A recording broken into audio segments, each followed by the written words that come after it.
I made my character's chest too massive. Shit's huge.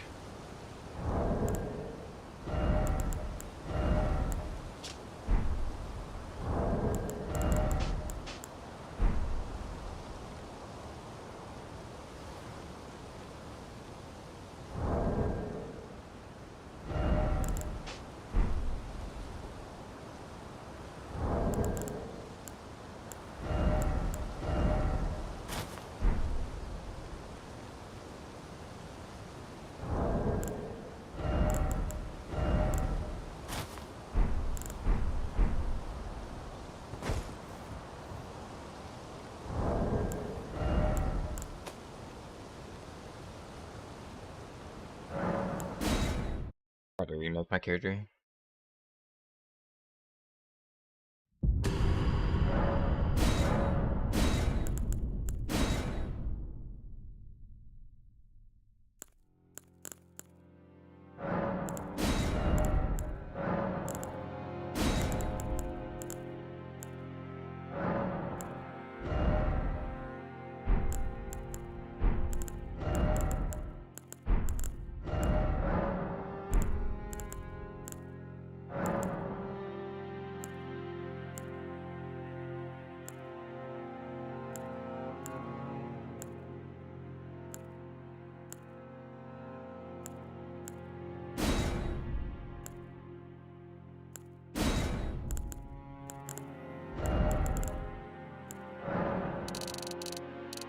Because I maxed out his chest. I think it's 128 default.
I think that's better.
I kinda wanna start off as Bandit.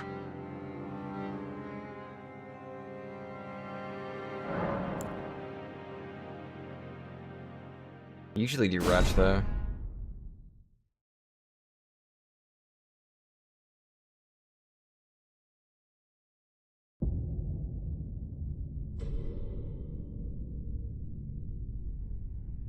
The fallen leaves tell a story.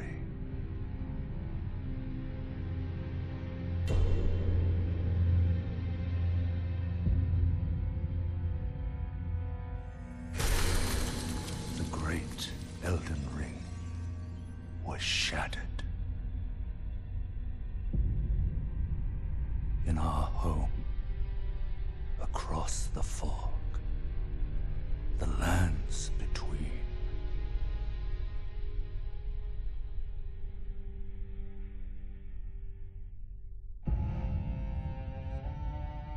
Now, Queen Marika the Eternal is nowhere to be found. And in the night of the Black Knives, Godwyn the Golden was first to perish. Soon, Marika's offspring, demigods all,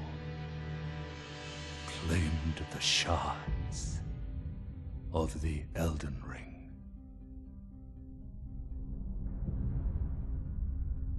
The mad taint of their newfound strength triggered the shattering.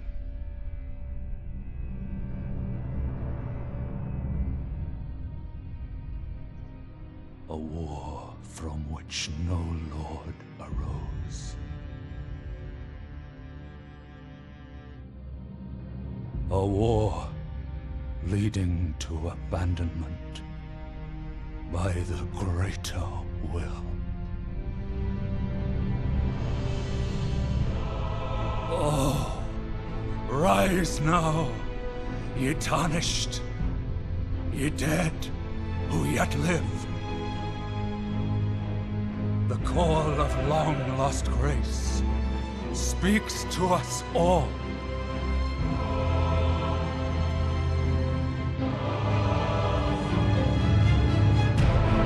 Horalu, chieftain of the Badlands,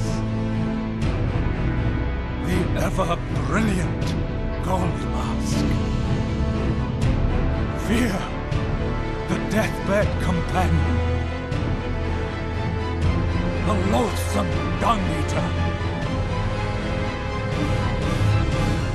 and Sir Gideon Ofnir, the all-knowing.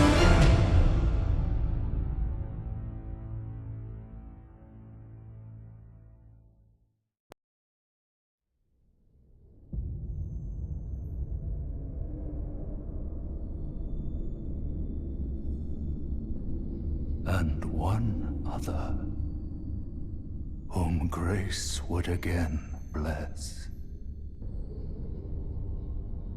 A tarnished of no renown.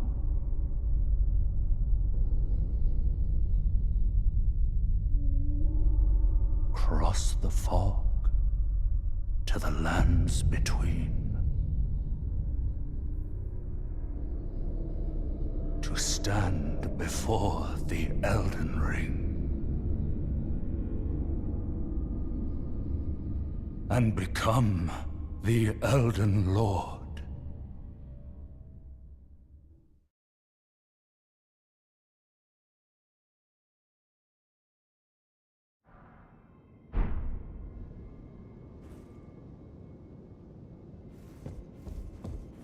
Here we be. New character, new me.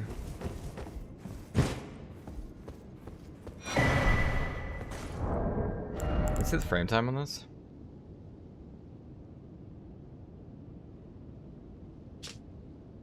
Nice.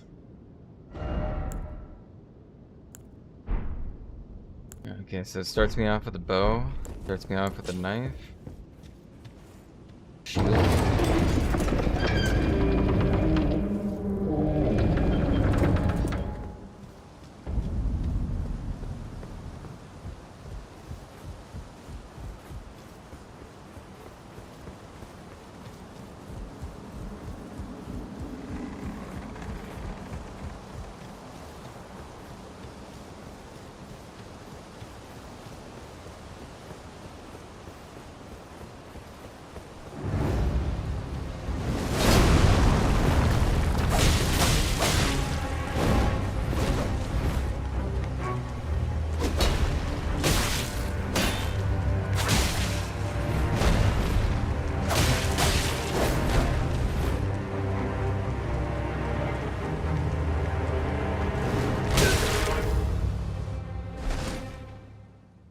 Barry.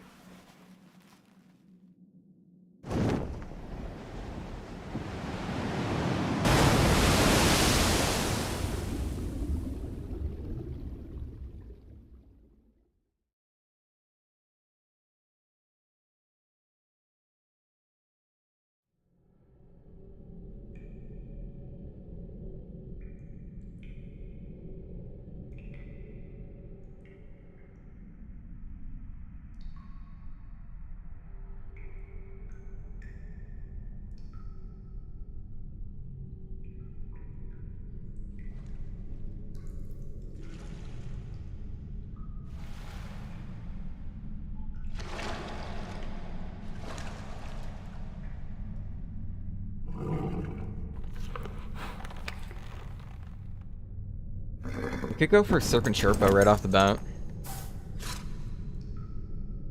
Don't worry, Torrent. Fortune is on his side.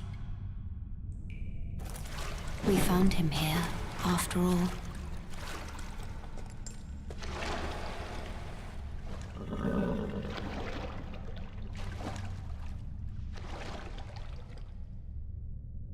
One of his kind is sure to seek the Elden Ring. Even if it does violate the Golden Order.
Come to the lands, of course you have. Unfortunately for you, however, you are maidenless, without guidance, without the strength of runes, and without an invitation. You are fate.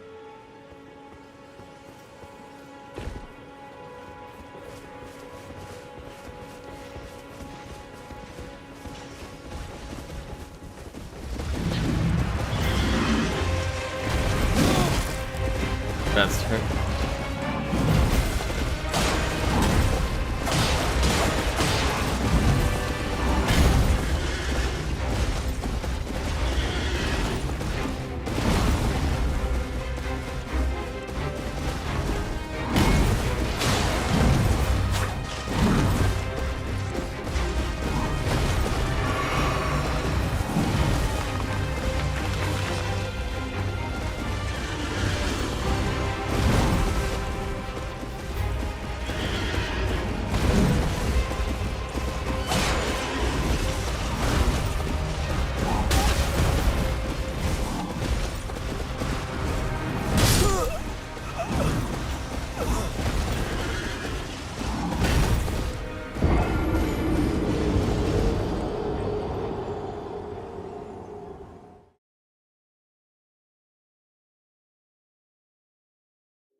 frailty apart, then perhaps a more physical lesson is in order.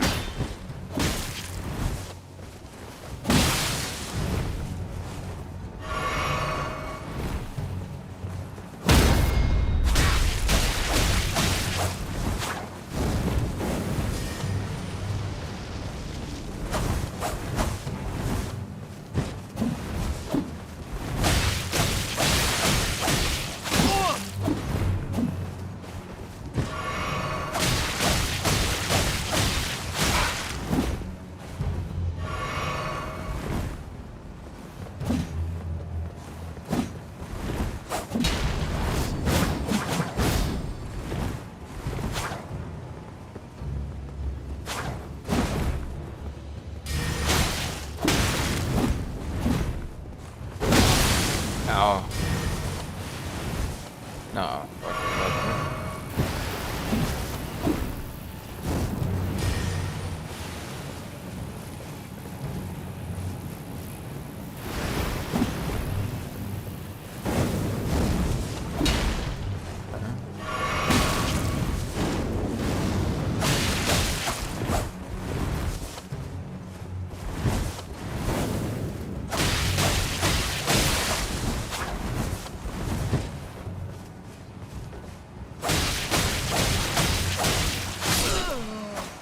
Maidenless runt. Who do you think I am?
Assessing up parry. So A lot of these moves with parry, I still take damage, right? I can only parry some moves.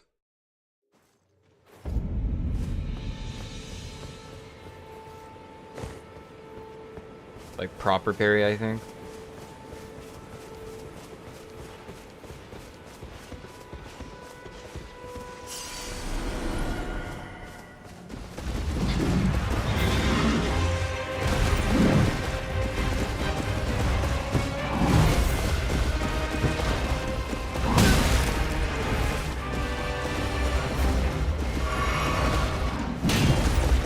Like, I still took damage there, but I parried.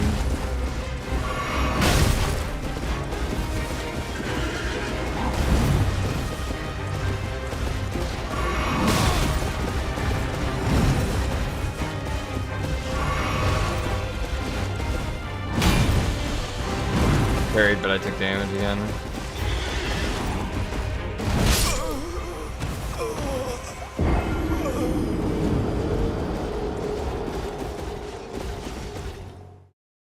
Maybe he just works differently, though.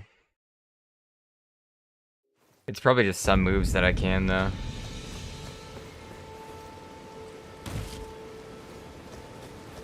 Not too sure.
Let's go.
You're a ton, and I can also that you're not. Then why not? I am Carly.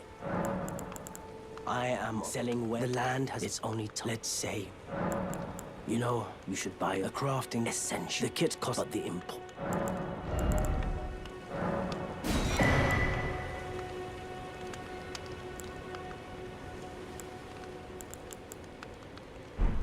I'm glad you took my warning to heart.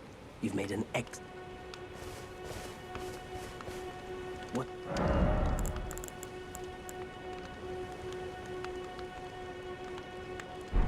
Goodbye for now.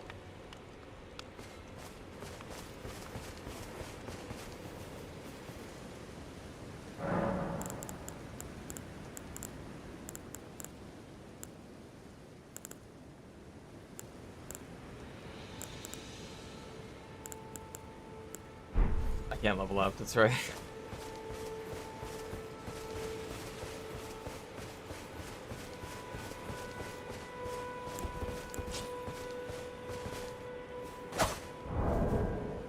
Starts me with the bow. Oh, but it's on the other hand, okay.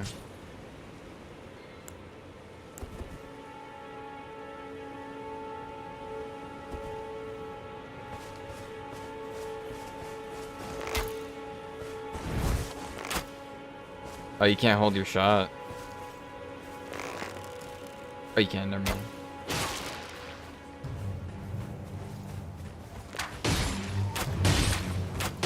Oh, there's a rapid fire. It's nuts.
Have you heard of the Finger Maidens? They serve but you. I can play turning root to aid you. You need O to the foot. Then it says summon me. Ah, I bequeath. Use it. It will summon torrent. Treat him with... Shall I turn your... Let my hand... Share them with me. Your thoughts. Your ambitions. I know what I want to grab though. The principles you would follow.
Holy shit, he's zooming.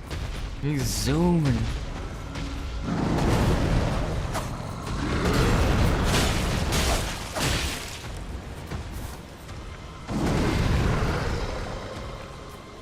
Welcome, Bambi.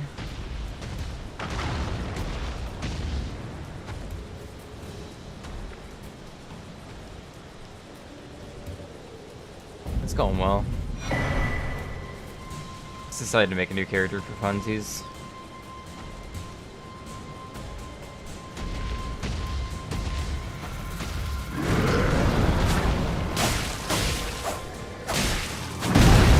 Oh, that was not worth it.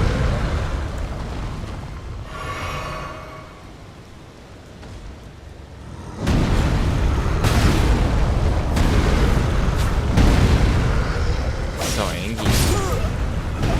Okay, that shit's annoying.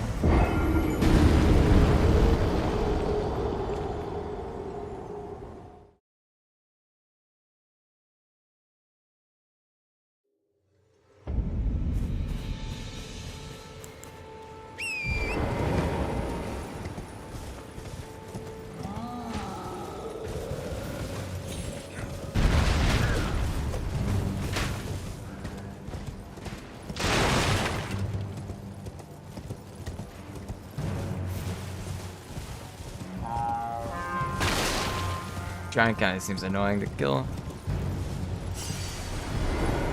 Is there gonna be like a certain level range for the DLC or something? I assumed it was just gonna be like embedded in the game to where just like any level can do it, you know? That's what I was kind of assuming. As in it's like probably endgame vanilla content-ish, you know?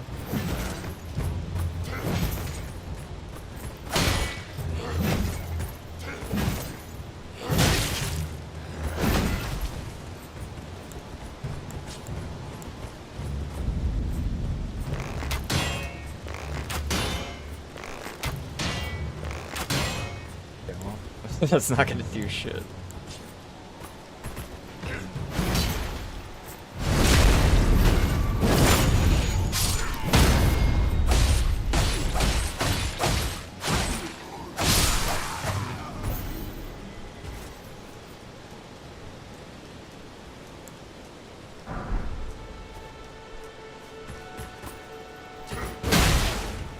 Oh.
Oh.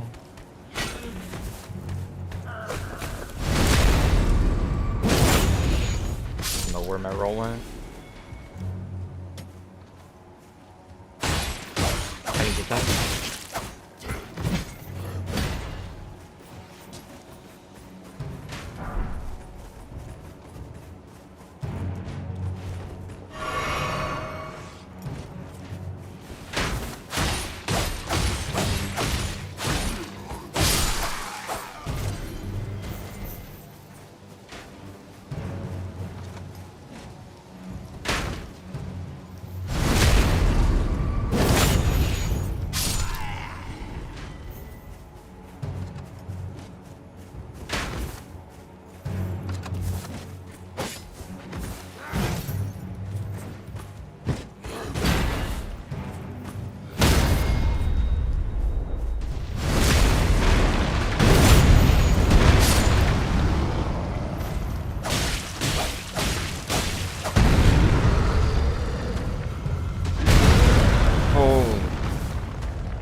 Winnable.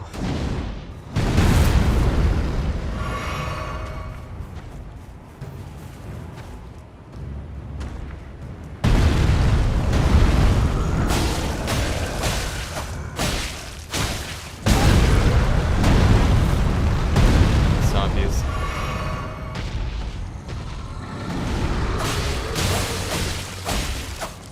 He's killable.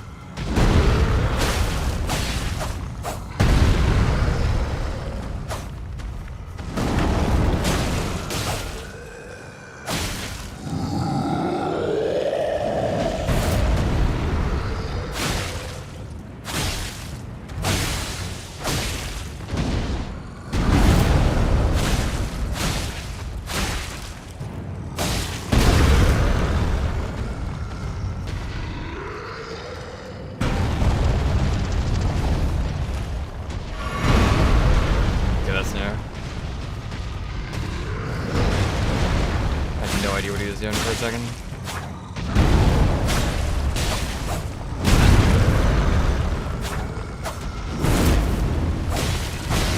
You try? No! No! You're so low.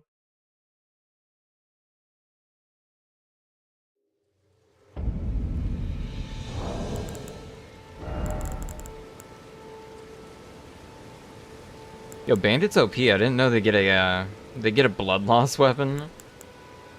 They get the short bow. They kind of get everything. Kind of set up the buckler. Kind of busted. They usually just go wretch. Oh.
Arrows.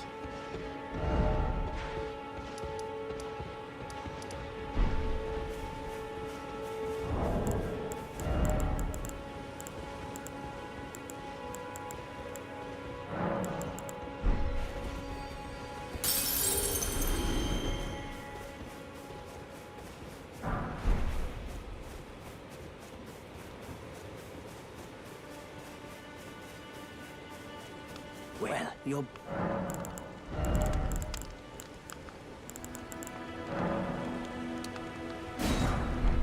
Goodbye. Night.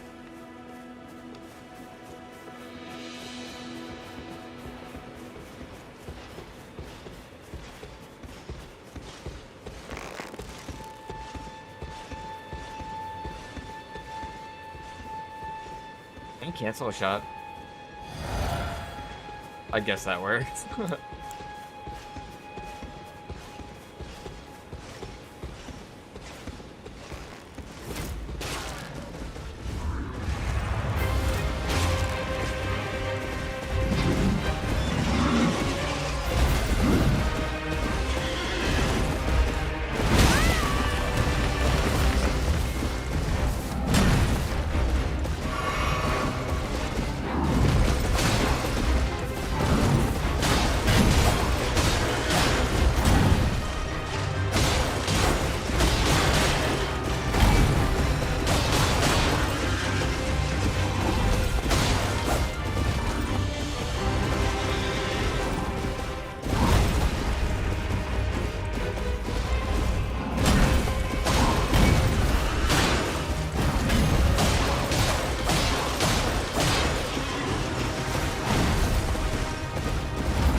No, how does that? That's wild. Because of that.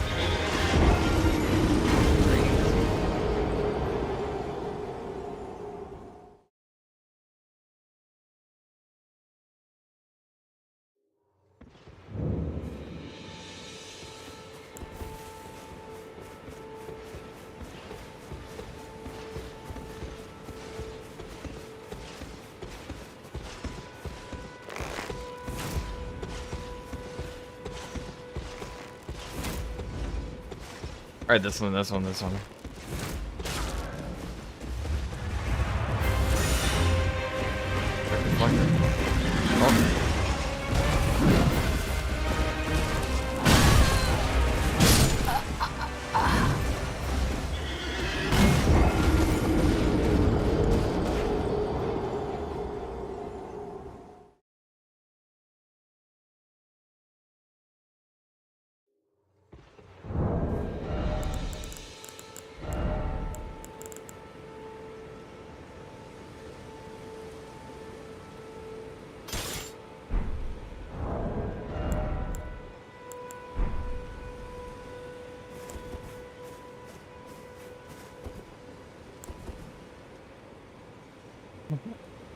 Double bowing.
Forgot I had that now.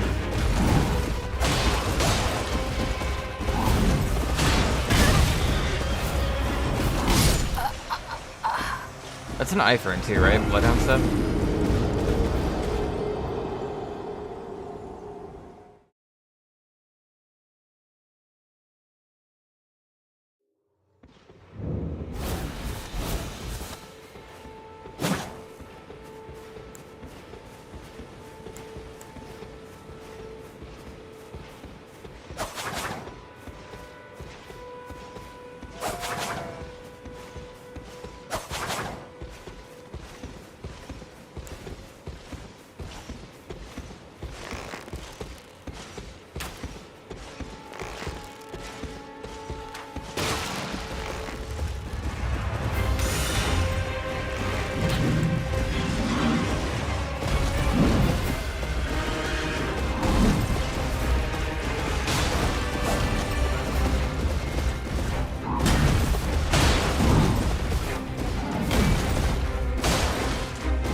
Can you look up the bow damage?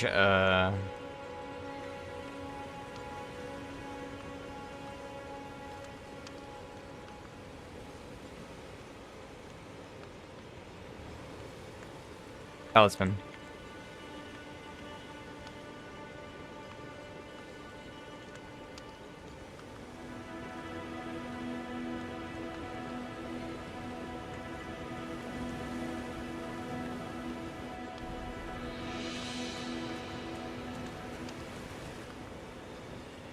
Oh, wow, it's just right there. I had the waypoint.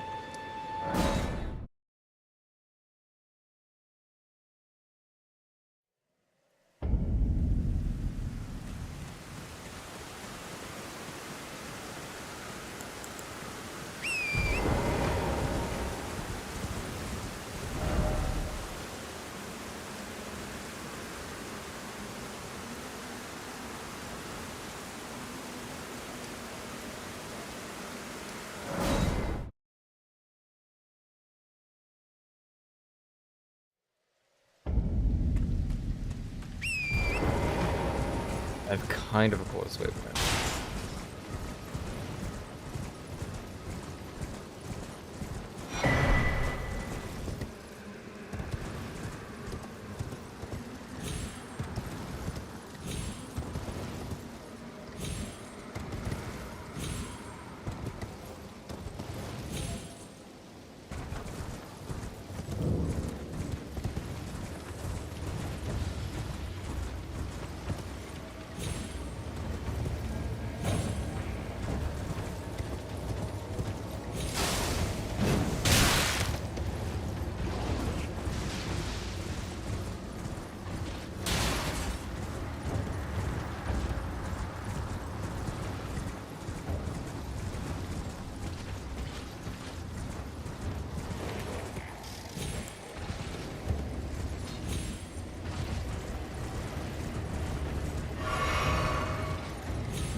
I gotta go southeast here.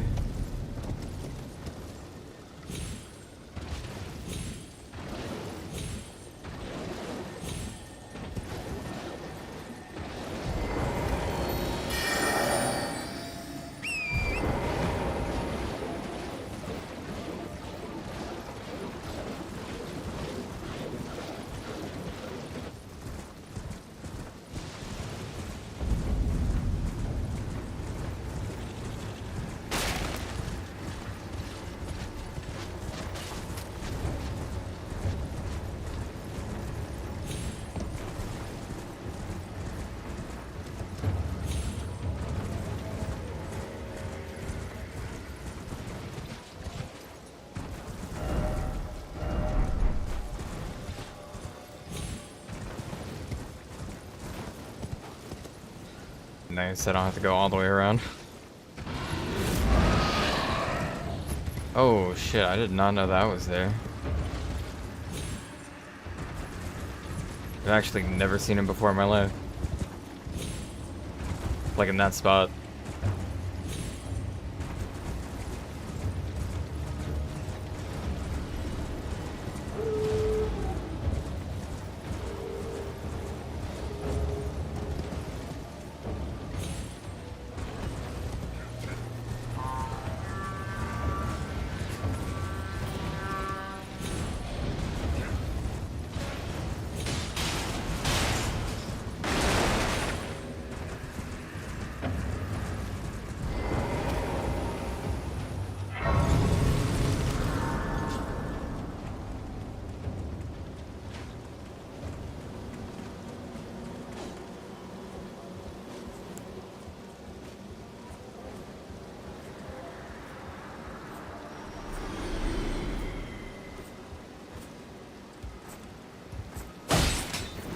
The back's dead.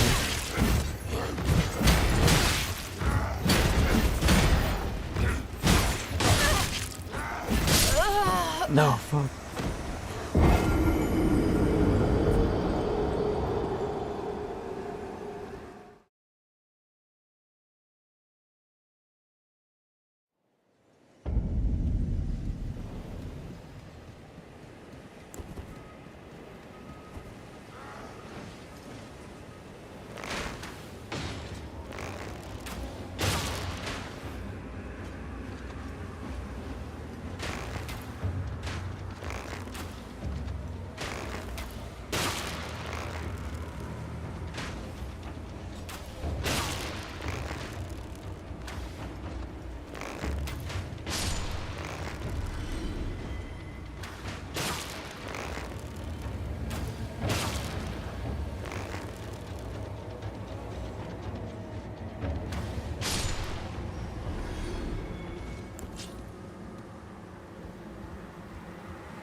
Fuck, man, I should have just ran to the chest.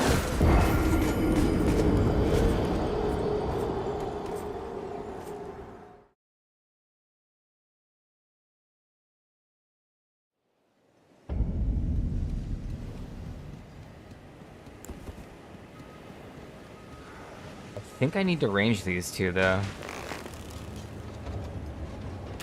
I don't think I have much of a choice in that.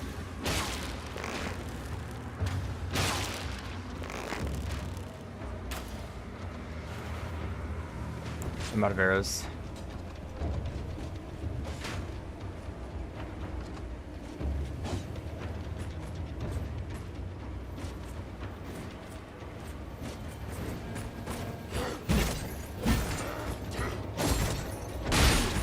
Oh. Oh god, that hurts. Oh shoot.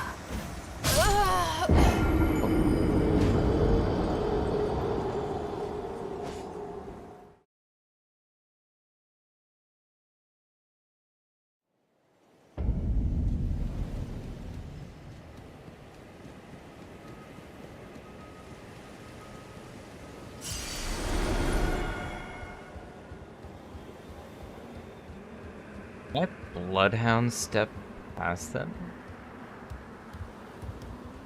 Wait, they don't even turn around on the right side.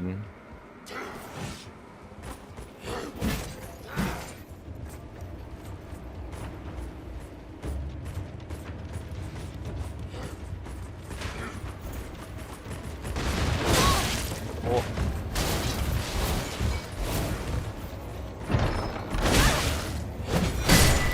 I got it. It was worth it.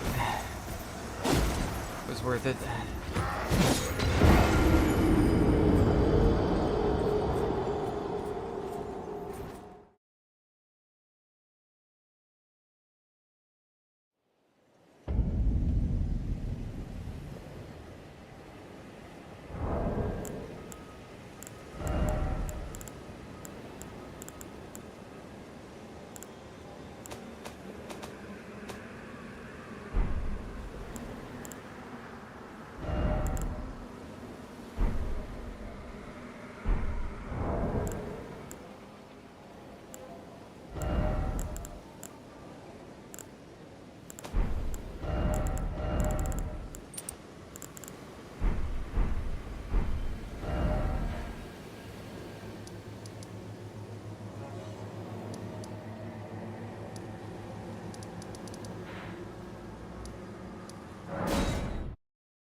Moment.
Hey, welcome, Runon.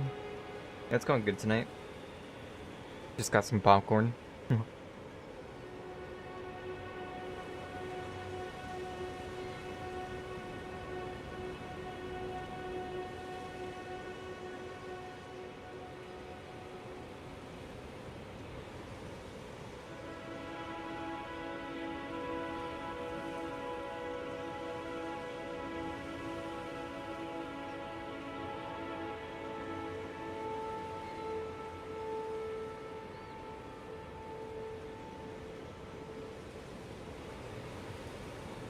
Some cheese.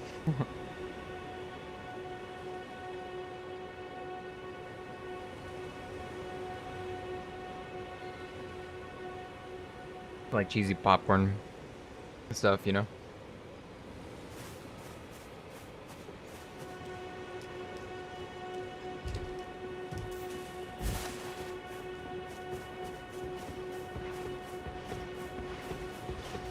That sounds pretty good.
The only thing that's modded right now is just the character models. And that's pretty much it. I could try one of the mods too, like gameplay mods. One of them was looking pretty crazy.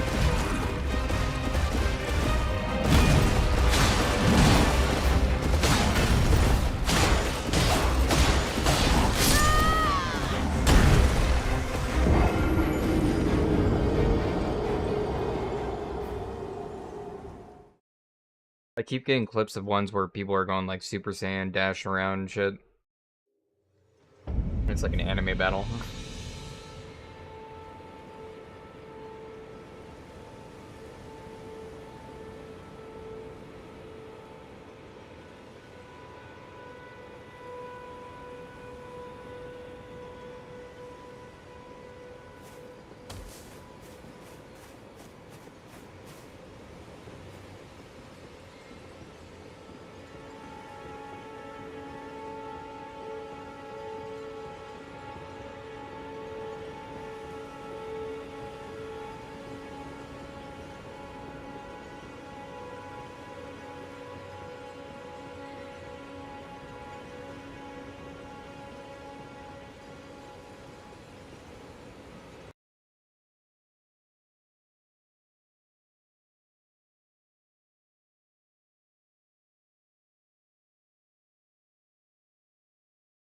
Convergence deep dive. Let's see what this is. Hello everybody, today we're getting straight into the Convergence mod for Elden Ring, a mod which allows you to do stuff like this. Nice, very nice.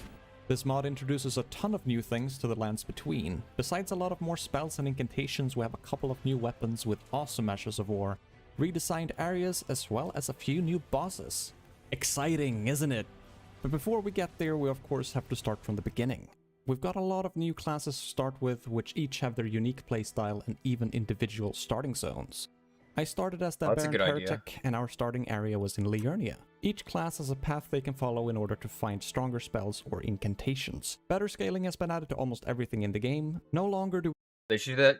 They should do that for the baseline too. Have it to where you can like start in a different area depending on which one you choose, but also have the option of just doing the normal base gameplay story version. You know.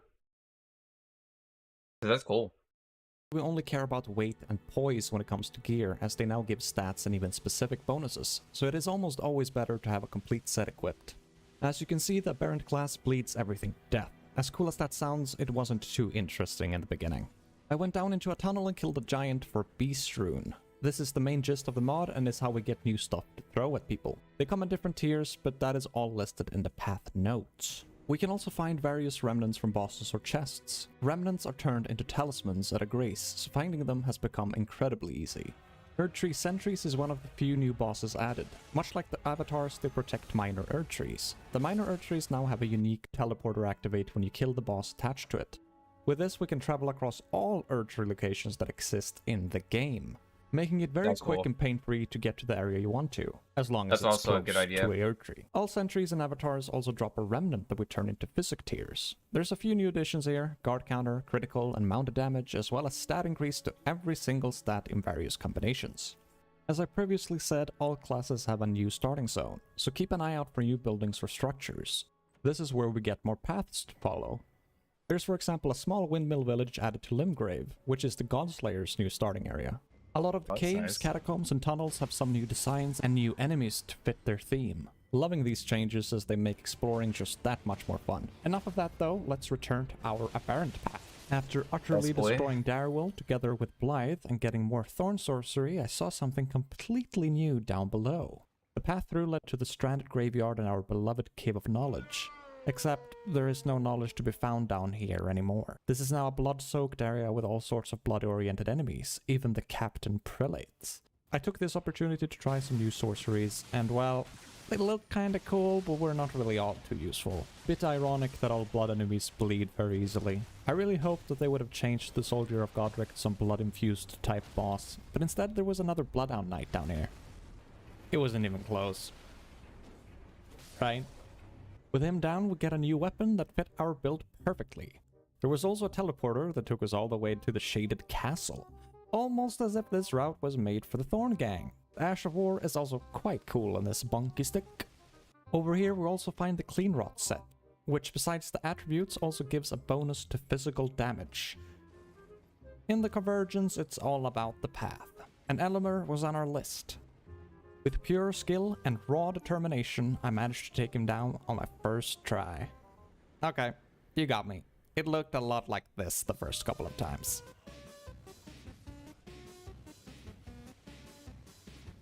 Even Roundtable Hold has received a couple of changes. Down here, where would you normally get invaded by a Bleed and Frost high-skill gamer, is now a training dummy. Over at the Impaler's Catacombs, madness has taken over. We have some Frenzy casters and Frenzy-infused rats, but the coolest thing was that Burial Watchdog was changed to fit the theme as well. Speaking of cool changes, one thing that I thought would be nice in the vanilla game was that the Leonine bosses who drop legendary weapons would wield them.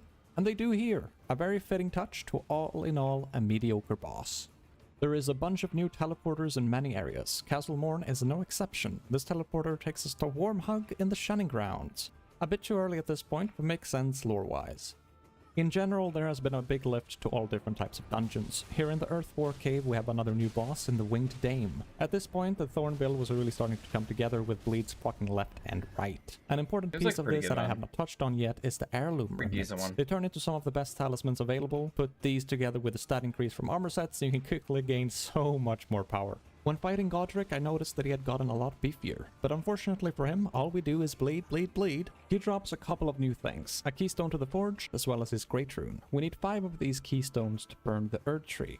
All great runes are now good to go once received, so no need to go to Divine Tower. In the Convergence, his rune gives us 10% HP and 10% more runes. With Enya locked up, get the Elemer set, and with Godric's Remembrance we can buy his axe and Dragonhead, without even using up the Remembrance. With the set and heirlooms, we move over to Liurnia. Some new encampments are added and is a perfect Yeah, place that to looks test our new nice. spells. Had such a good time exploring these new places in the open world. Let me know if your favorite changes here in the Convergence mod. Rhea Lucaria was pretty much the same. Renala no longer wears her strange hat, so her fashion is new boss range and deals a lot of damage, and Decide is just a gap-closing monster that puts even Malekith. This is the only new boss with a new remembrance. Feel free to pause at this screen if you want to read. So after a while, and I truly mean after a while, I got my shit together and put him to his knees. No.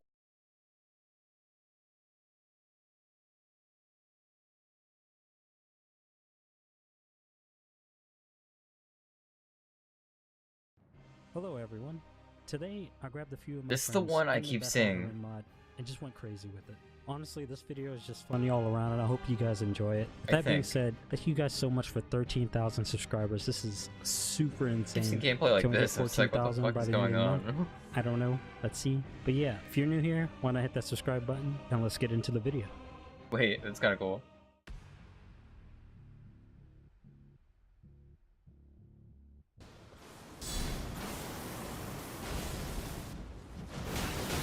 Ooh. What the fuck was that? Getting that good work. Oh. Oh. Did you parry that?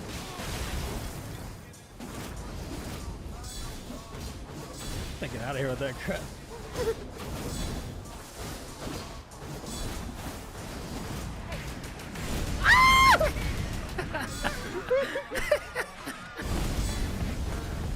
Oh. Okay.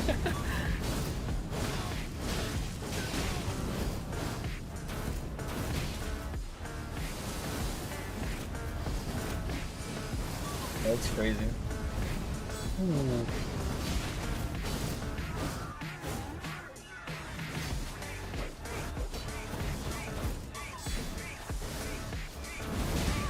Oh. Ooh, I'm deflecting all that. Yo. Alright, that's enough of that.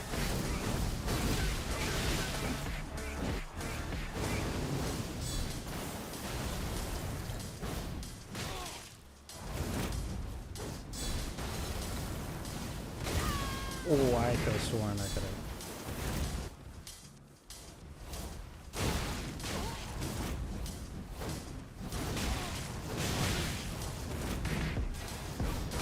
No, gotcha.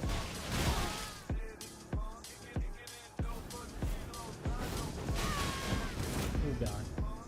Oh, what? Is the insect glaive moveset from Monster Hunter? Yeah, I think so. It's kind of sick. Straight. Wait, you can ride the sword? Wait, what the fuck? No. I actually believed you for a second, but of course. Ow.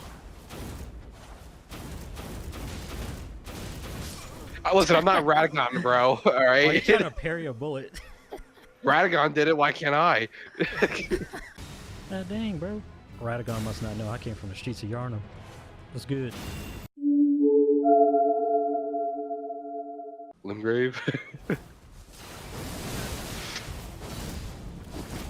Die. Yeah, I did choose. not die. I choose life. Appreciate it.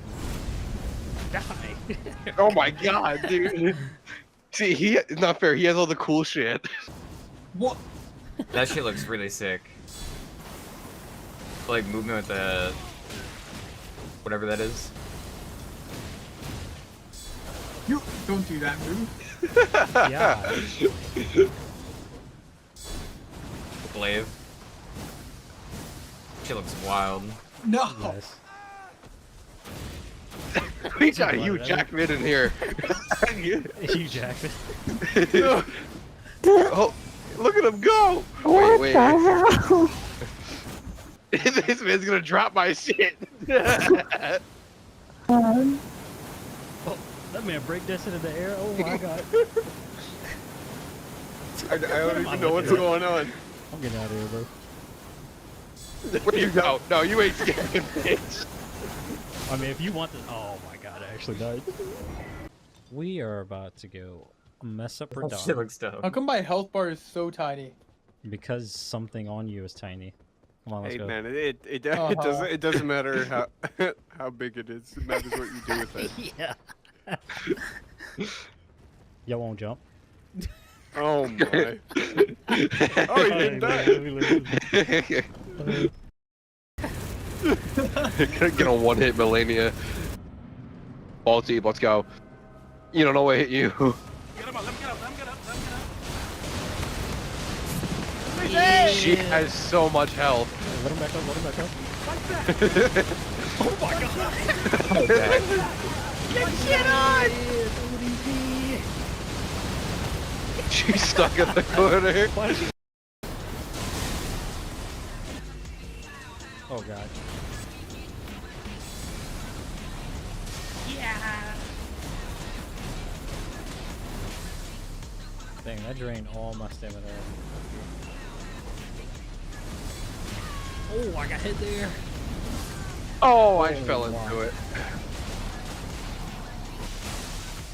He has a bow. Oh my god.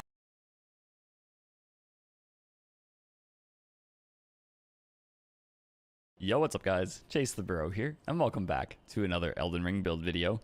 Today we're going to be testing out Light Roll, seeing how effective it is in invasions, and if it's worth using over some higher poise armor sets.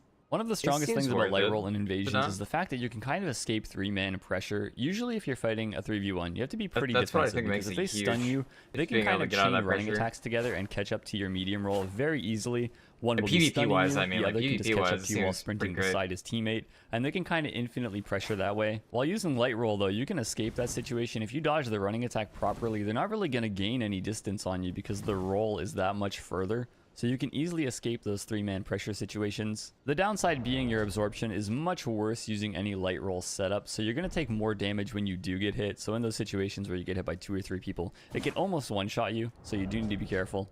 There are plenty of ways you can boost your damage negation though to make up for that. The Boiled Crab is one of them. When I have this going, it boosts our defenses up to 33. So this is more in line with my natural armor set, and then you can push it even further by using the Opaline hard tier. Now we're sitting with a physical defense of 43. And if I compare it to my normal armor set, I have 53 physical defense, so it's not a huge loss, honestly. It's only about 10. As for the choice of Talisman, the Shard of Alexander is kind of a must on any weapon-focused build. You just get such high damage out of your Ashes of War. The extra HP is always a good choice on a build like this that has low defense, and then I need both the Great Jar Arsenal and the Erdtree Favor to increase my equip load, to make Light Roll easier with the weapons that I plan to use, and I also get some nice fashion out of it as well. That's everything that I really have to say about the build though. Let's just see how the Light Roll performs in the invasions. Liurnia of the Lakes with Kai. Alright, Kai, what are you definitely doing? can't really trade. What looks You're like pretty rough on that a big ol' aspect axe. for sure. And the Rosu's axe. Hello guys, how are you? Kai Light. Hello. Dual Rosu's axe. Hello. How are you? This is gonna be a rough time for you guys. I'm standing on water and I'm lightning. So there's that. Whee. What's on yours? Oh, you're using lightning as well. Whee.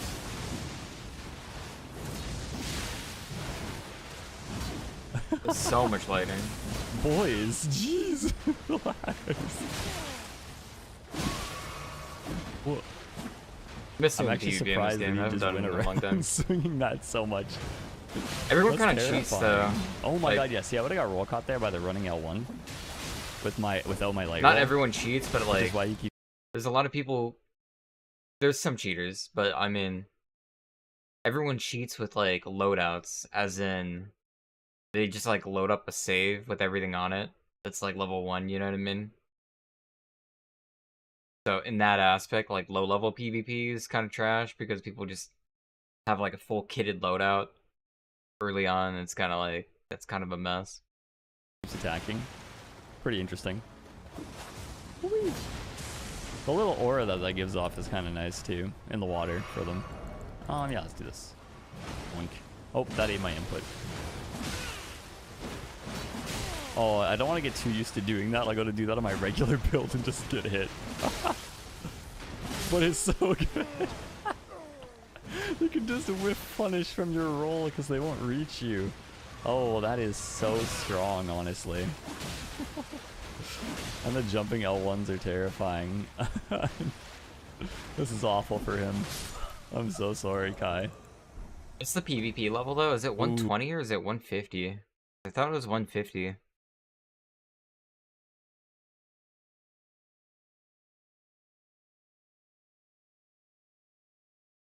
Oof, but yeah.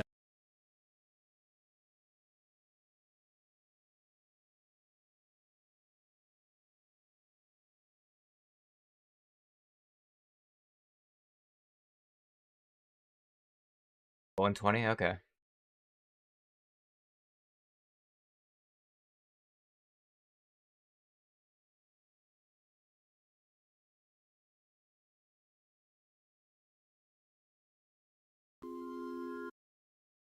But before we continue, I want to give a shout out to today's sponsor, Cornville. And compare. So you want to know how you should be putting in your stats to become The first thing is the red numbers on the screen means nothing. Don't look at it. Don't look at it. There's also some words and terms I'm going to be using in this video, and I'd like to go over them so you know what the hell I'm talking about. The first one is hard cap. This means you cannot put any more points into that stat. So as you can see, I'm trying to raise my intelligence up past 99, and it won't let me click it anymore. Just to make this easy, the hard cap for every single stat you see on the screen right now is 99. Can't go higher. Deal with it. The next one is soft cap. This one's a little bit more complicated. This refers to a If we click the help button and then go to explanation and then highlight it, it says it gives us HP and it also increases our fire resistance and immunity. Now, the main thing we want to talk about here is the HP. Now, as you saw, going from level 39 to 40 gave me a lot more HP than going from 40 to 41. I think 40 is There's a bit more to it than that. Let's head on over to some spreadsheets.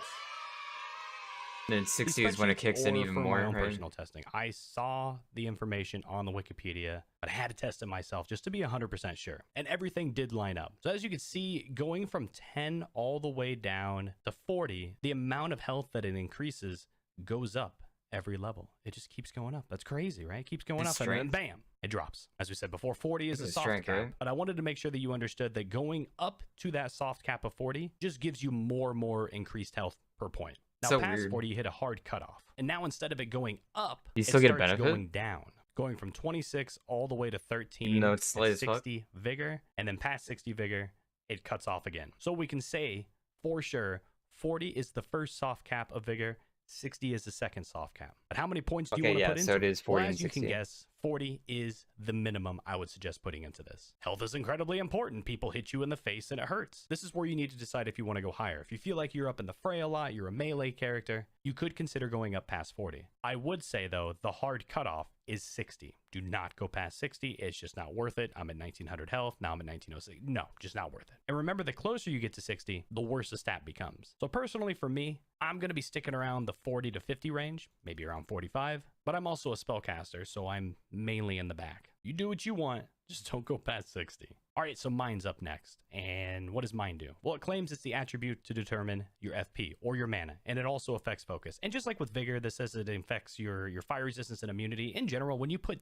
points into stats, all of these, you're going to see that your numbers are going to go up. Like if I'm putting things into strength, you're going to see that my magic and my fire and my lightning randomly go up. It's just like increasing your level. It increases your base defense power and immunity, robustness, all that fun stuff. So you don't really have to worry about that too much. Mainly focus on the first one. And again, the first one for Mind is it gives us more mana or FP. But what's the soft cap? Do I put too much in? What do I do? Back to the spreadsheet. Now, if you look on the Wikipedia, since I already start with 15 Mind as an astrologer, you're going to see that the plus increase is going to be 3 all the way up to level 20, even starting at level 1. But once you get to level 20, it goes up to 4, then 6.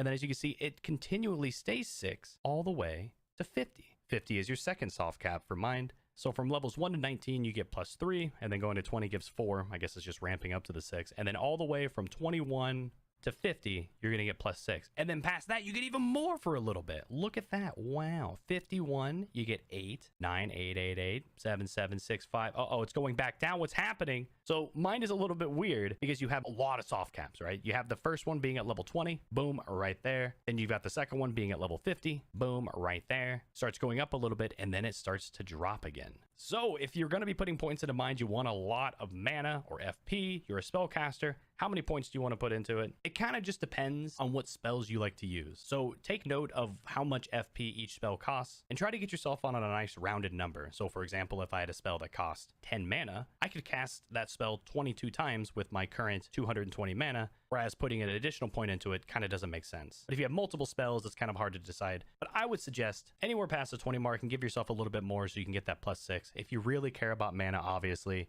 and you find yourself being a huge mana battery, want to cast those big Kamehameha wave spells, I suggest maybe getting up to 55. That's when the drop starts That's happening good enough again. for Mind. I didn't know about I that. like chilling around 35. I'm a heavy spellcaster. I've got like maybe 4 or 5 mana flasks bound to it, and I never am like, oh no, I'm out of mana and I don't have any flasks to do it. But if you find drinking annoying, then you can crank it up. Just don't go past 55. All right, we're building a character. Wow, look at us go. Next up is Endurance. Endurance is going to increase our stamina, and it's going to increase our max equip load. Now, your max equip load dictates if you're either light, medium, heavy, or over encumbered, which means you can't roll at all. To be in the light state, you need to be 29.9% of your max load or lower. To be in the medium state, you need to be between 30% and 69.9% of your max equip load. 70% to 99.9% you're now in heavy mode, which gives you fat roll. It's a really slow roll. And your stamina regen is penalized by 20%. And then going over 100%, you're over encumbered, you can't roll, you're dead. From my experience, light doesn't really do anything. And to get to light, you need a bunch of endurance, you need to do a bunch of talismans to get your max equip load up. Pretty much you need to be running around naked. And there doesn't seem to be any difference in stamina recovery, animation, the distance. Iframes might be longer, like immunity frames. I'm not sure. I would suggest staying in the medium range mode. But it also increases your stamina, which is you need stamina to cast spells, you need stamina to sprint. But as always, there's soft caps. What do you want to get to? Back to the spreadsheet. So endurance is a little wonky. Stay with me here. For every point of endurance, you're going to be alternating between 1 and 2. Here is starting at level 10. This is a stamina difference right here. 1, 2, 1, 2, 1, 2. This is going to go all the way down to level 18, where you're going to hit a soft cap. So the first soft cap for endurance is 18 and alternates between 2, 1, 2, 2, 1, 2, 2. Yes. And that persists all the way up to level 32, which you'll hit your next soft cap, and it'll just go back to alternating between 1 and 2s again, all the way down to level 50, which past that, you only get 1 stamina per 3 levels. Not worth going past that in general. For equipment load, it kind of just stays within the 1 to 1.6 range, starting to drop off at level 26, which it ramps back up all the way down until you get up to 60, in which it also has a harsh drop off. I would not suggest going past 50 for endurance, unless you want to be dual wielding giant colossal weapons while also having a great shield as your backup. You know what I mean? Like, it's not worth it. And again, you can have some talismans to be able to supplement for that. Me being a spellcaster, I found myself around 25 to 30, and it feels good, man. I mean, you can work with it. But if you are a melee character wearing heavy stuff, you can give yourself a little bit more, but don't go past 50. Lastly, we have strength, dex, intelligence, faith, and arcane. I like to look at these last 5 as kind of a damage scaling / attribute gateway for wearing certain equipment. I look at about 12 strength to wear all of my equipment. So if you're a spellcaster and you just want to put the minimum amount of strength required to wear the majority of gear, personally, I have found 12 strength to be a good number. I can wear pretty much anything I want. Moonveil Katana, requiring 12 strength. Medium shields, there's some great ones with 100% physical block. 12 strength is enough. And this kind of goes along with dex too. Like, I like to use the Moonveil Katana, so I like to go up to 18 dex to wear that. I don't use anything that requires faith. I don't use anything that requires arcane. And I use staves that increase my damage depending on how much intelligence I have. So I want to bump that up. Yeah, as there's much a lot as of fun possible. actions But how of war much is too. too much? Maybe I want to drop down my endurance a little bit and then I just decided to make a scale my spellcaster intelligence all the way playthrough up for to fun though. 99. What? I'm a spellcaster. I like intelligence. This is great, right? This is the best thing I could be doing right now. 99 int. That is not a good thing for you to be doing. And I'm kind of going to encompass this into all of these. I was gonna stats probably right here. stop The around first thing you wanna do is 61 put int enough or something. stats into either 60 int? strength, dex, intelligence, faith, or arcane to wear the gear that you want to wear. Now, we need to figure out, how are you damage scaling? Well, if you want to smash, you're going to be looking for strength. If you want to fast katanas, swords, you want to bleed, you're probably looking at dex. You want to spellcast, you're looking at int, faith, or arcane. And by the way, I keep talking about damage scaling and what weapons you're using. Under each weapon, you're going to see a list that shows all of the stats being either strength, dex, int, faith, or Stats are arcane. with a letter next to it, or a dash. A dash means it doesn't scale at all. An S means it scales incredibly well. So for example, my staff scales S with int. That means I want as much int as possible, for the most part, so it increases the damage. Whereas if I have a strength weapon and I'm a melee character, you can see that the strength scaling is S with this. That means I want as much strength as possible, for the most part. And there's ones out there for dex, faith, and arcane. Now you understand the whole scaling option. The question is, once you put in all your stats to wear all the gear that you want, how much do you want to put into whatever stat you're doing to pump up your damage? And the answer is pretty much 80 across the board. To get more technical, there's a soft cap at level 20. There is a soft cap at level 80. There's a soft cap at 90. And of course, you have your hard cap at 99. Now, I've tested this with my staff, which scales off of S with int, and I made another save state where I tested out with strength, using a two-handed weapon and smashing the crap out of people. That also scales with strength with S. And personally, I have found 80 to be the soft cap that you worry about the most. That's when you start hitting the big diminishing returns. Past 90, even worse. But each weapon is different, because if it scales off of like an A value, then it might be a little bit less on the soft cap. It's kind of hard to say. But if you just want to know a general thing about strength, dex, int, faith, and arcane, to sum up, you want to put the amount of stats in to wear your crap, and then you want to take your main scaling damage attribute and take it to 80. So after finagling around with the numbers a little bit, as a level 140 astrologer that primarily uses spellcasting / the Moonveil Katana because it's busted, this is what my stats would look like. 40 vigor, 30 mind, 28 endurance, 12 strength, 18 dex, 75 int, 7 faith, and 9 arcane. Now you might be wondering, Kami, Why don't you put 80 points into int? Well, I use a talisman that gives me +5 int. I haven't really found any other talismans that I really want to replace with it, and it essentially gives me 5 free levels. It seems legit to me, so I'm using that for now. So a 75 base stats plus the 5 from the talisman, that will put me at my 80 soft cap. Mess around with it, figure out what you want to do. There's different talismans to give.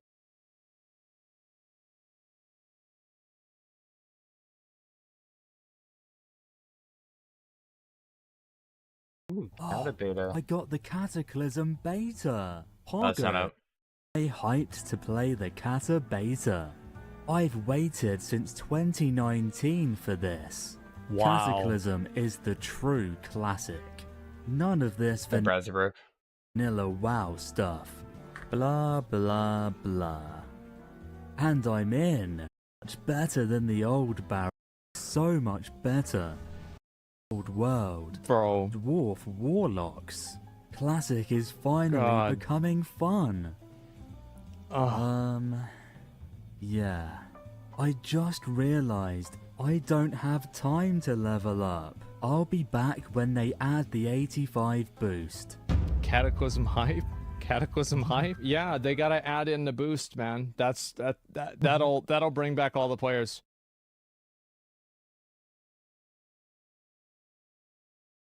I actually like Kata though. Kata was good. Kata wasn't even a bad expansion.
Alive?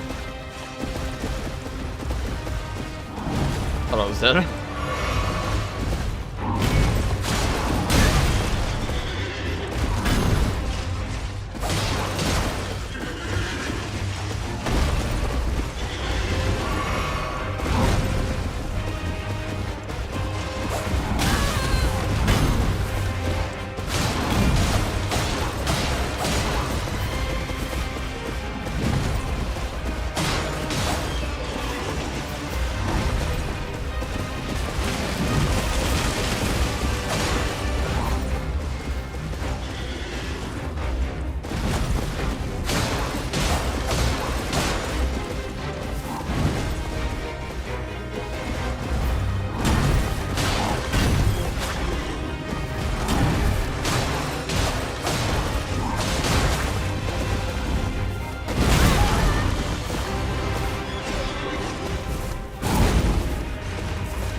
I still come back for like every expansion pretty much. I say pretty much, but I definitely have.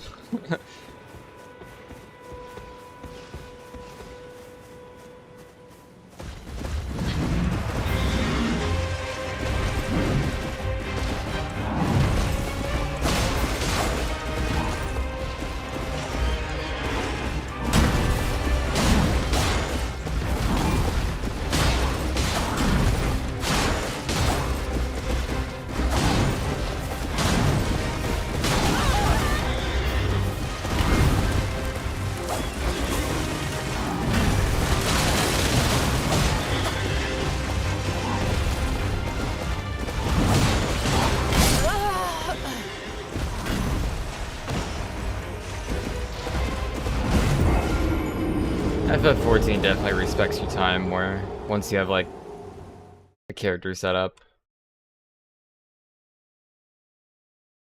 World of Warcraft, it's like every expansion or every patch that comes out, it's just like you gotta gear up again, and all the progress you made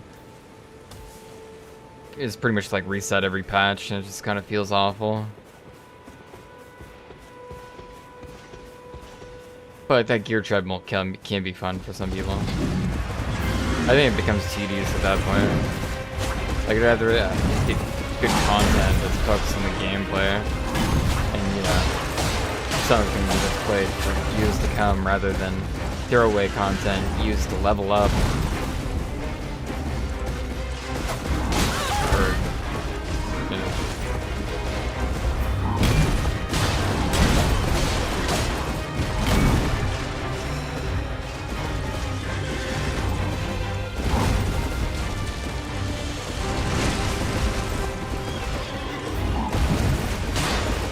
It's just old MMO formula from when games were first being made, and WoW was so successful, they were just scared to like really change the formula or really do anything else, or I don't know.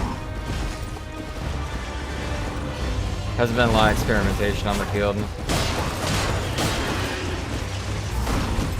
Not enough. Guild Wars 2 was, they helped with the problem.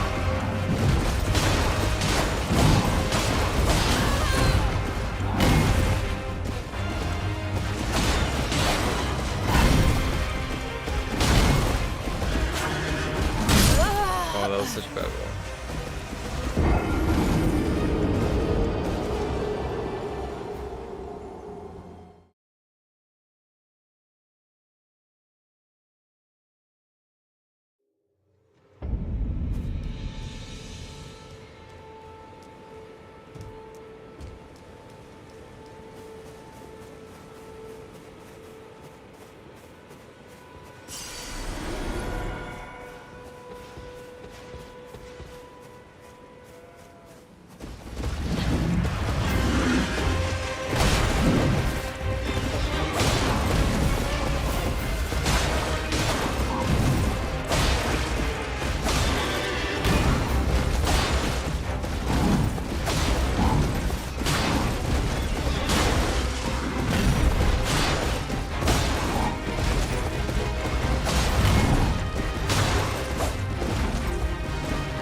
Oh.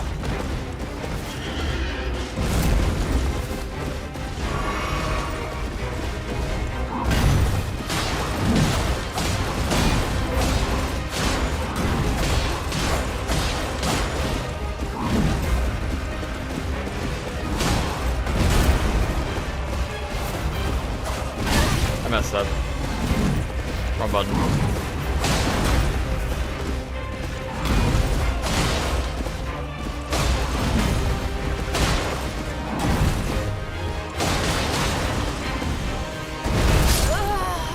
That delayed jump always gets me. I gotta stop.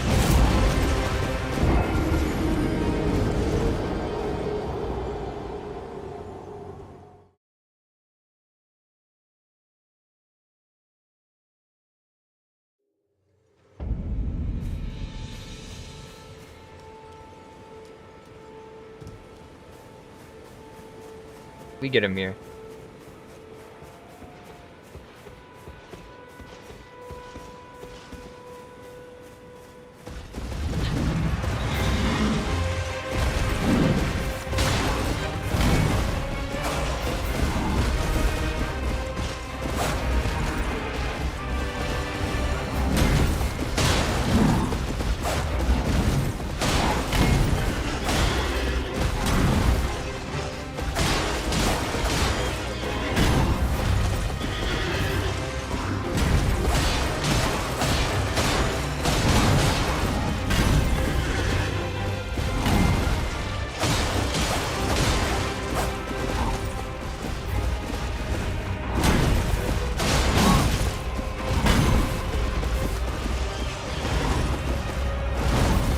Wanted to kill him because I killed him earlier on Bandit. I'm just like, heck it, I'm gonna kill him again. But Bandit starts off with such a broken weapon. I didn't know they get a blood loss weapon with sword. Oh, whoops.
I think I've been starting to do more damage now. Because I figured out... I just haven't been using daggers before. Let's go for light attacks a lot. But my dash heavy is actually pretty good for like in between attacks, like doing that. I was hitting 70, it wasn't too bad. I can go in between those.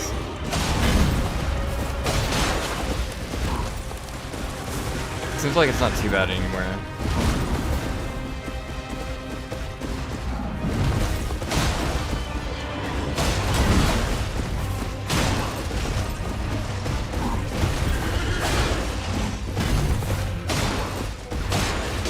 Oh, there's only in 30, never mind. It's getting low as fuck. I'm dead. I'm surprised I'm not dead.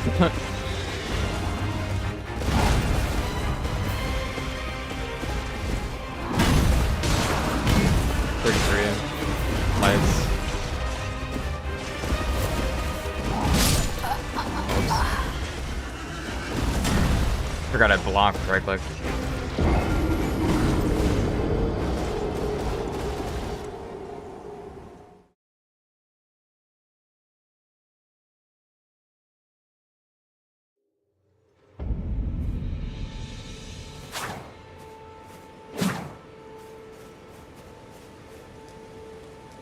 Not sure how much the stab does.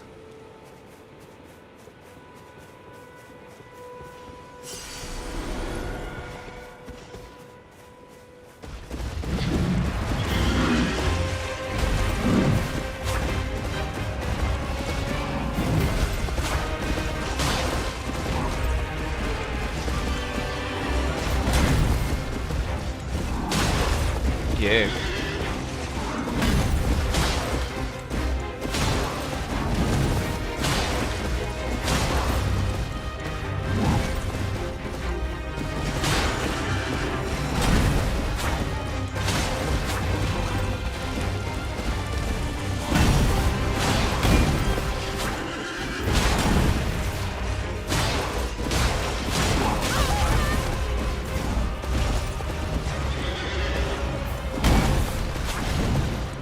I got a free camera hit, I think. I think the lock-on's fucking up that attack.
dagger pops so early too.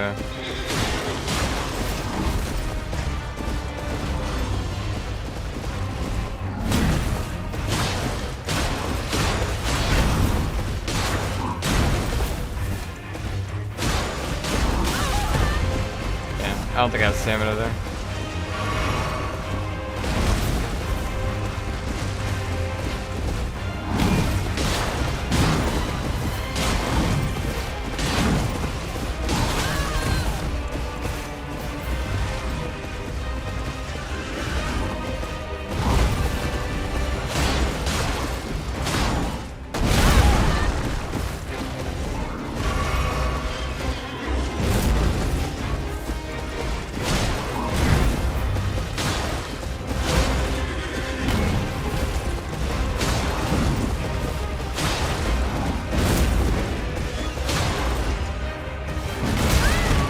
Damn, I didn't think that would hit me, to be honest.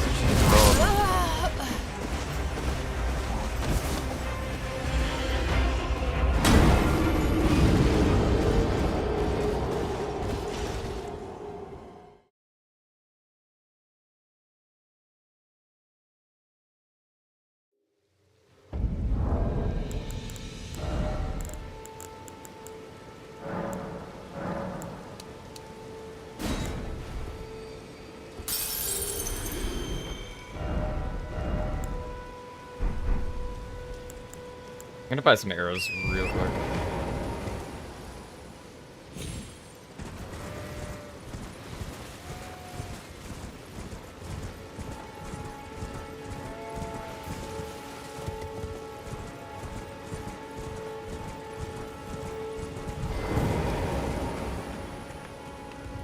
Always.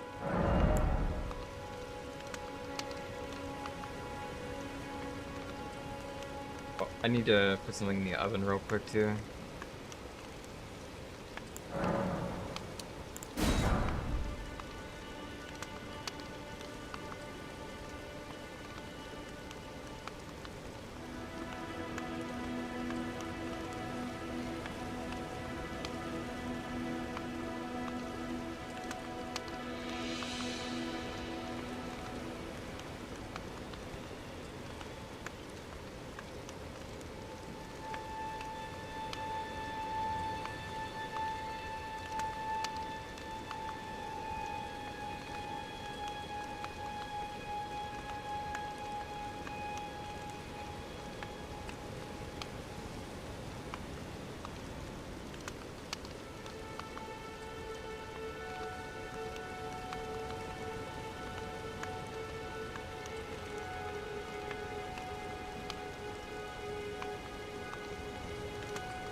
Goodbye.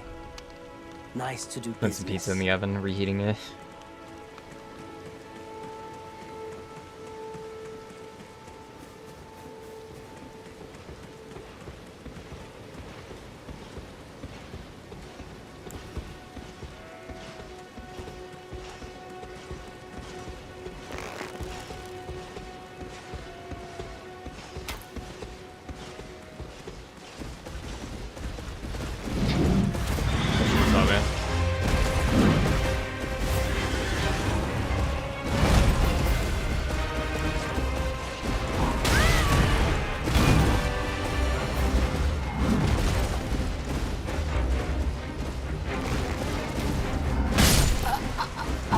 Recovery.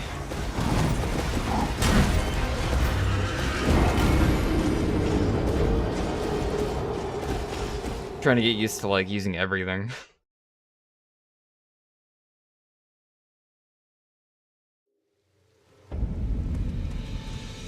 PC controls are just really weird too.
Recovery on both seems so long. I'm trying to get a shot out there and just swap.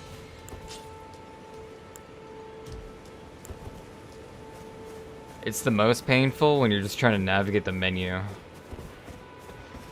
It's so bad. You'd think it would be the best for navigating the menu. Maybe not the best, but you know, decent. But no, that's one of the worst parts.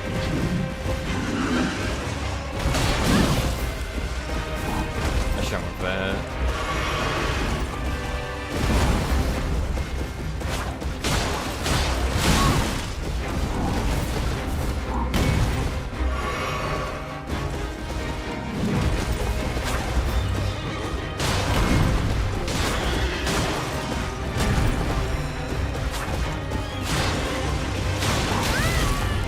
I could get another heavy answer with my for life.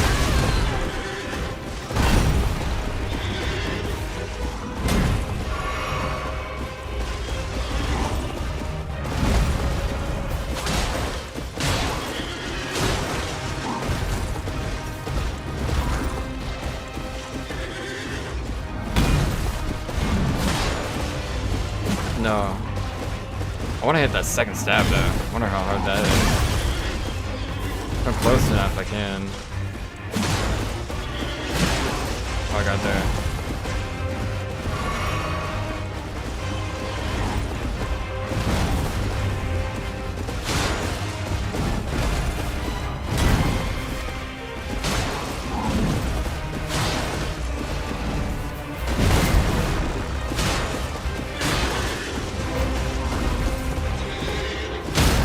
Oh, I'm so lucky to be honest. Holy shit.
Oh, that would have got me hit. That would have been bad.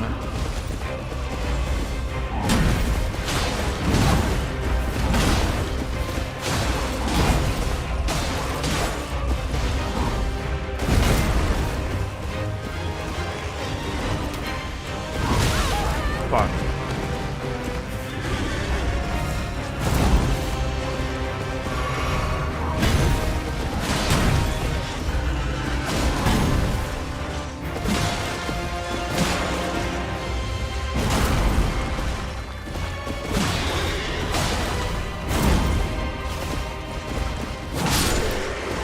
Let's go.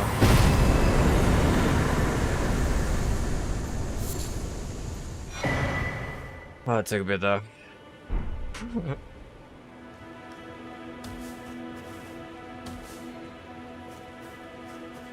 I really wanted to get some bow hits in there. I'm so sad I didn't get any headshots on them. They just got me hit. I just wanted to land a few headshots, just a few. I'll be it.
Alright, I'm back.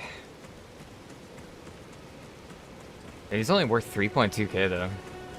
It's not even worth that much.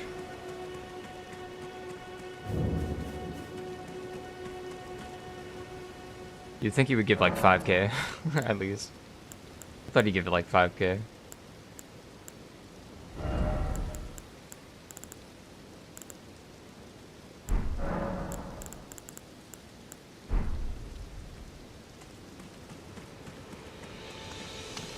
Always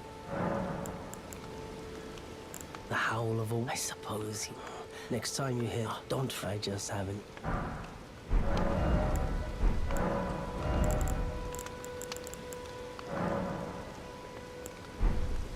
Now there's an arrow vendor. For now. Actually, What? We're just gonna max out on these arrows. Goodbye. Nice to do business. Do you want to take a quick second to eat? And then we'll actually do some Elden Ring gaming for sure. Just a little bit hungry.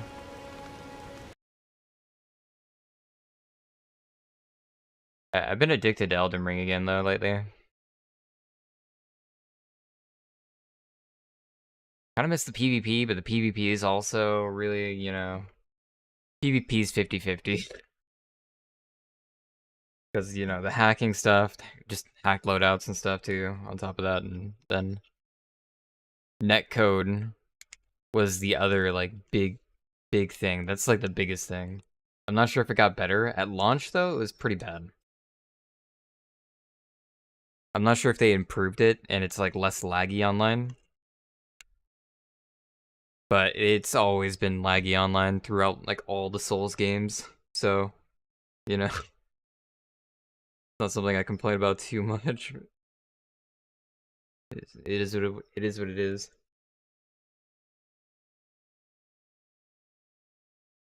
Bloodborne PvP.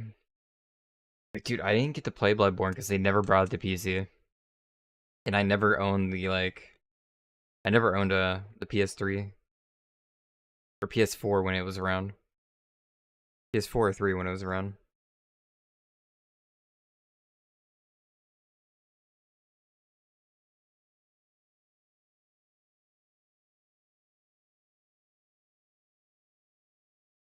I missed out on Bloodborne.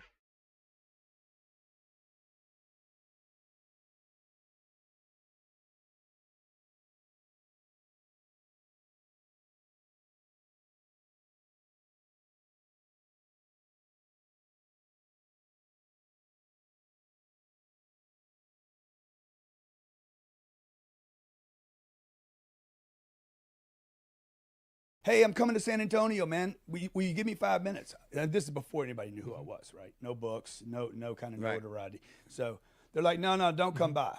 But see, that was interest. To me, that's interest. No, I'm not interested. Not interested. So not interested to you is interest. Well, it is. It says not interested. Not is an adjective to describe. Not is an adjective to describe interest. Okay. Right? So it's a level of interest. So if someone says they're not I have, interested... on a scale from 0 to 10, what interest level do you have? None. That is a level. Right. Okay, and then 1, 2, 3, 4, 5. You with me? A few minutes ago, he didn't know he didn't know he had no interest. At least I'm on it.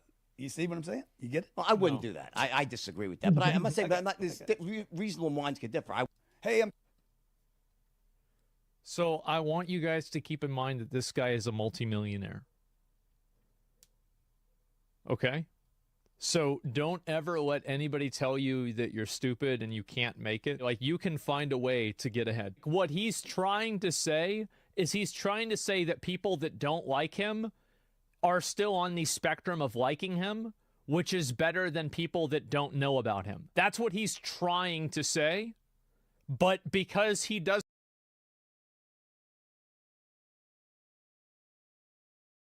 Oh yeah, definitely PvP's always been some hot garbage with, like, yeah, some of the stuff that's just in the game. It's just fun though. Here and there. When it's not like completely meta stuff.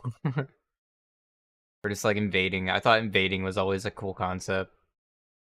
and the stuff they have for invading, like the being able to hide your glow and hide as like an object in the world.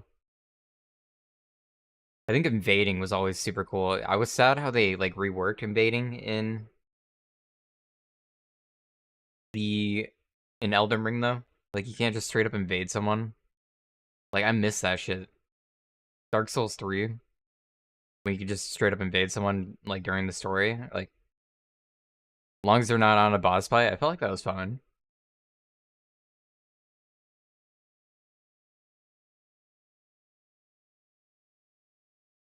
I never felt like it happened too much, you know?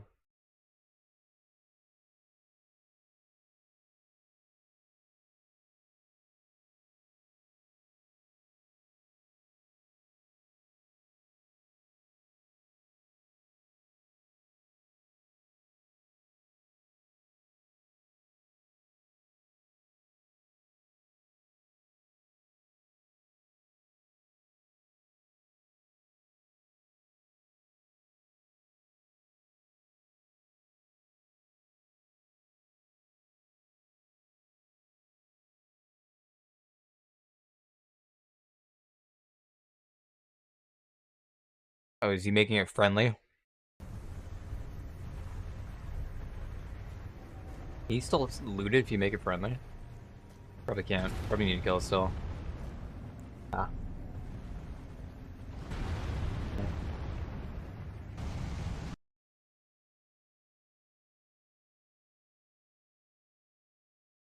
Under development, WoW Remix Mist Pandaria.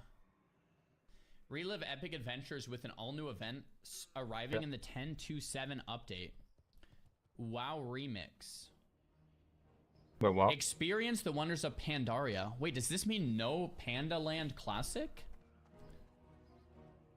What is WoW Remix? WoW Remix is a time-limited event which allows players to re-experience the entirety of MoP at an accelerated rate from 10 to 70. Yo, wait, that's an amazing idea. And its powerful new effects. Oh crap, this might get me to play retail. That actually looks really fun. That's a good retail update. Which means no MoP Classic probably. Which means they're gonna end Kata? What the heck? Dude, my brain just broke. Okay, accelerated leveling. You can take on every quest, create a new WoW Remix character starting at 10. This might actually get me back into retail. That actually sounds kind of fun. Well, I guess it wouldn't be retail, it would be MoP. Customizable items allow you to power up as far as you can take on tougher content. Convert. It's cool though, because it's tied to retail. And you create a character. And it's creating a character for that time period that transfers on to retail. And you can re-experience the game. Like MoP status.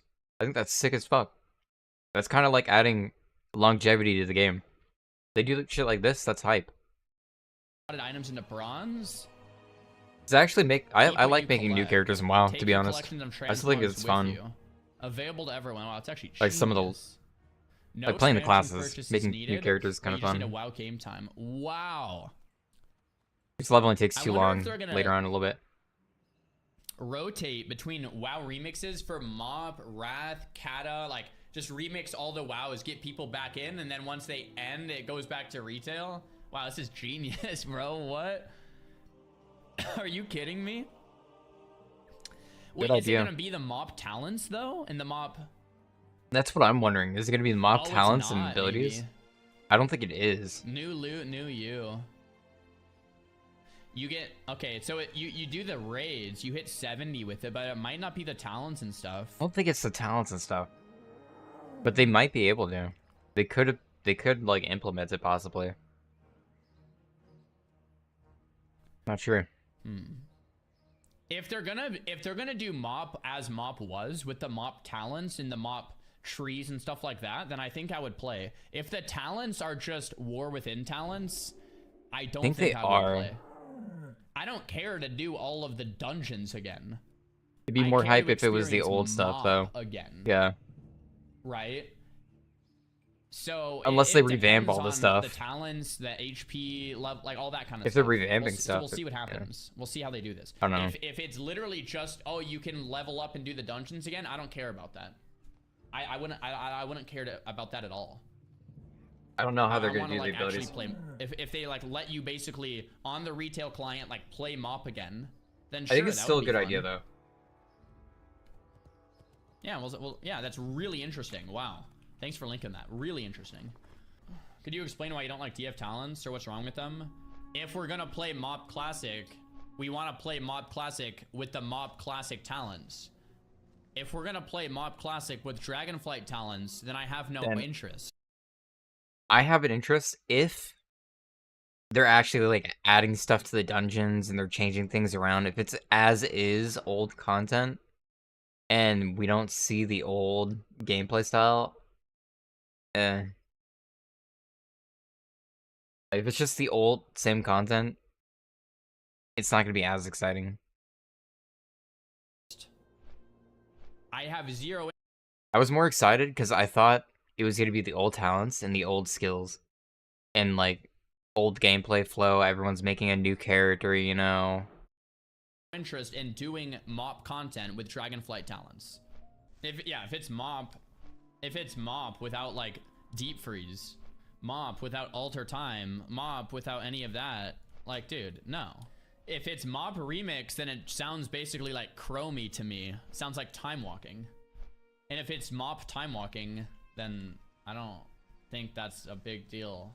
So we'll see. They We'll have have to see be what doing it is. more with We it. don't really know yet. We need more information before figuring out what's good. Based on what they said, my guess is that it's a DF based talent system and we're gonna get an extra action button. If it's DF Yeah, that's what I talents, figured was gonna happen. I don't think I'm gonna play. It's not as exciting for sure. I have no interest in running MOP dungeons with DF talents. Do you guys? Does anyone have interest in that? If it's MOP, like relaunching MOP with Still the a MOP fun way to talents level with, a like, new the character though. Dragonflight, 'Cause it's like a boosted leveling up client, experience. I'm pretty then sure. that sounds kind of fun. To, like boost your character I to want MOP 70. so So I can play MOP still with think that's a good Walker. idea. The reason MOP was fun was because of the class design.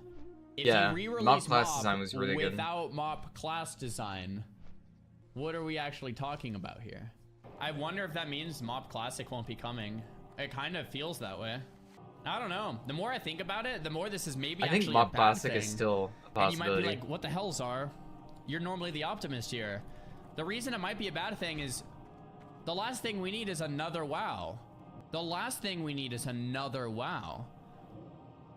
We already have so many versions of WoW. The last thing we need is another WoW.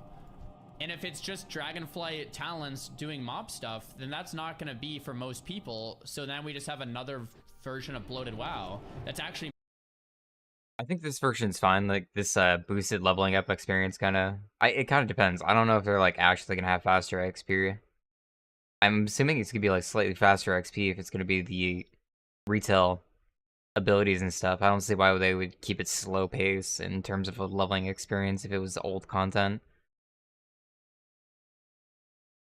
Maybe this is actually maybe not a good thing. Crap, I didn't even think about that. It's a limited time event though. I guess that's fair. I guess if it goes away, I'm assuming it's gonna be like but still, to level up your we'll see how it characters goes. faster We'll see how it during the goes. event We don't know enough info and check yet out the to old really make a content. judgment. So we'll see what like more info we get released on it. It's probably It might be boosted sick. XP.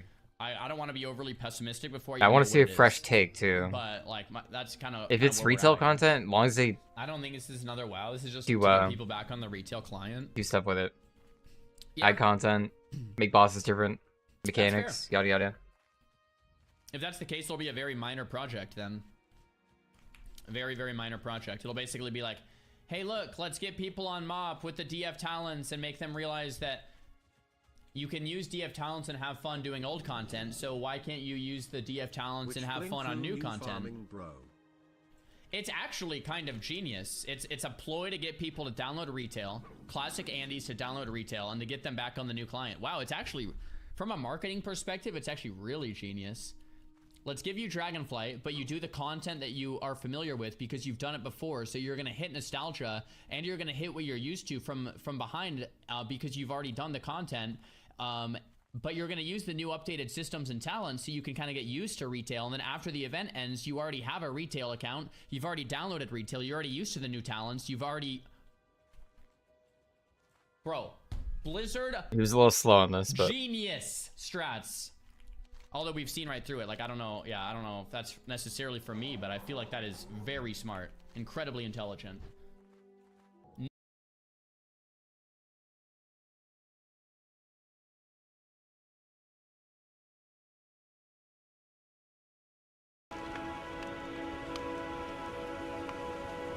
What is it?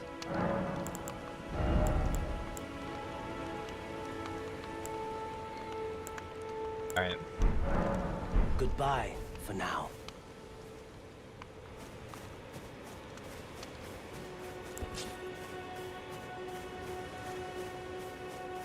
Could use a better dagger.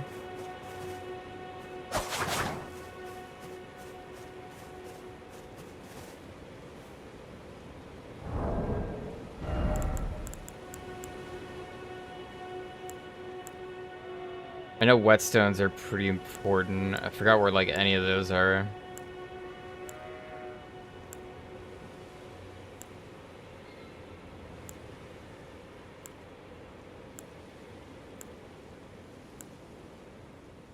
Is it a waste to upgrade parrying dagger?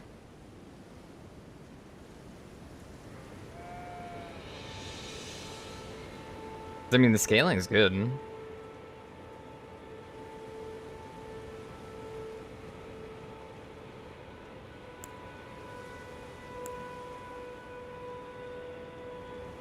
Yeah, it is. Let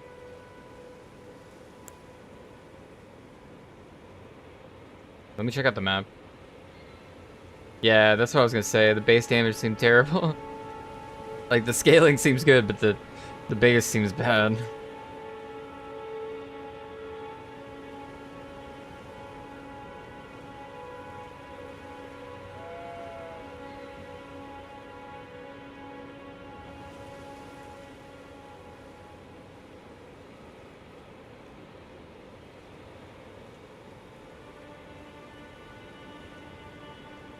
Looking up daggers real quick.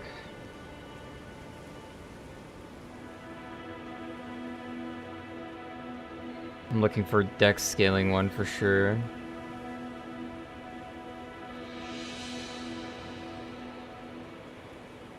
Maybe dex strength?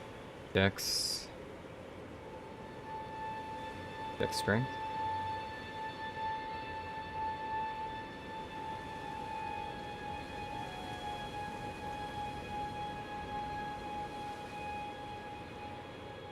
Eleden sickle sounds cool. Is this easy?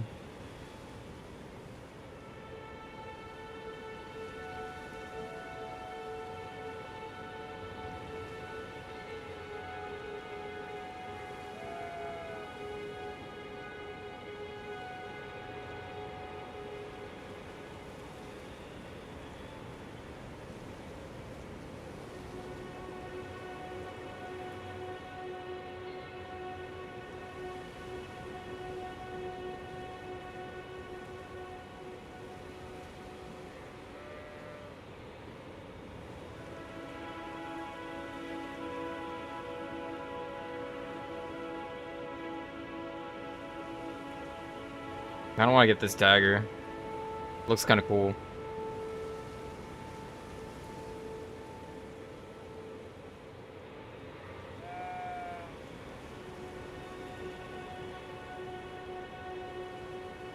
Windmill Village. Can I even get to Windmill Village? Areas in Narnia, man.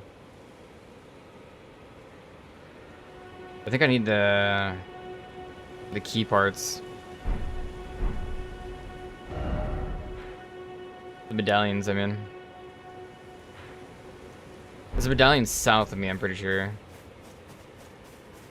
In the tower where I'm pointing.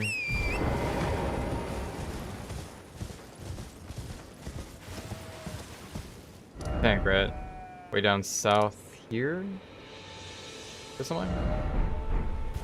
I think it's around there. I think that's one medallion piece.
heck was that?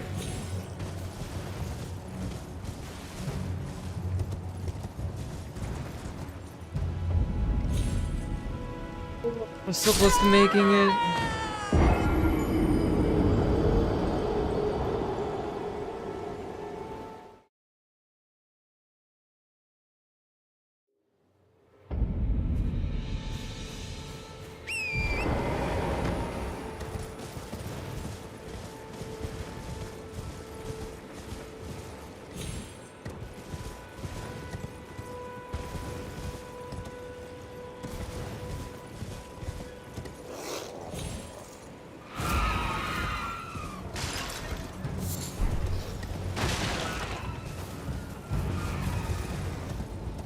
I have to cross that way, I forgot. I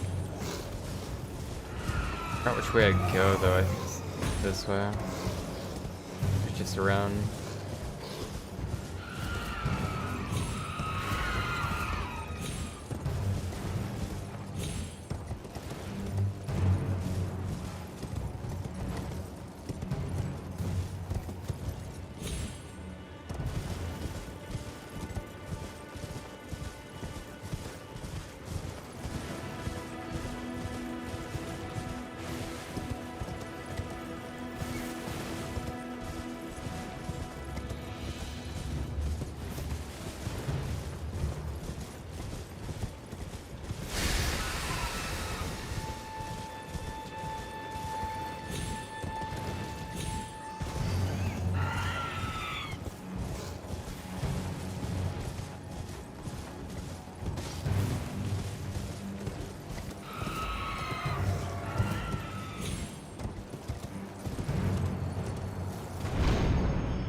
Let's not talk about it.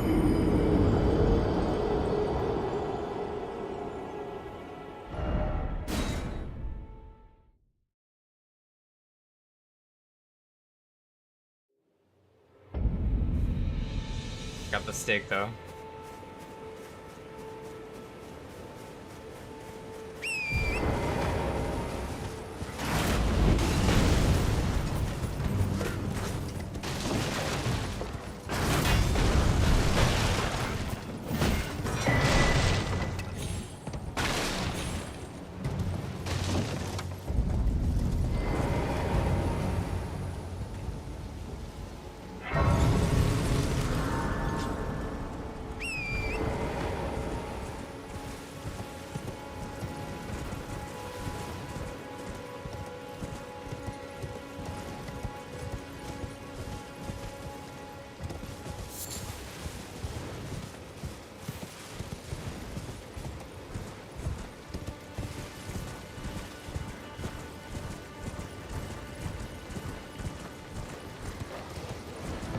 Surprised they didn't necro.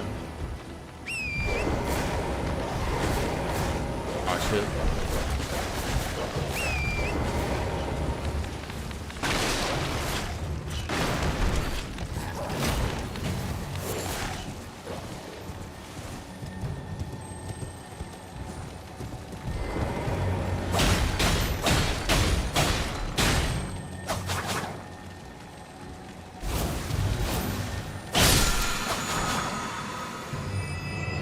Watch for mighty shot. Ooh.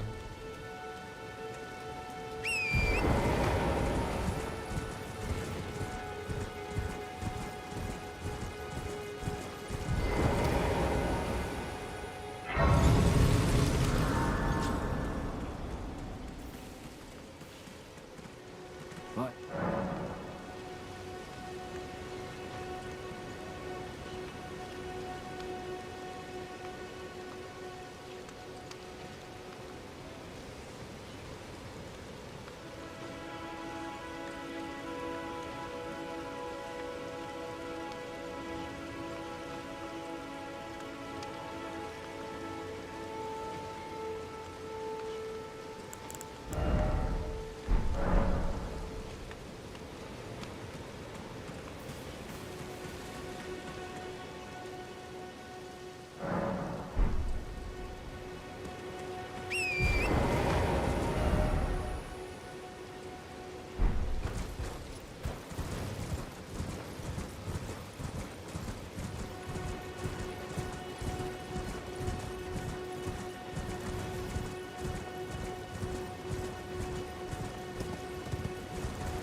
think I went around last time somehow. Like I went through a different entrance.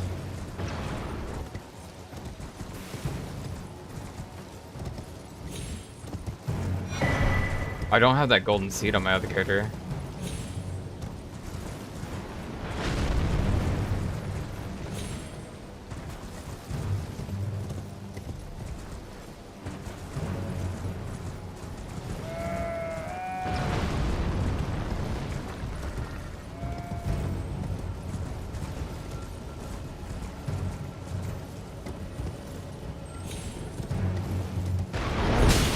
Oh, he's insane. Hey, welcome, Matt. Don't do it. Don't do it.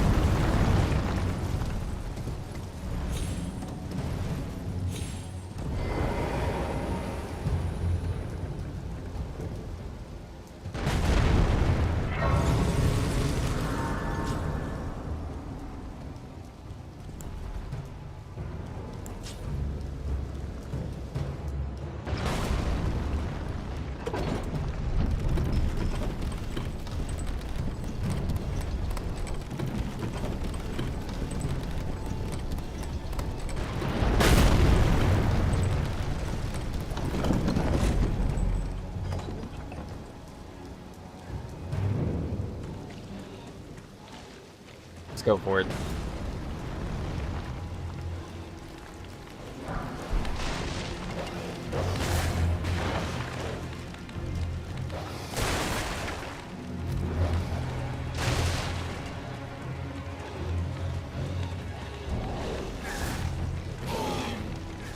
I don't think I need to be in here, do I?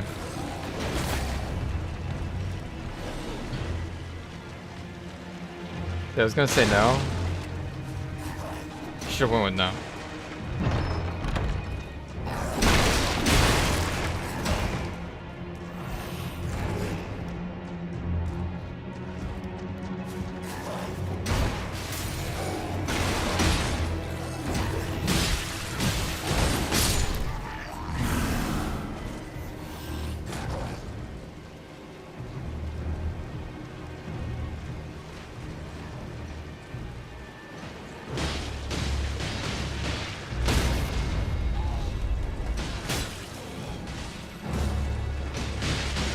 The medallion's here, no?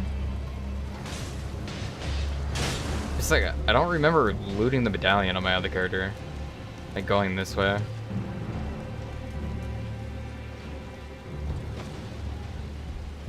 Medallion piece here though, no?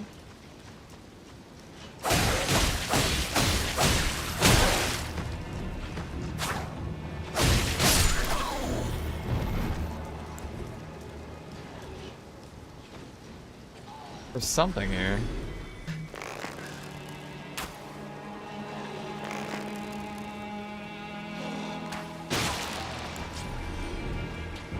Yeah.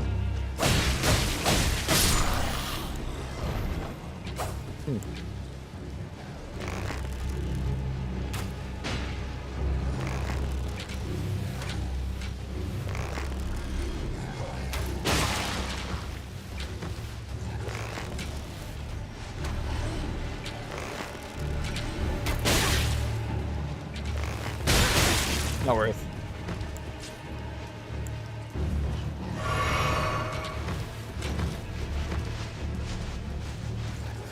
Oh, they have a chance of dropping their weapon here, I think. Might have been these guys. I already have a good bow, but I mean... But can they get down?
I don't remember what was here. Oh. That boss is here. I don't remember what that boss drops. Oh, he drops a weapon. The crystal weapon, right? Crystal-y looking weapon. More strengthy though.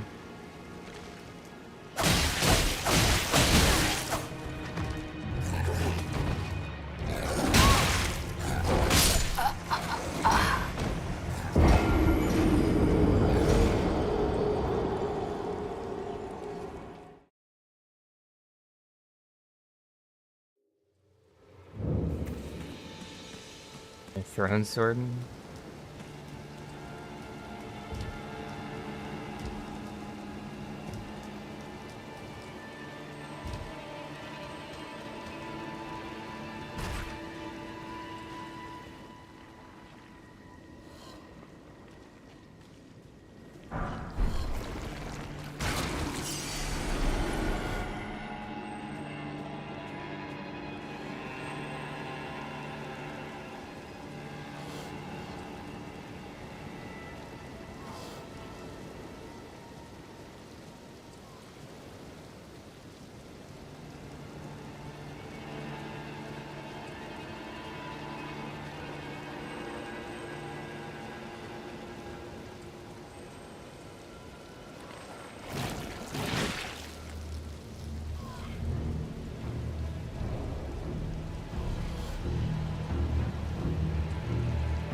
It's got a third eye.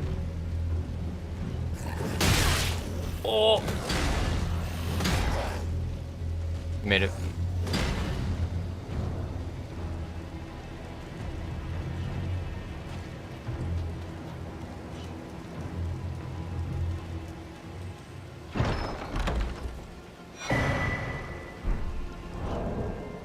Twin blade. I forgot which one twin blade is.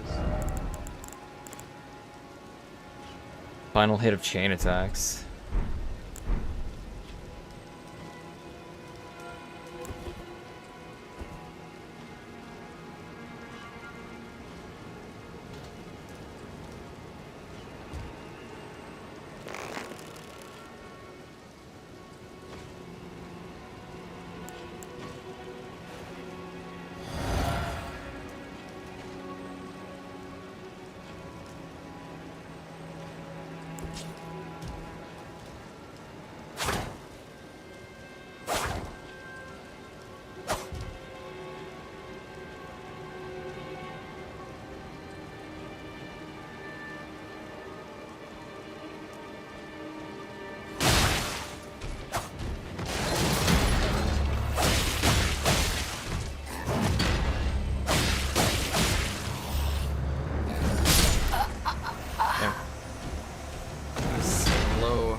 I have character models modded only. Besides that, it's vanilla. This is one of the like races it adds.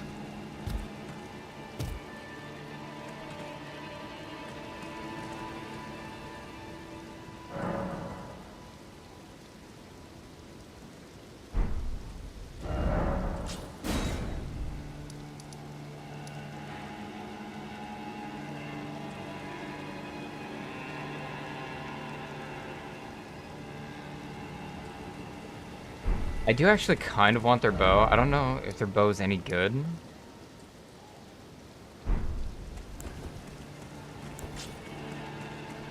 No way the drop rate's insanely low, right?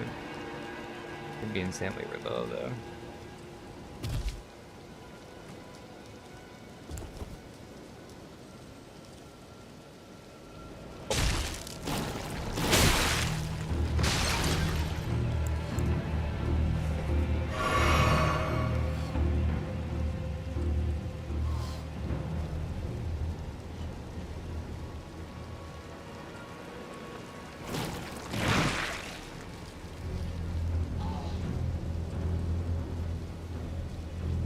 Yeah, it was in need.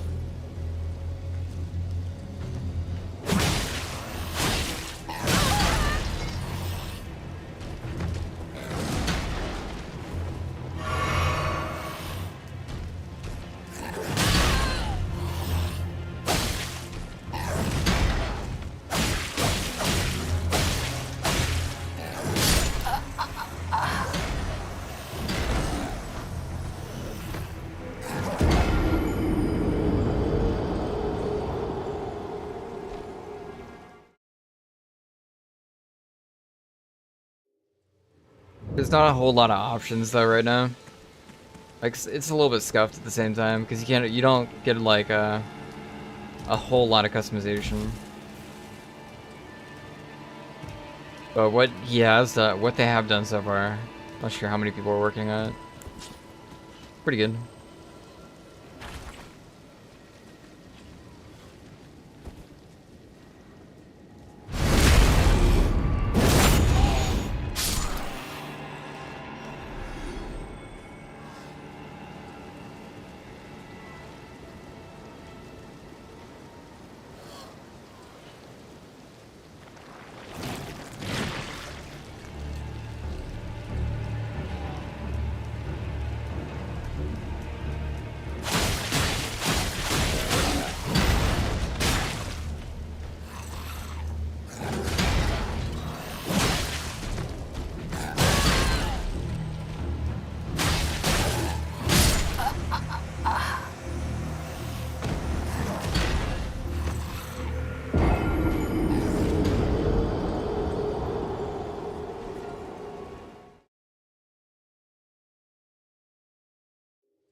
Yeah, this guy's insane.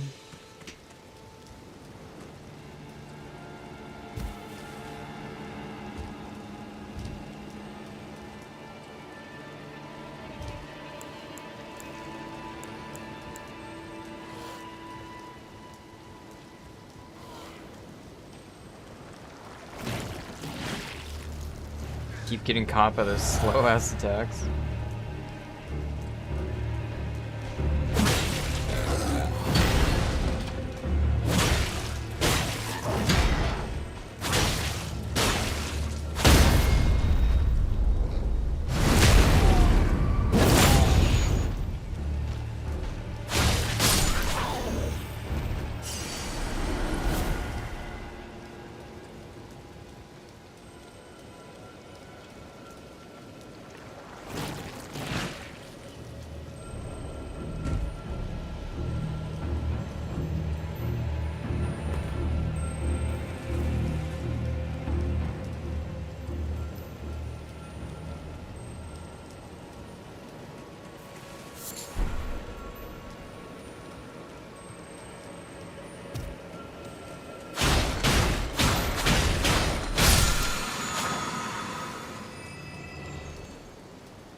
Dude, I was so sad when they announced Elden Ring and things were looking great because, you know, we see Wolf Boy on the cover and stuff. Like, we see gameplay, like he's in there. They're showing screenshots of Blide like way before. I thought it was gonna be a playable race. Like, I thought we were gonna be able to like choose like if we want to be one, because that would have been fucking cool.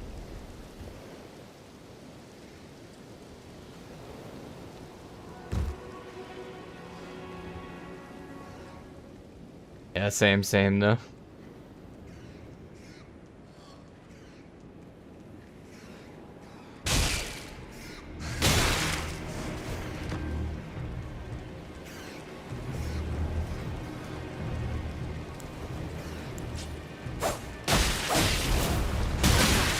Oh, Chris got himself double hit.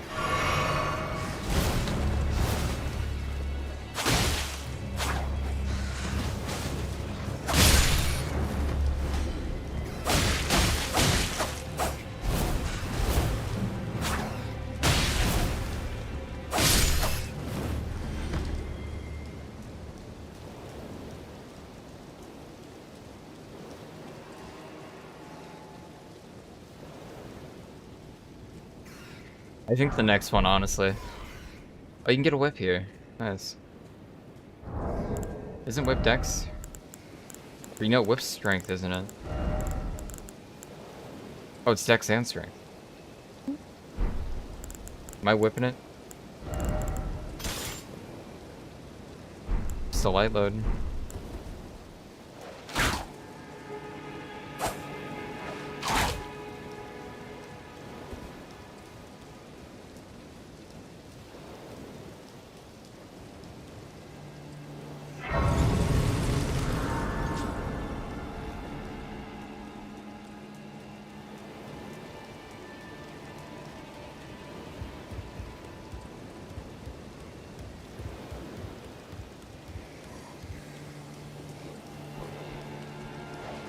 Nice, nice.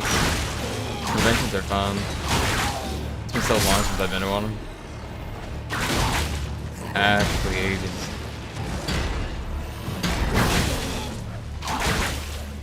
Whip's great. I'm dead. Oh.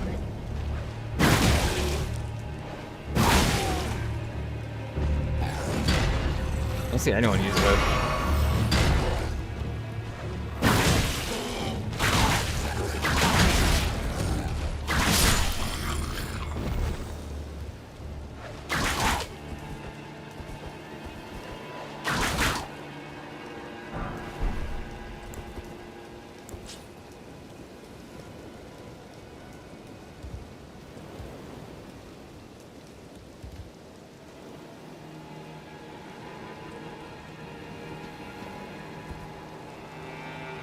I haven't done this boss in a long time. Hey, nice.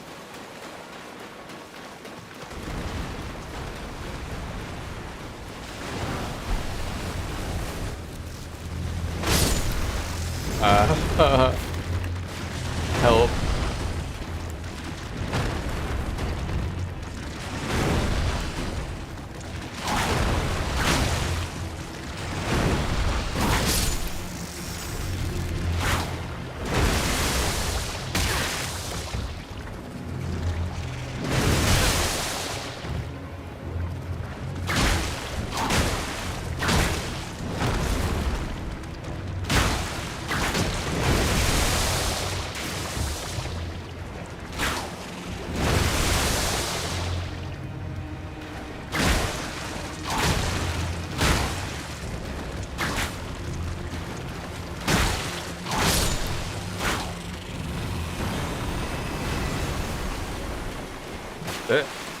That's pretty funny though.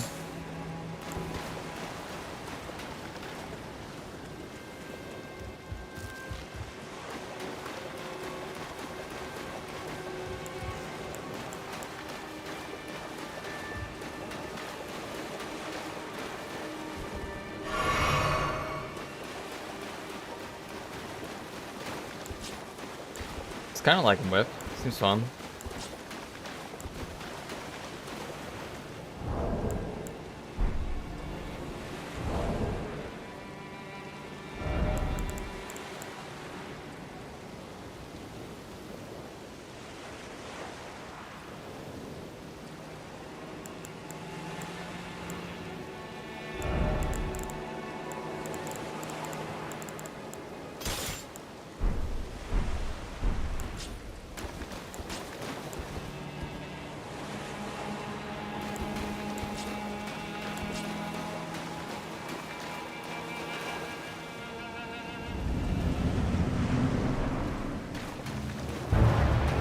I always thought this guy was pretty cool too. A little bit of a weird face.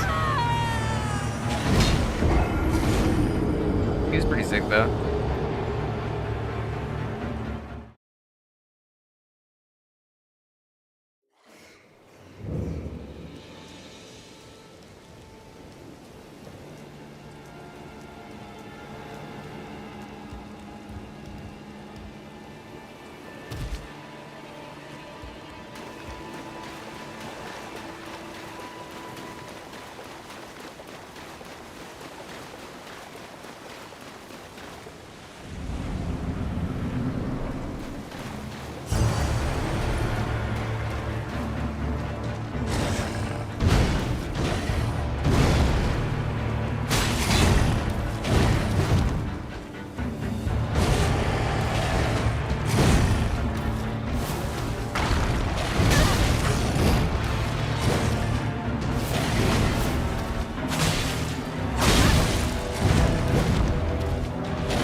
You know what? Maybe they kind of bait you into like landing on the jelly, so you damage them and then they hate you.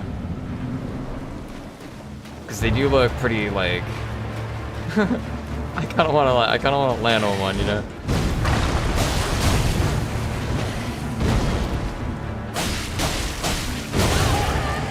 Look very jump on them.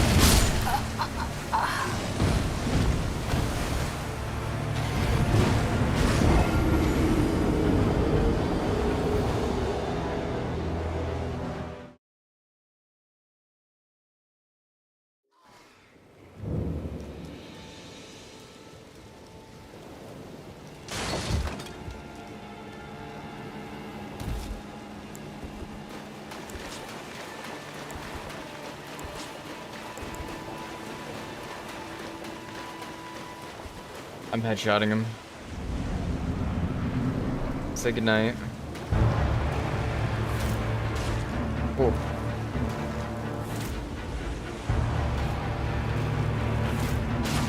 Oh. Oh. Pumping.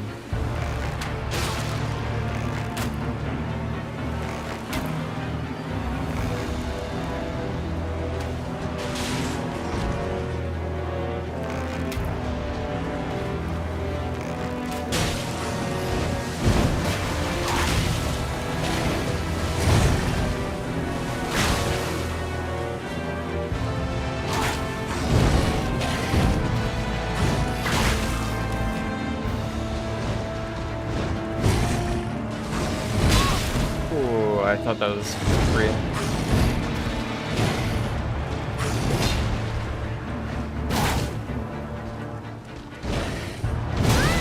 That's a bad roll.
I didn't realize you could stagger so easy.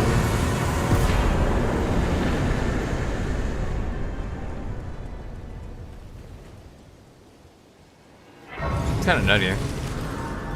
Whip with bow kind of seems just fun too.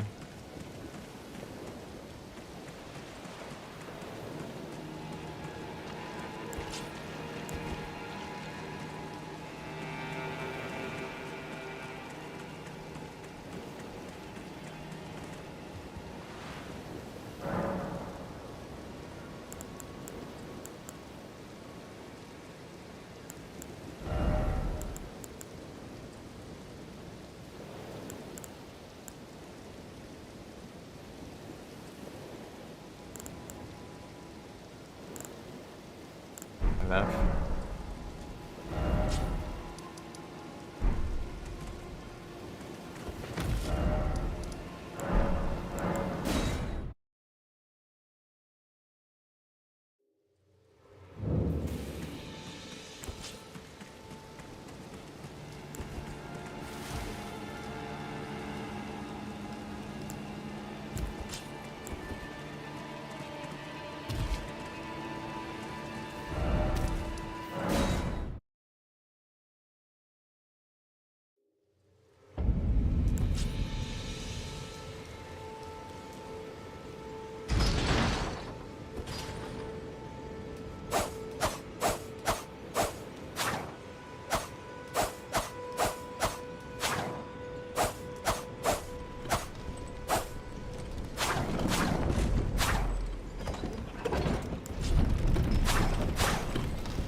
The wire's scorched.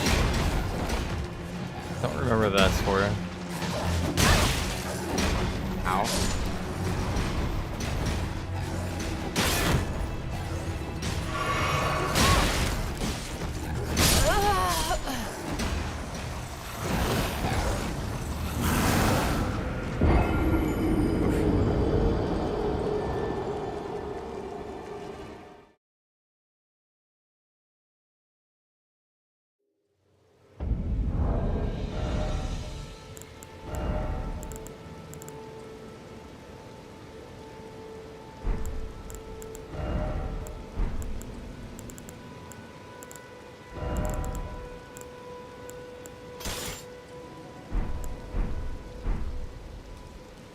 Alright, have a good one, Rollo.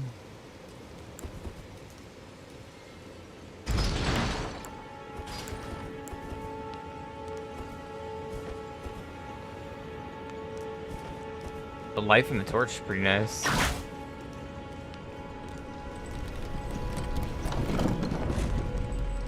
I do anything else with it?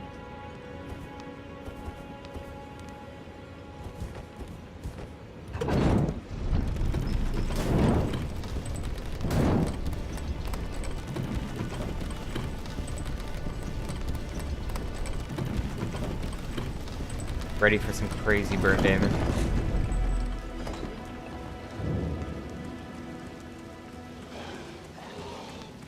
Surely, right?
Oh, wait, the ability's kind of nuts.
There's a face I've not seen before. I'm Edgar, warden of this castle, as ordained by Lord Godric himself.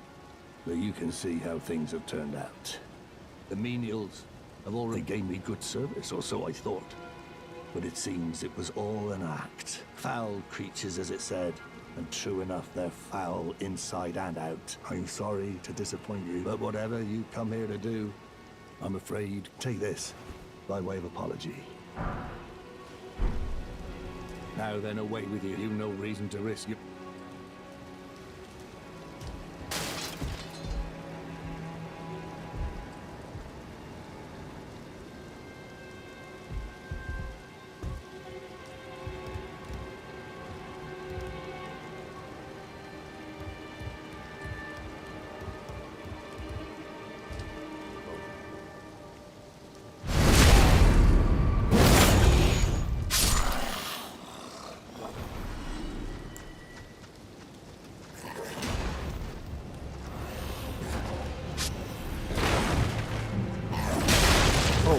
So fast.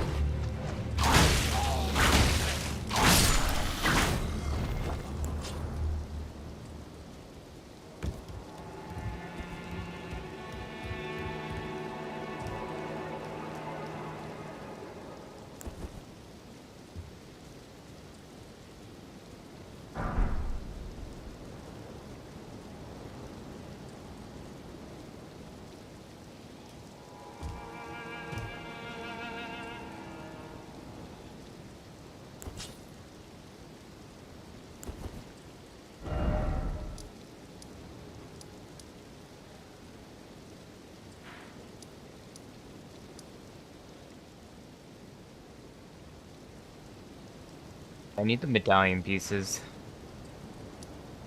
I think one was in this tower, maybe? I know it was one of these damn towers.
What was this tower?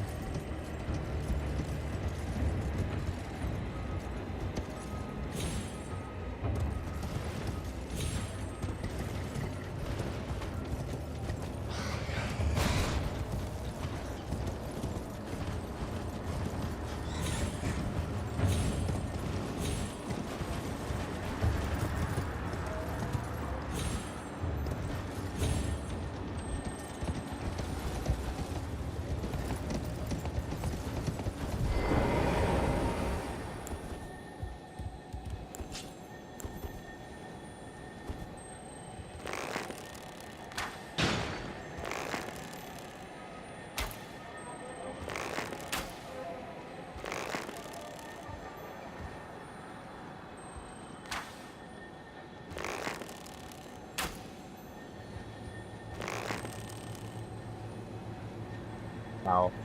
It moved again. It's gone, chat. It's gone. I can't even open that door either. Fuck.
Alright.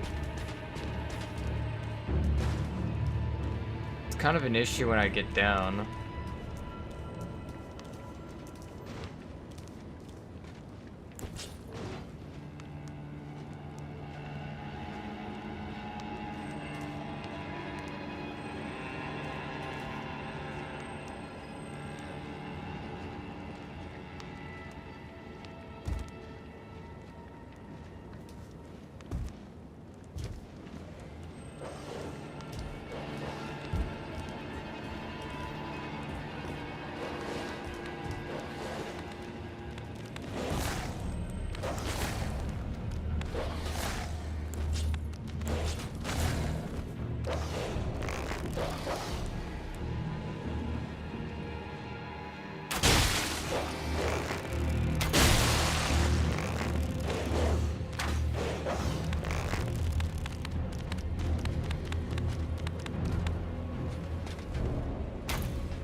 Angle's kind of ass here.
I just realized I didn't touch grass in so long over there. Like, fuck, man.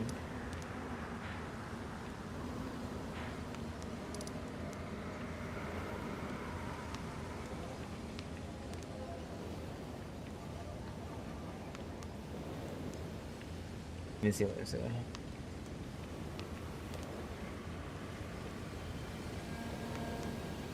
Right now is a great time to prepare a character for the DLC. So open up this guide alongside Elden Ring, and by the end of this video you'll be whatever level you want, you'll have the most versatile talismans, you'll have the strongest character buffs, you'll have... Most people seem to finish Elden Ring somewhere between level 100 to 150. Inside this range needs to be lower than 70%. To maintain this and still equip new gear, it's great to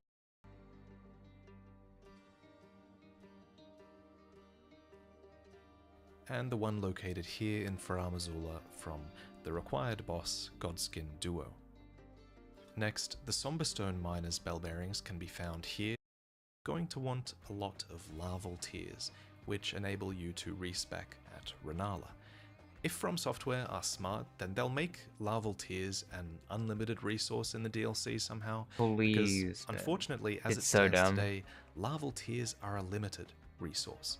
Here are the locations of some in Limgrave, in Caelid. There's like 6 of them, I think, or something. Mount Gelmir, in the consecrated snowfield, Shifra River. There's like, okay, there's way more than 6. Noxtella.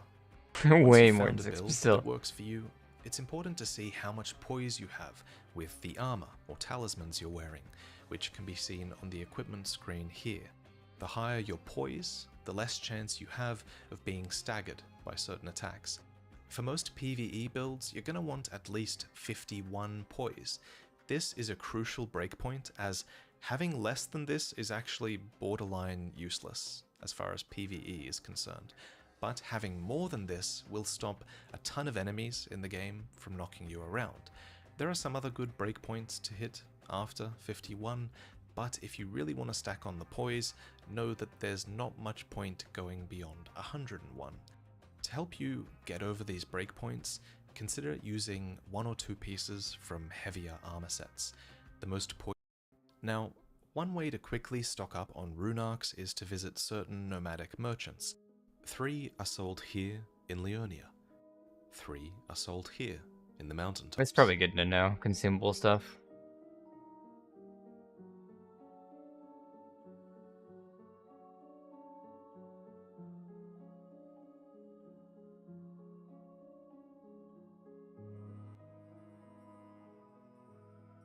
Three are sold outside Eleden. Bell-bearing hunter at the hermit from Vare's questline, discussed earlier, and rune arcs. You can either invade and defeat other players in PvP, or you can help other players in PvE co-op.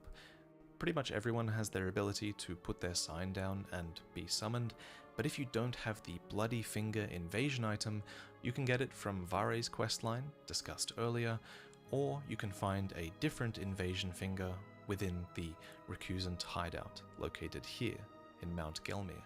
As for other consumable items, one I might recommend taking into the DLC are these stimulating boluses.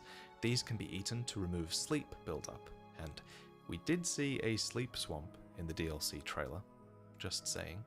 To get an infinite amount of these, I'd recommend killing the Bell-bearing hunter at the hermit merchant's shack here in Altus Plateau. It's a shield. Oh Afterwards, my God. you can hand in the medicine peddler's bell-bearing at the Twin Maiden husks to improve their inventory with boluses for sleep, but also frost, poison, and bleeding as well. As for offensive consumables, the freezing pot item is super underrated. It pretty much instantly inflicts frostbite on most bosses, which does a chunk of damage, it stuns the boss momentarily, and it also inflicts a debuff that increases the damage that enemy takes by 20% for a while. People have used this against Melania recently to great success. It breaks her out of her waterfowl dance, for example. To get the cookbook for these, turn right as soon as you enter Carrier Manor, and you'll find it in this small room. The rhymed crystal buds to make these freezing pots can be easily farmed here, west of the Ordina town, site of grace, in the consecrated snowfields. And of course you'll also need a few ritual pots to craft these. Ritual pots are a resource that you get back after you throw a freezing pot, and a couple can be easily found here in Jarburg, a hidden little town that's located off a drop from Leonia. I'll leave a link to all of the ritual pot locations in the description. The 2 mandatory bosses for entering the DLC are Moog and Radahn. Let me give you some quick tips for them. For Radahn, of course you know that running over these summon signs will summon help, but did you know that you can resummon those helpers as soon as they die? So if you want a sure chance at winning this fight, play it slow and ride around the arena to resummon your companions if they die. One thing I like to do on low-level characters is to use a Stone Sword key at Round Table Hold and pick up Crepus's Black Key crossbow and the 20 Black Key bolts. These bolts can inflict rot on Radahn, which synergizes extremely well with that passive summon playstyle we talked about. As for Moog, you'll be able to access him early as a part of the rune farming guide we mentioned earlier. But if you didn't do that, travel here in the consecrated snowfield and take the Waygate instead. And at the end of Mogwin Palace is this, Miquella's Cocoon. It's the entrance to the Shadow of the Erdtree DLC, and of course, to access it, you'll need to defeat Moog. 2 items exist in the game, specifically to make this fight easier. The first is Moog's Shackle, which can force him to the ground 2 times in Phase 1, making getting to Phase 2 a lot easier for you.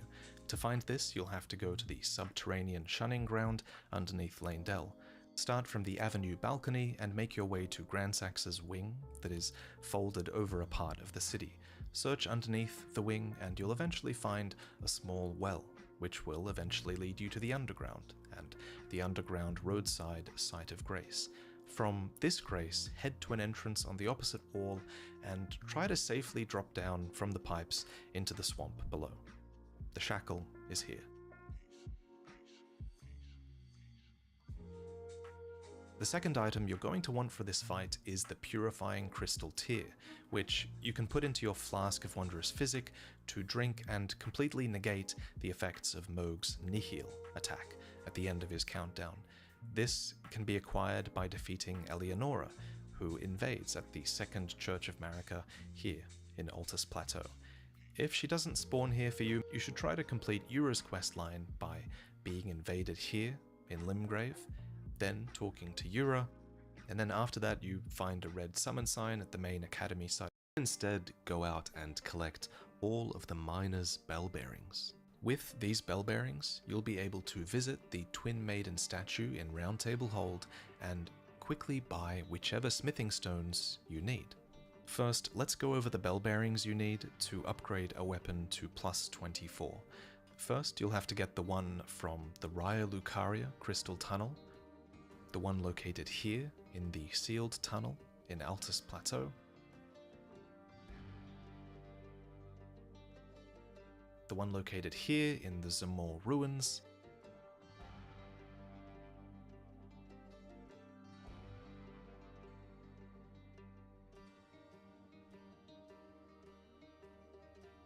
and the one located here in Farum Azula from the required boss, Godskin Duo. Next, the Somberstone Miners' bell bearings can be found here in the Celia Crystal Tunnel in Caelid, here in the Altus Tunnel, here at the First Church of Marika, here near the Tempest-facing balcony in Farum Azula, and here just before the Beside the Great Bridge Grace in Farum Azula as well. While you're in Farum Azula collecting all the Somberstone bell bearings, you should also consider taking care of various ancient dragons scattered throughout the city. If you want to upgrade some regular weapons to plus dragon 25, skills are so cool. Then we can grab a few easy ones while we're here in Farum Azula. One is dropped by the ancient dragon that attacks you just beyond the crumbling beast grave site of grace. This is just after you first arrive in Farum Azula. A second can be found after starting at the Dragon Temple Altar site of grace. Take the northern exit and pull out your telescope. Your prize is up on that ledge. To get there, you'll have to progress along this path, going out, through the hallway, up the stairs, then head back the way you came, jumping on this floating pillar. The smithing stone is just ahead. A third is dropped by the ancient dragon beyond the Dragon Temple rooftop side of grace.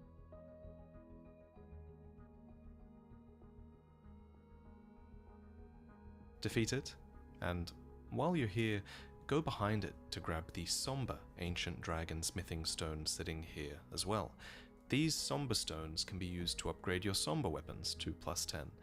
For more somber ancient dragon smithing stones, consider the one here in Mohgwyn Palace, just beyond the Dynasty Mausoleum midpoint side of grace, underneath the giant statue.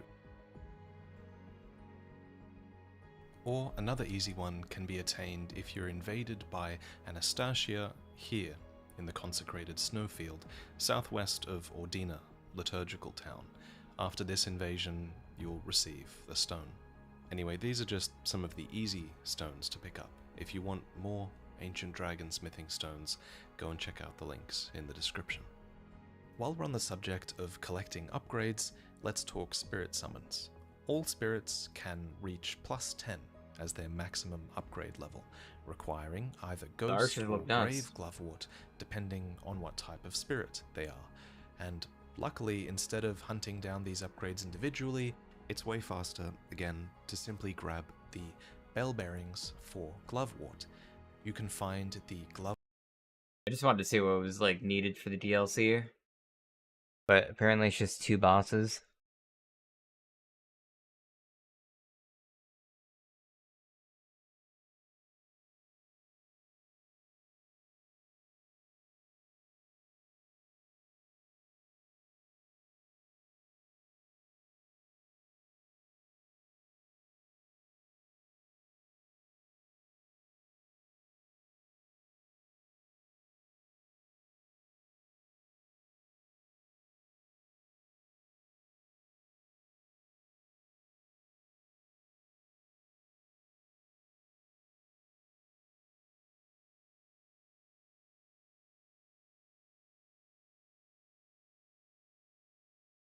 Heard about this game. Is this game out? Or coming out soon? Light No Fire? It was only a matter of time until Hello Games finally, and it has been in development for a number of years now, and we had heard whispers about its existence for a couple of years prior to the official announcement. The game could be described as one of the first true open worlds because it takes us to a fantasy. It was only a matter of time until Hello Games finally unveiled their latest exciting project, Light No Fire.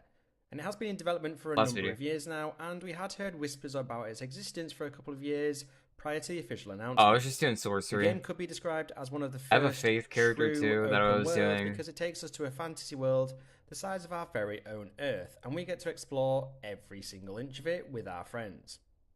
On the face of it, you may assume this is a less ambitious concept to their previous title, No Man's Sky, because that gave us a near infinite universe full of around. Wait, there's an Anther character, I think. I think I saw an Anther character. So, how on earth can this single planet concept be just I saw a as playable ambitious, Anther if not character. more so? Well, without further ado, Tripping? let's go ahead and find out how.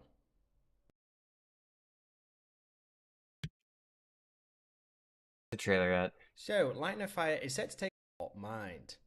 right there. It's pretty He's clear got a from the tail. trailer that there's going to be many more RPG elements to Light No Fire than there ever.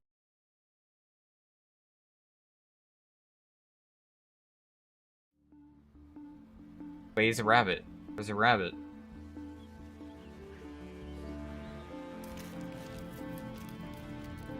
I'm sold.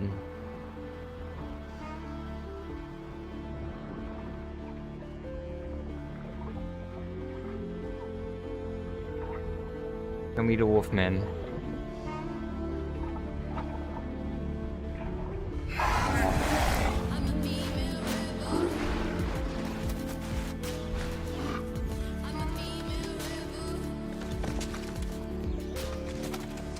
There's a bear. You can be a bear, rabbit. Or actually, yeah, I think.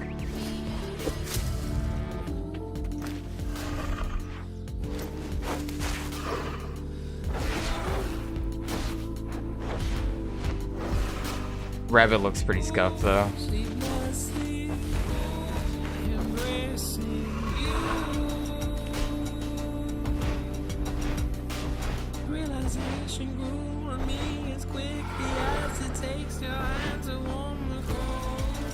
Oh, there it is, Wolfman. Oh, he's got paws. Oh, wait, no, he doesn't.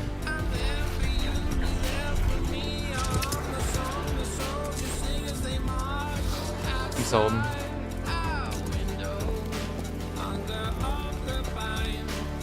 Oh, there's an otter? Is it an otter?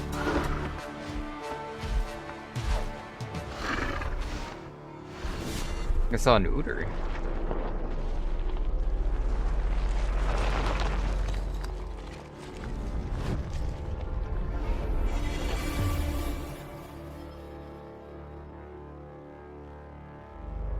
Don't try it out.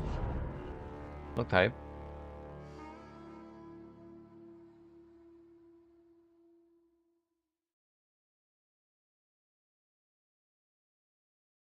Drew, where is the cat race?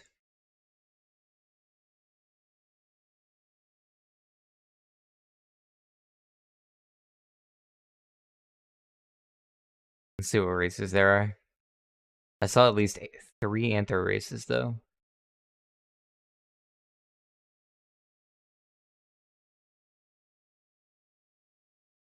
They look like super animal though.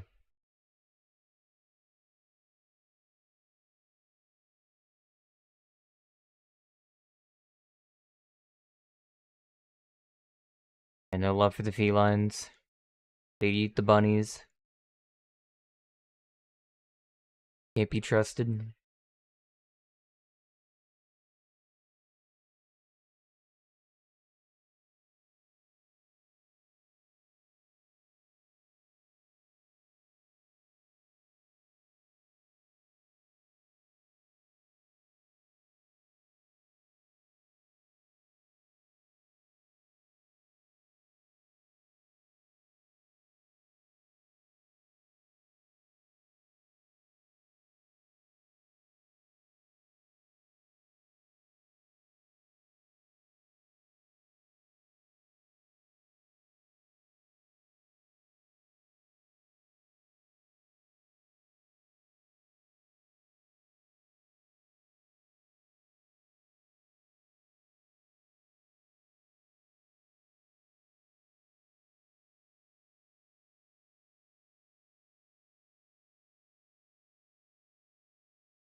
Bloodstained dagger.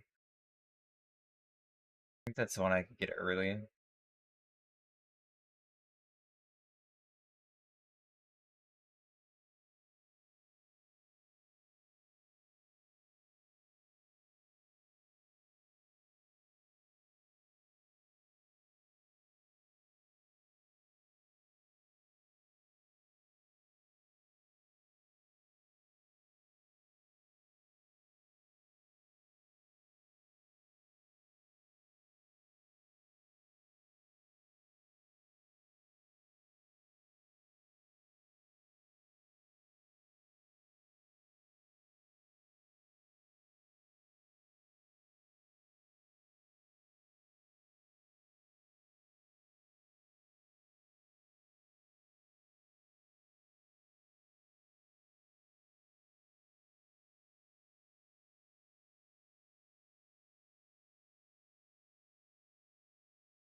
Yo, what's going on guys? Arix here. Welcome back to another video for Elden Ring, and in this one I want to put together a quick guide on how to activate the Grand Lift of Dectus. If you guys have defeated the second boss, I will not give you any details, no spoilers, but if you defeated that boss and lift, which currently does Elden Ring coverage.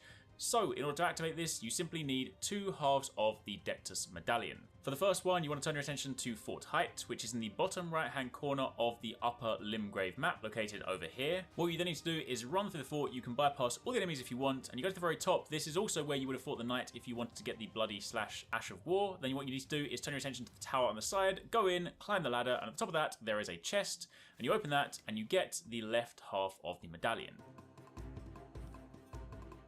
Following on from there, you're then going to be going over to the right. You need to go into Caelid for this one, so of course the right portion of the map. You need to go to That's Fort the one I Farrell. was. Same principle here, you need to run through the fort and go to the very top. Admittedly, this is a stronger area. The enemies do hit pretty hard.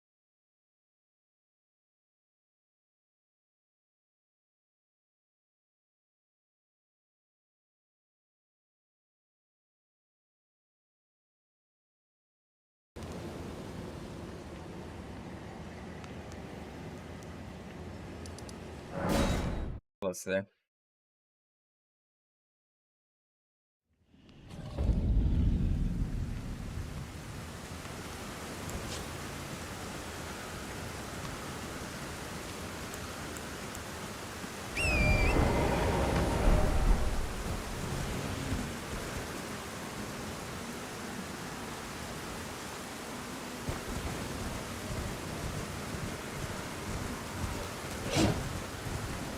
Do I go up through the, without the lifts again?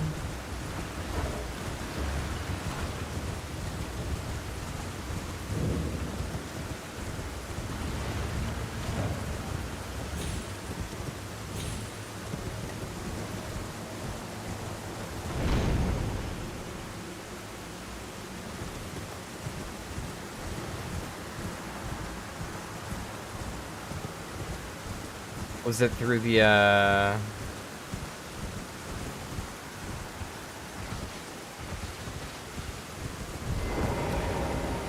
the starry area place you pass through, you know what I mean? Where you talk to Blyden later on for his quest line.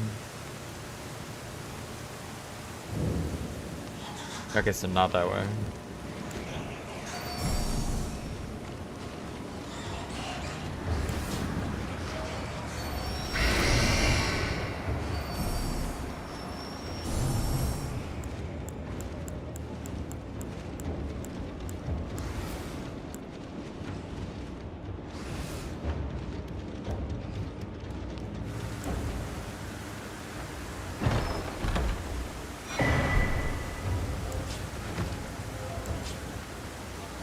I think the medallion pieces though isn't too bad.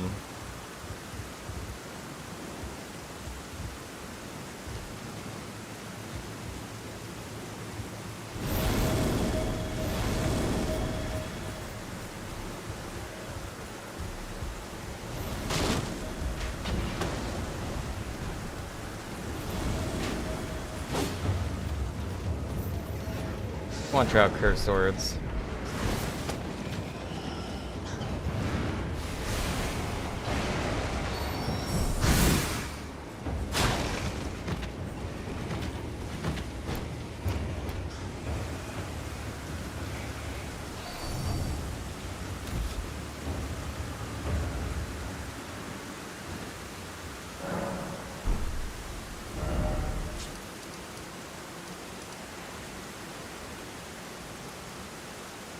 See, so I need fourth,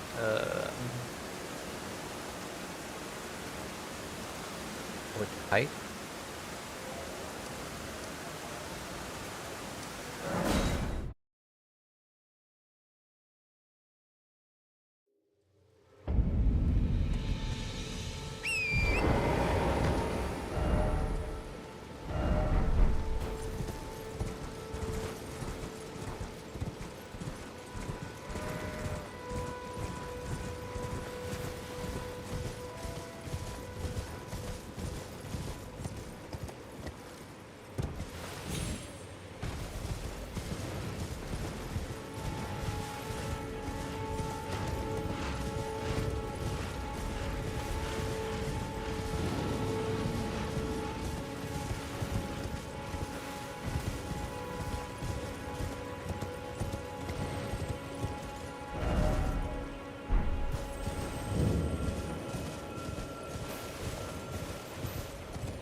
Welcome, dear customer. Yes, right this way. Right this way.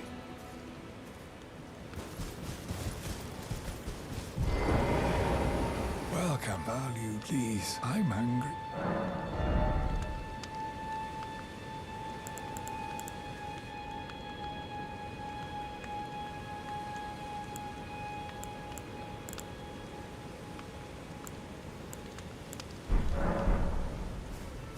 Gotcha.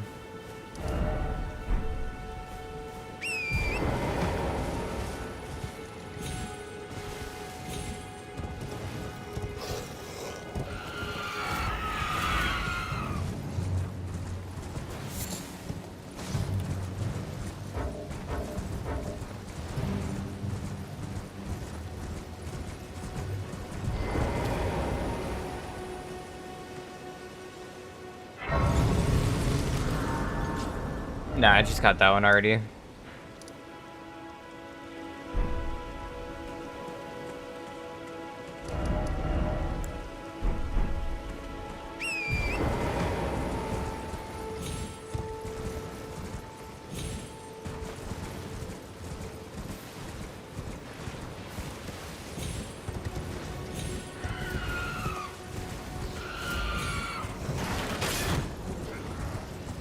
You guys chat?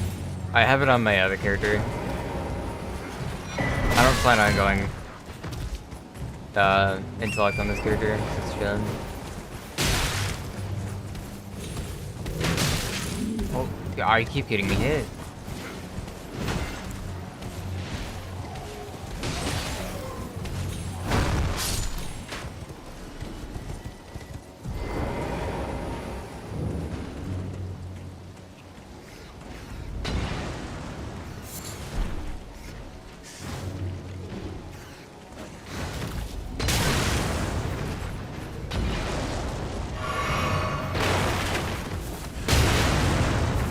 Can you not?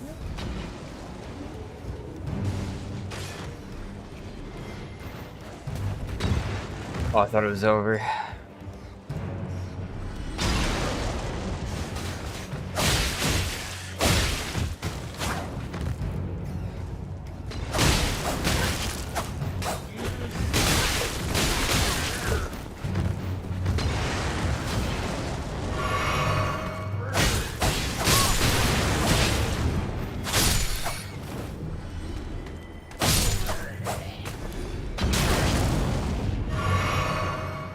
Through a wall.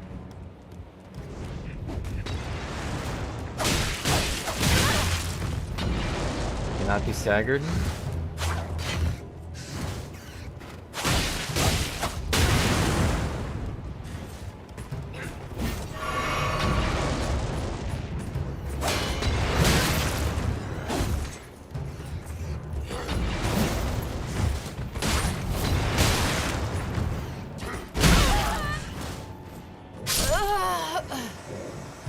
What the fuck?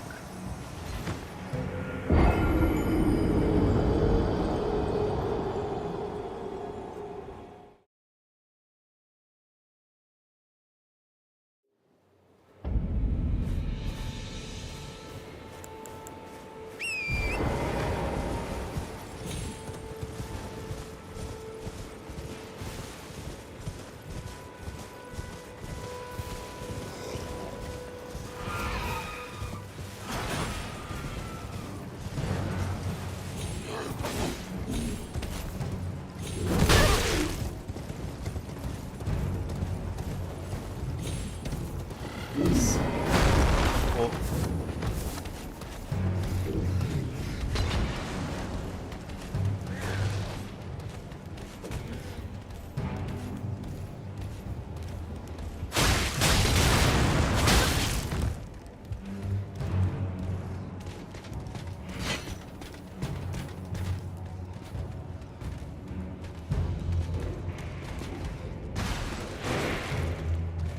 It should be up here anyways.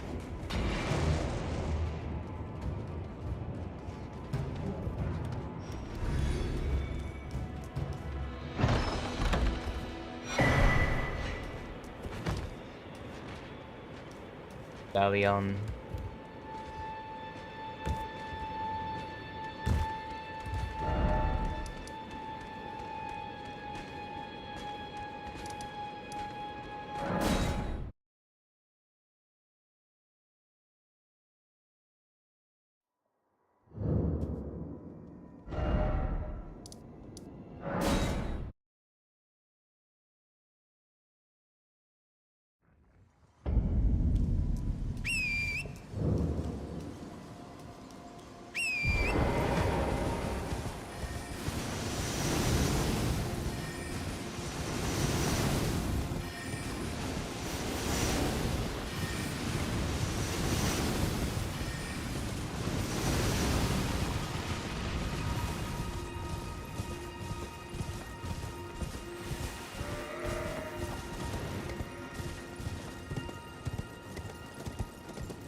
Yeah, the Anther characters people were putting in Risk of Rain 2 made me want to play.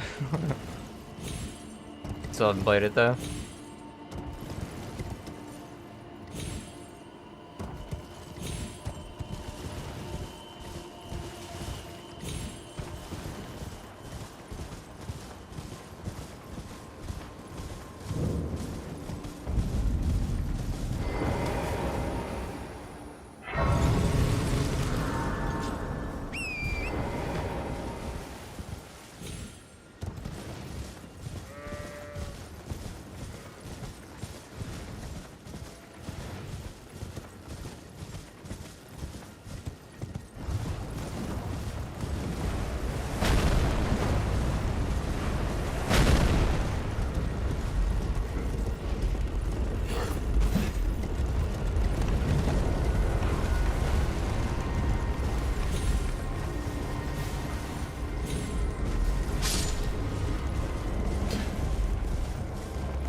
Kind of like how old astrologer used to be.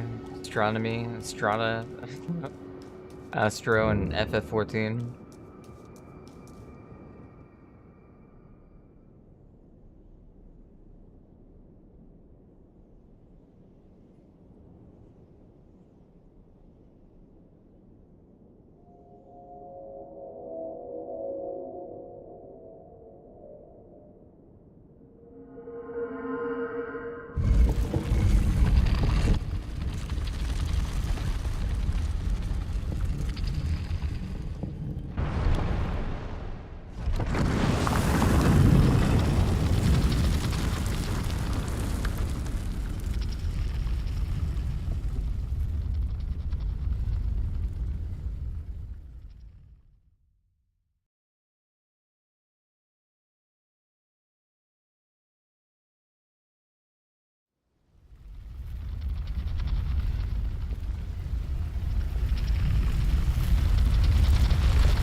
It sounds dope.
Where it is a...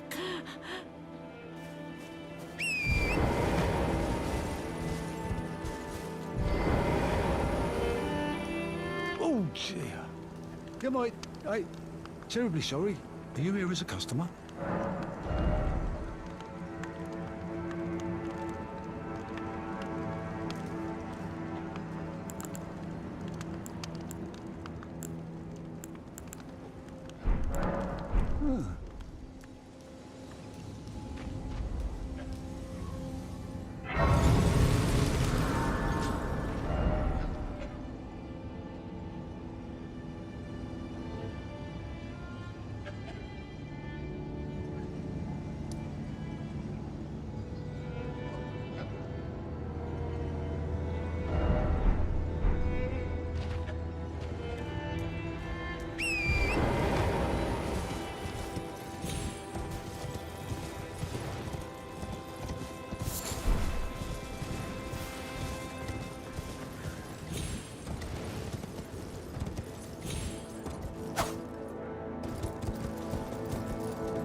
I do want to show you guys how to farm the Celebrant's Sickle. This is a dagger/pierce type with quick step in Elden Ring.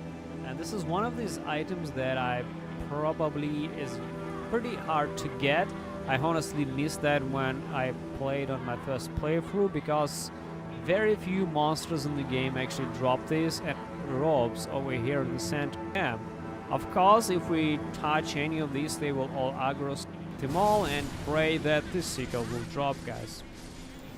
This is pretty much it. You see something has dropped. This item is quite rare considering how few of them wear these blue robes. You can also farm the blue variation of the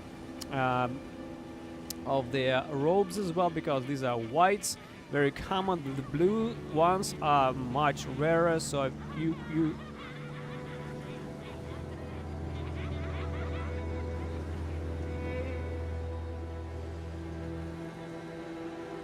So it's a rare drop.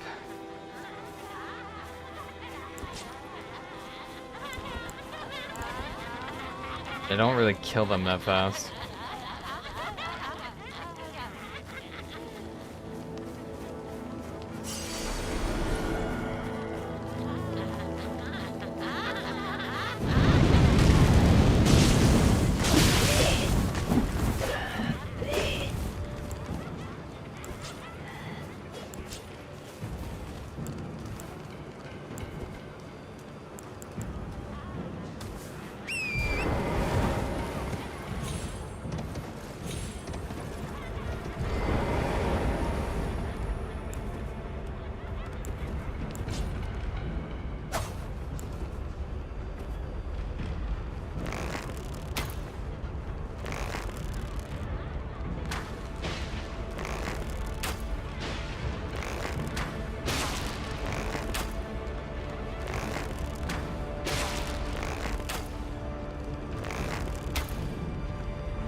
Alright.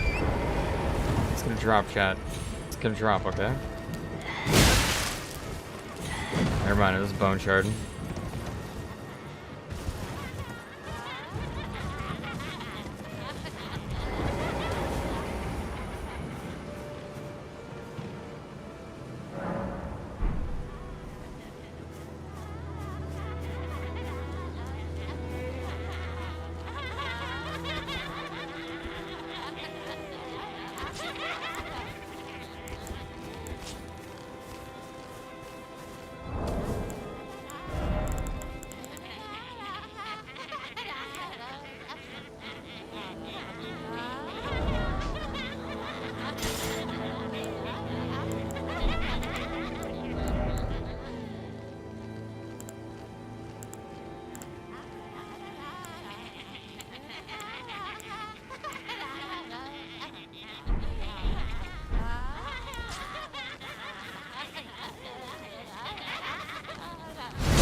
It didn't drop anyways.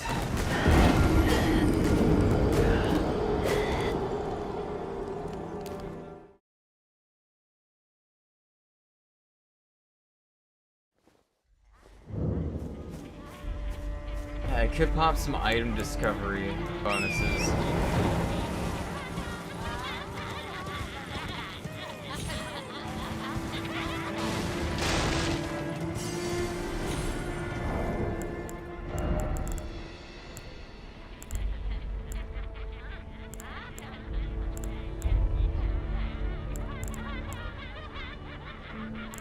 That's a lie, I have none.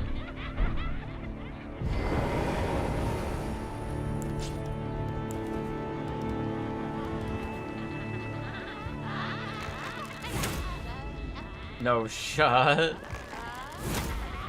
No way.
This is probably like the spot right here.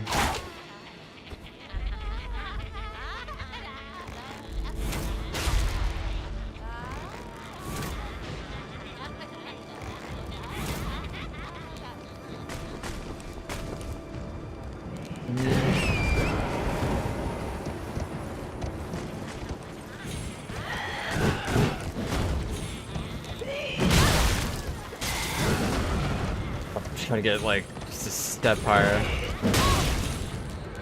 Fuck. They're not letting me.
Okay, you want on that one?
It does look like a panda face. Just a little bit.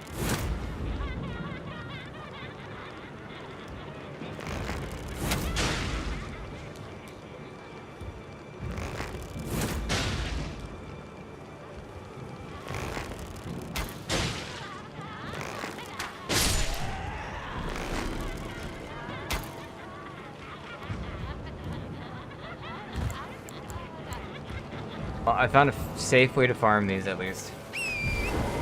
But the downside, the drop rate is still low as full.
Came all this way down here for this dagger. I feel like I have to. I have to get it.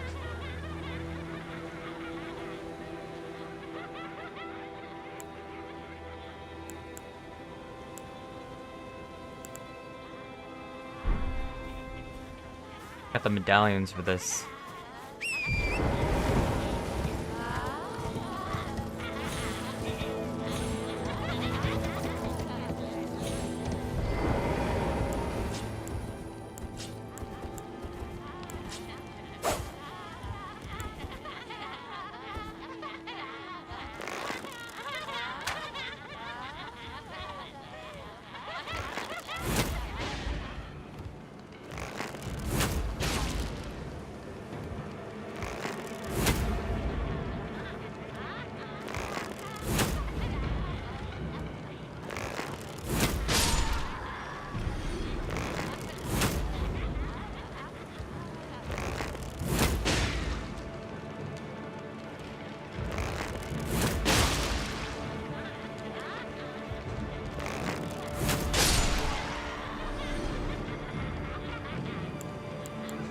No drops whatsoever when I cheese it from up top.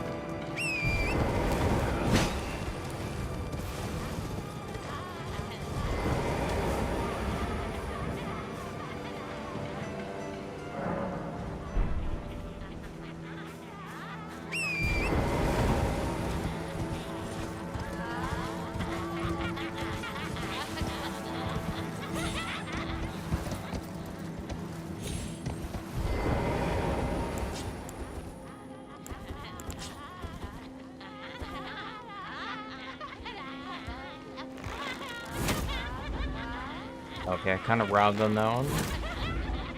And that one kind of robbed.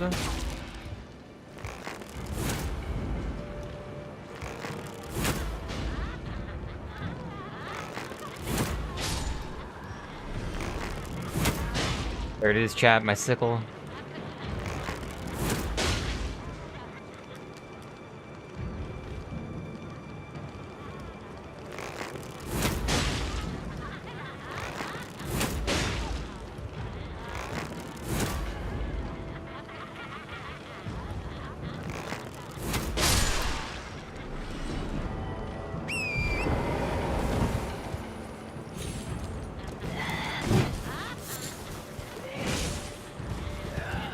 the bone shard.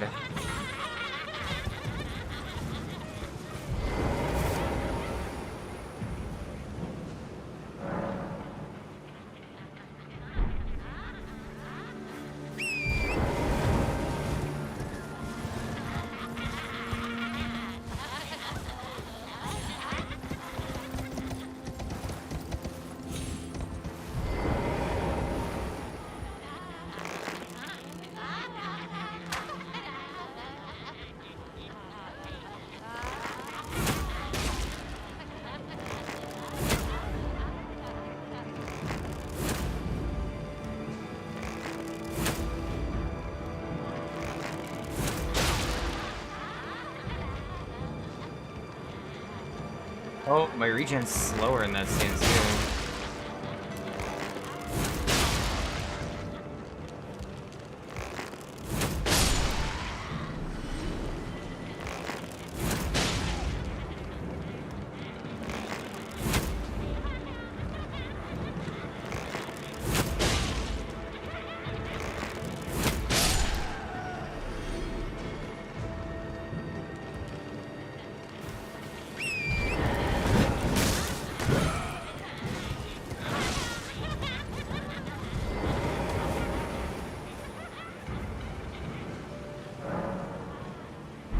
Alright, I'm gonna kill 4 more. 2 respawns or... Yeah, that's when I give up.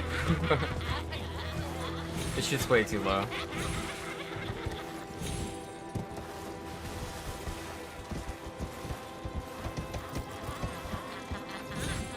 Me killing 2 per respawn and then going up here every time.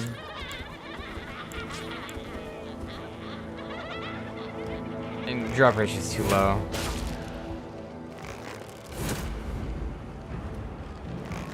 I do kind of want their blue cape chest piece though.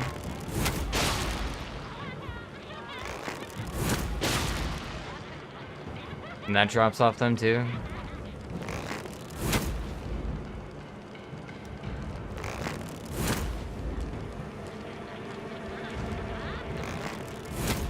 Oh my, stop strafing me.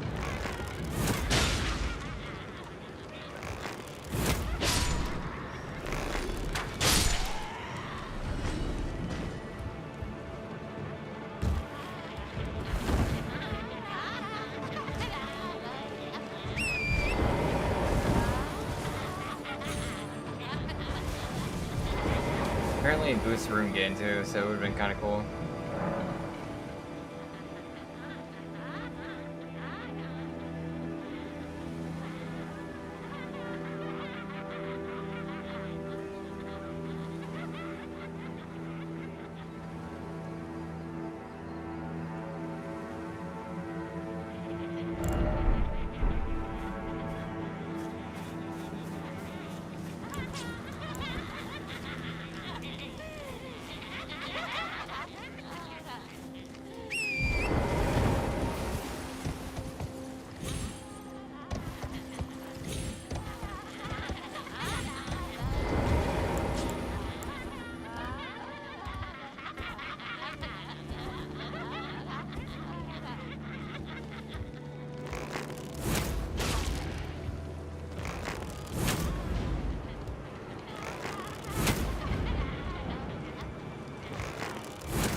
Alright, we'll do one more respawn worth. One last try.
Nothing.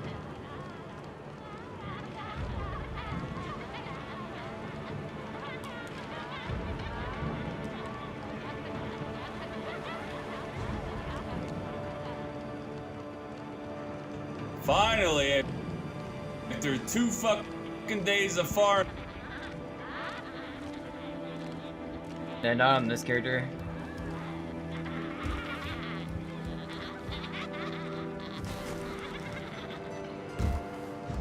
Everyone says, though, it's like a really bad drop rate, so... Ooh. I don't know if I want to do it on this character. Might be time to just get another dagger.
Old steel dagger.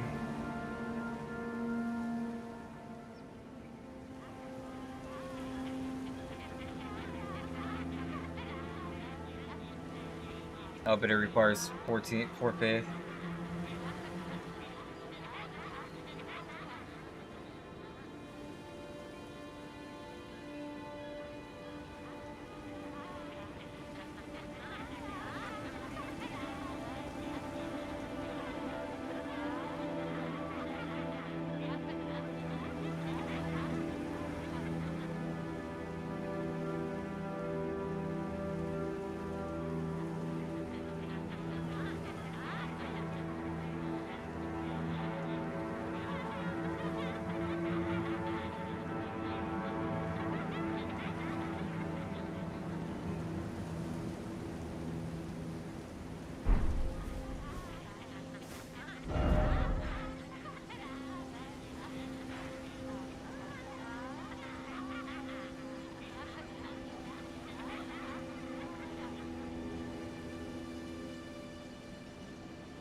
Bloodstained daggers in a hermit village, which is nearby, I'm pretty sure.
right back.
Okay, sorry, back.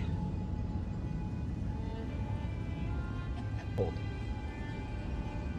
It's so cold.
I've seen some comments saying that I should do a bow-only build and some duels, and that's actually exactly what I'm going to be doing today, specifically a Cupid build. We have the harp bow at +9, which is a total meme, but it does play music, which is nice. Plays We're also just music? going to be using like a wide assortment of I've seen arrows. that. And the only armor piece that we have on is the fur leggings. And my I feel like you talismans, need to I have the run Shard like of light armor Alexander, for sure. Crimson Amber Medallion +2, Blue Dancer Charm, and the Arrow Sting Talisman. And then, of course, you can see my stats over there on the welcome, right. sir. Now let's go defeat some people using the power of love and music, and a ridiculous amount of arrows.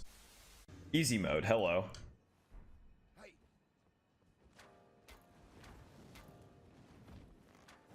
It does play Nice. music. Yep. Yep. God, dude. Just listen to the little notes playing as I barrage this man.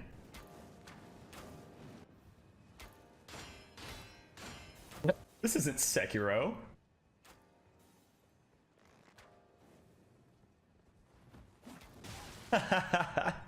Okay. No way.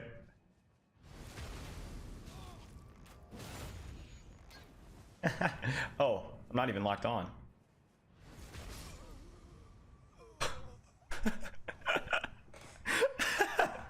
Wait, he was really just seppukuing himself to death? I think he's taking that Ash of War a bit too seriously. Hello, Bogo. Hear my music. Want me to play you a song that'll make you fall in love? Spammy.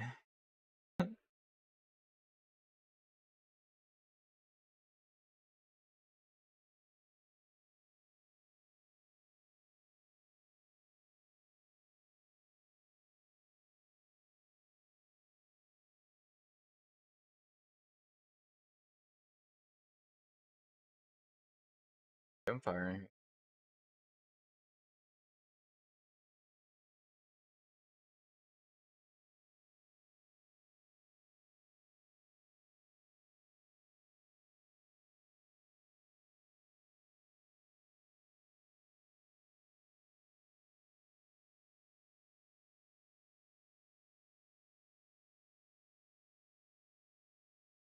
Good afternoon, good morning, and good day. It is your boy, Big Buppo, Buppaluppagus Prime, the Alpha, the Omega, the Beta, the Zeta, the Gamma, the other Greek letter, doesn't even matter. You name it, I claim it.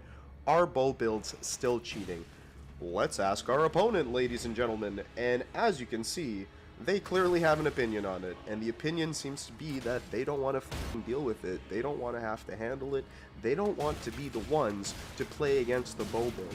And, you know, after rereading some of the comments of the original video, because if you haven't seen it before, you can go watch the bow build. That's a few patches back. It was the patch where Light Roll got buffed, and yeah, it was a different time then, I will tell you that much, but I will also say not much has changed. Not much has changed. As you can see, it's the same game.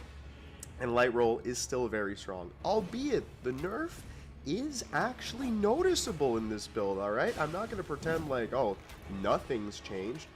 Some things have. Not much, but some things have. Like, as you can see, the strategy's the same. Keep your distance, but close enough to have them think they can reach you, and apply status effects. Now, someone had suggested, you know, like try in the Dark Souls Stormhawk 3. arrows, and I figured, yeah, I did. All the They other do Dark damage, Souls. They do poison damage, and I think they're pretty good for headshots. But the reality is I prefer to rely on the status effects, because when you play The on status PC, effects have always you been find the way. out that the cross-region platform thing, whether it's toggled on or off, doesn't matter on PC. You're still playing cross-region for some reason. I don't know if it's a glitch, I don't know what's going on, but the amount of latency I deal with and the research that I've done on it, it would very much seem that that doesn't matter, so you might as well, you know, run some kind of status effect to compensate for people who lag too much to be able to hit. So we run the poison arrows, we run the rod arrows, we run whatever we run to make sure that we get our wins, you know what I mean? But, like, are they cheating? Are these builds cheating? Well, it seemed like sick, dude. Yeah. Yes, and actually no. You know, reality is like so much has changed, but nothing's changed at all. I'll tell you what's changed. The fact that, like, before it was like chase down. Yeah, this guy quit out. This guy quit out. He didn't even want to deal with it, but that's what I'm talking about.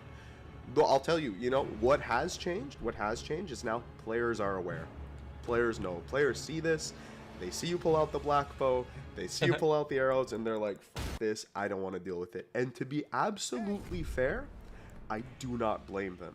I do not blame them, because I've been making other builds on the side. I've been playing this game a bunch. I know I haven't been releasing videos as regularly as I would hope I was going to, and as other people would hope, but you know, I've been playing the game. I've been playing the game and playing against other bow build users. I'm like, oh damn, this is what I was doing to people?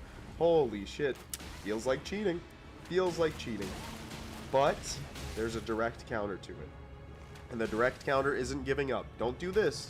If you give up, you'll never beat it. If you give up, you won't win. So you know what? When it comes up in the video, when the fight happens, I'll explain how to beat the bow build. But if you watch the original video, you'll know. You'll know. It's a similar way. Oh, I remember this fight.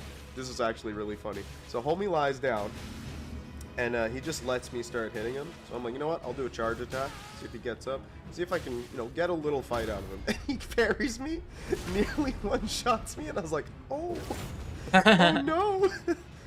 But I don't know why he gave up. He could have totally, like, capitalized on that and beaten me. So I figured, you know what? Put it out of his misery. Spark aromatic. We'll just keep that on us in case we need it.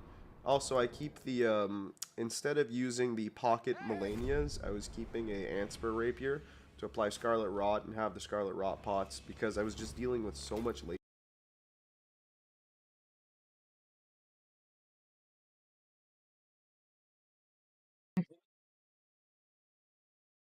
I definitely feel like casters would be way more annoying.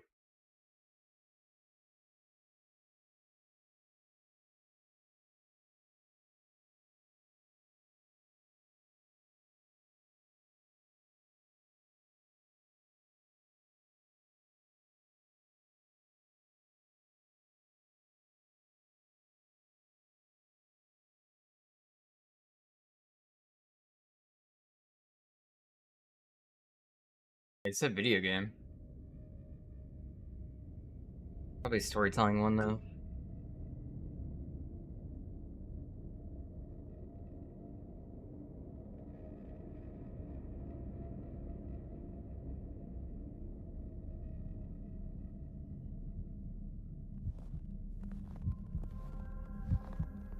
Slowly fading away.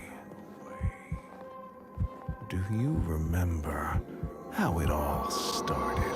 Please stop! Hold on. You hear? Everything will be all right. I Probably a promise. storyboard game. The fire. The blood. No. No! You failed them. You failed her. Shut up! None of us could have expected this. I didn't mean to. All of this is your doing, sweetheart.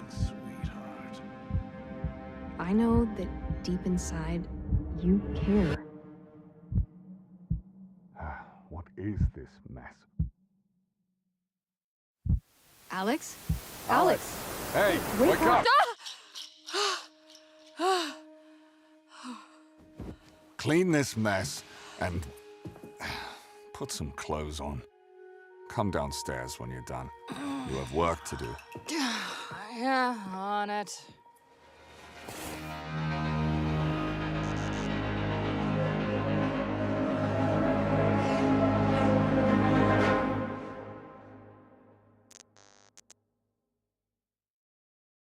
Shit like nothing.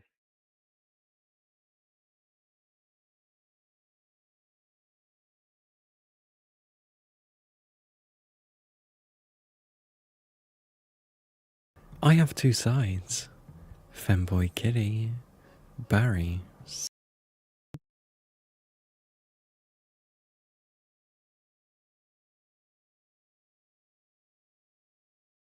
One day I was laying in my bed when all of a sudden my friend bursted through my walls. I screamed, "Ah, you always said you were in my walls, but I didn't think you meant it."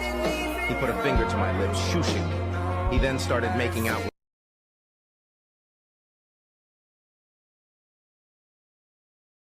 One day I was laying in my bed when all Walk us through your meal. Look at the difference of the meal. Look, big fries, big 2 fucking cheeseburgers. Mini wrap, mini burger, mini fries, mini drink. Oh, you're so cute. Happy for year anniversary, Yin with goggles.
You're not ready? I'm not ready?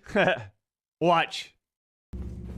First try right here. You ready? Elden Ring. Is that what you want? Hey, Lupo! You know what time it is. Yeah.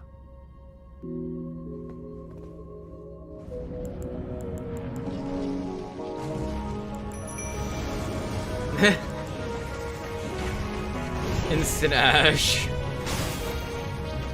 Or instant, yeah.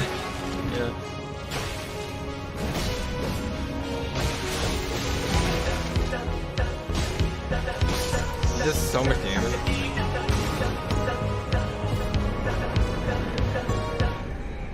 You see what I'm saying?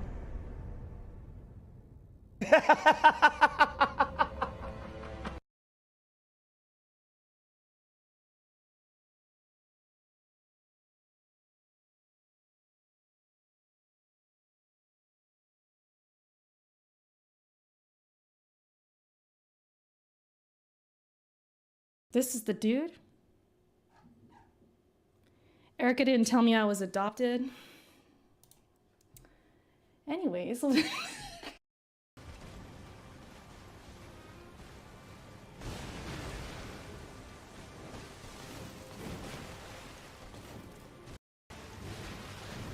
Saw like a Reddit post and then it went from there.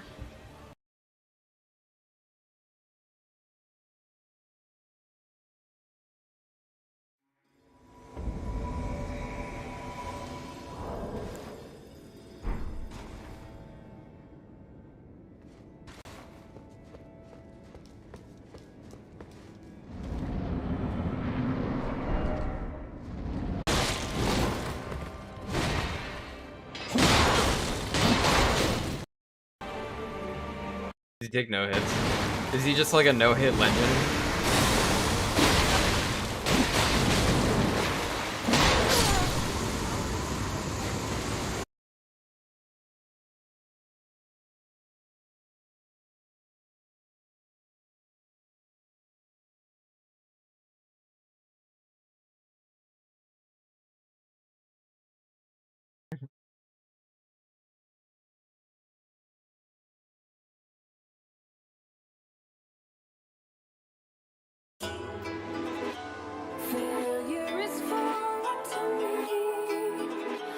never been failed in battle.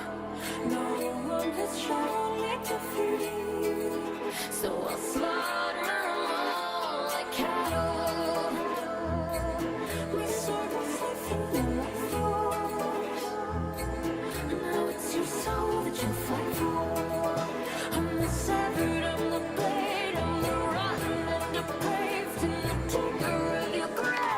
I got a cloth on my loins and a pot on my head. Nothing but a couple of katanas in hand. The song on my sword is an art of my dance. So pick up your weapon if I'm dropping my pants. I don't plan to get hit, so why wear armor? I'm no white knight, but The I'm lyrics are fighting the good. charmer. This rock in I Brooklyn, think it so sounds requires a terrible. barber, but an arm and a leg is what I'm gonna charge her. My lady is running a slaughterhouse, so taking her down ain't an option now. I've studied her form, so if anyone finds a blood stain on the floor, for sure it isn't mine. Now let me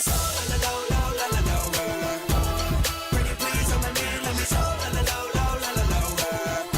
don't arrest me for indecent exposure. No menage a trois, every problem is I was carved from marble, keep my body cut. Gotta stay rock hard, cause I'm hard to touch. I don't need protection from your scarlet rock. You got a lot of moves, none of which are hard to dodge. Look, I took a nail from her plenty of times, so whenever I fight, you know I'm ready to die. I got nothing to lose or anything on the line except my reputation. I'll bring my legend to life when I pretty please, I'm a man, let me don't arrest me for indecent exposure. No menage a trois, every crime, let me I'm flawless, like the jawline of Chad, reincarnate of giant dad, sculpted. I hate it so much. I think it sounds so bad though. I'm sorry. Sounds awful.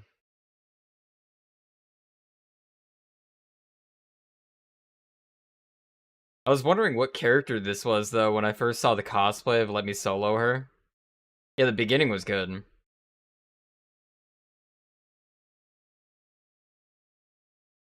Yeah, it became so goofy on the second part.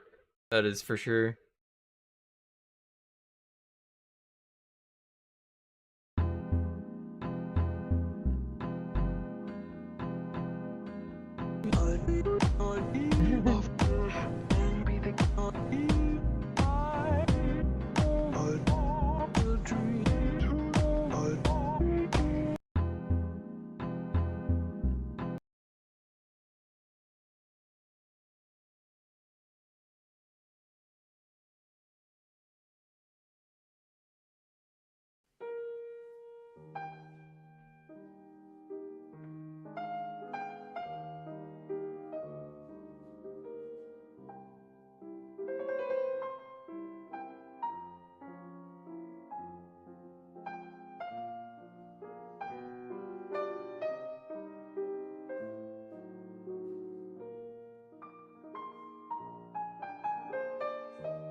So somebody made my build in Elden Ring, and they did a no-hit run with my build.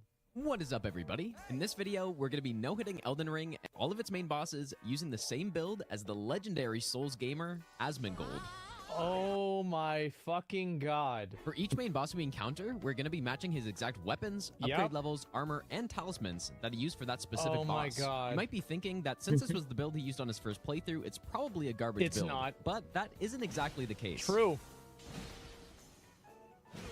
True. Thank you, bro. Thank you. This build was fucking insane.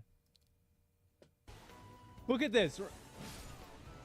This is the I remember whenever I killed Morgott so fast This is really funny. So I killed Morgott in like 7 hits or something like that.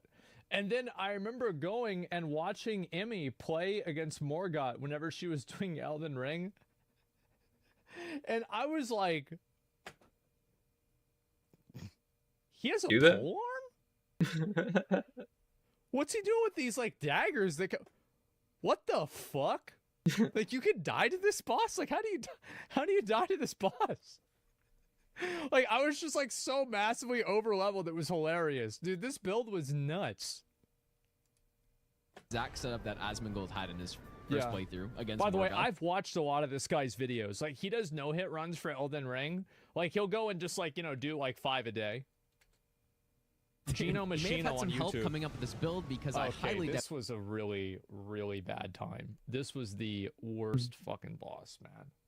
Oh my god, this was bad. Any WoW player smart enough to come up with something like this. Yeah. Can't see anything. I hate this dick sucker. So mad. I should have But rolled all joking forward. aside, it's actually an insane build for a first playthrough and would only That's need right. a few small tweaks to be a top-tier setup for no-hit runs. You see that? This is reminding me of the Bolt of Grand. Whoa, wait, hold up, real quick. Let's hear that again. Joking aside, it's actually an insane build for True. a first playthrough and Yeah. would only need a few small tweaks to be a Look at that. That's so dumb on 20K. damage. top-tier setup. But you need for 2 no-hit of those, runs. no? Isn't that 2 of the same This is polearm? reminding me Oh, of those are the 2 different small polearms, aren't they? tweaks to be a top-tier setup for no-hit runs. What was that? Sub right now, or he'll one-shot you. Okay. This is Oh, yeah, they are reminding me of different, huh? the Bolt of Grand Sax run we did. Like, obviously, this is a way harder version.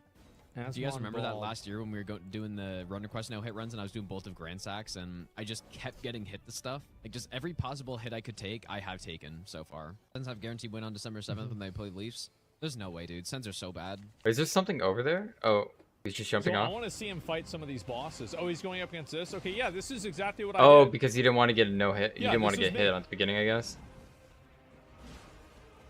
Okay. Bro, like, this guy is... He's not It's like, locking think on about that how much. many times he's killed Tree Sentinel. Or maybe just a You know? case of, you know, it's the like top another day at the players- job. And he's doing the jump attacks you know, even like, this eating too early. much cap, and so they just can't like fill the spaces around them well enough. Jesus, man. He's literal Which is, Elden.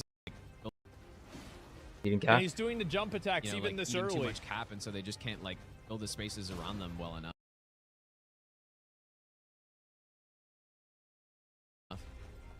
Jesus, man. He's literal Which Elden is similar Lord. He is. to what is happening in Edmonton. It feels like, right? Oh my god.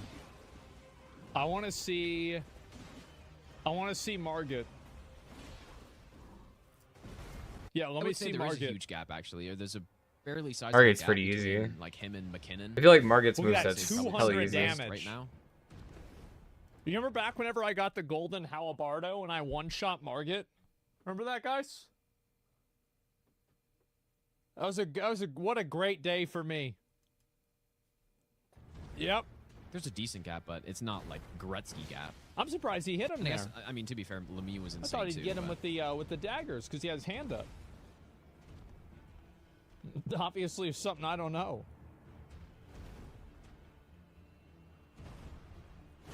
Ooh, he does it inside whenever the animation's ending.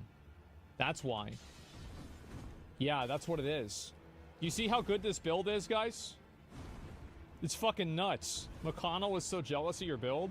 Yeah, but he had like that one time on the gargoyles where he killed a boss faster yeah, than me. I usually don't talk about sports this much, dude, but this is what's happening because I'm having to reset a million Look times. at this. I love This is how what that happens ability when is you such become a bullshit, reset even he just streamer. avoids it. Yeah, I'm really happy to see that. Mori got such a sad story. He is. Please don't. You gotta start talking about stuff that aren't the game. Yeah, just casually no hitting the boss. It's not really a big deal, you know. You just don't get hit by the attacks. Bro, he jumped over it. Oh my god. There it is. I cannot believe he survived with that cheeky 1 HP. Prefer watching college Jesus. hockey over NHL? Is the officiating better at the college level? Oh my It'd God. be literally extremely hard to imagine worse. Then let's see. NHL officiating. When does he get? And when does he get 2 weapons? Because like whenever I got 2 weapons, oh bro, Radon. A little bit. Like, y'all remember whenever everybody was telling me like, so whenever I fought Radon, I refused to use summons against the boss. And everybody was like telling me, they're like, you have to use summons, it's part of the fight. And I was like, well, what class? No, that's not. You never had to. You know, it's something that's like, there's interesting. no way. I'm not saying this is what you're saying. And I but beat him. A lot of people. It is a part of the fight, but I mean, classes that they pick in Yep, Elden that's Ring right. or in Souls games in general are super important. They're really not. It was unnerfed. Yep, it was. And I fought him on the horse the entire time. It's not like an MMO where you pick a class at the start of the game and you're just forced to use that class the entire time. This boss is You know, hard all for it me. affects He's really a hard is just boss. Your starting levels and just Bro, your he's just speed here, but walking that can around. be Like, he's not easily even doing fixed. anything. He's just I mean, your walking starting stats, I around. guess, are your starting stats, but Jesus Christ, bro. This guy has done it so many times. This is the best it's transition really not a of big like deal. any game Because ever. people ask me that about that all the Yeah, time. this transition was so What class cool. do I pick? Like, it's such a big deal. It's really not that big. No, okay, yeah, people do that. They have him like fall. We should get a stun and he'll like fall eventually against here, like the edge and just like die to fall damage. Radon's so easy as a mage. Everything's so easy as a mage. I played a mage True. build. It was a complete joke. True. Here it is. See, this is how good the build is, guys. You can still die on a mage build. It's just like during that animation, so I just had to attack doing him your once again, damage but is I just get the stun. easy. Go back and try Reden. All you have to before worry about first is just game. not I'm gonna dying. lie, That's like the biggest thing about a mage build. Okay, now It's like, he's hey, got 2 don't die. weapons. Now Don't he's die really yet. gaming because he's got the jump attack cloak there. He's got both weapons, and he's got the helmet that gives you +5 strength.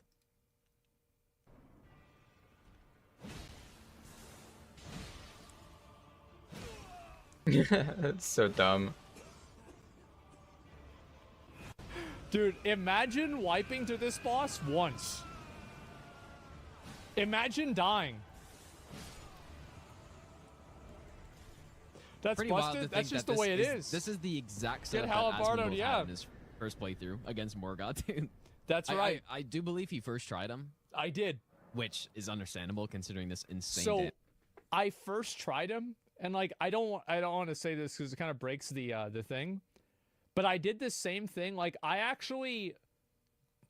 made it take longer to kill the boss because I just thought to myself, this is so anticlimactic. It's gonna disappoint the viewers if I don't at least keep this guy alive for a minute or two. That was the reason. Like I would have killed him in like seconds. But I'm like, okay, I'm gonna make this take a little bit longer, right? Image, but I did yeah, the that's same thing on Gwyn. Like I remember whenever I fought Gwyn in Dark Souls 1, I almost killed him on my first try, and I died on purpose, and I tried to kill him with no armor on because I realized it was so easy it would be embarrassing. Sure, bud. No, I'm serious. To be fair though, a lot of the time he didn't end up using all of his buffs. He Of kind of course just like not. forgot a bunch of times or just didn't care to use it. But this is exactly his build. Only thing you hate about Godskin Duo is the arena. I completely disagree. I don't want to get into it. I would say they've made probably about 3 respectable duo bosses in total. One of which is, I would say, God tier. The rest of them, just throw them in the trash bag, dude, honestly. I fucking hate the one with the shield, man. The duo boss obviously shield. first is Demon Princess, Duo Ape, and Sekiro, although not a Souls game. but Demon Princess. Oh, in Dark Souls 3, the Lothric Prince. Yeah. I'd say Dark Lurker. I think in my tier list I put Dark Lurker at a B, and I think that's respectable. Simone Ornstein is trash bag tier. All that being said, I think it's better balanced than Godskin Duo is. I put Godskin Duo as F tier. That's my fundamental problem with almost every duo boss that FromSoft has made. Basically, they put 2 enemies in a boss arena, especially in this game. They put 2 enemies in a boss arena, Yeah. and that's it. So I think there needs to be a mechanic, and Demon Princess is the perfect example of that with the embered states that they have. That allows you to isolate them, and the game does the work for you. And yeah, it's a Demon Princess. He's not talking about Prince Lothric. He's talking about the 2 Demon Princes in the Ring City. Oh, yeah. Yeah, I could see that.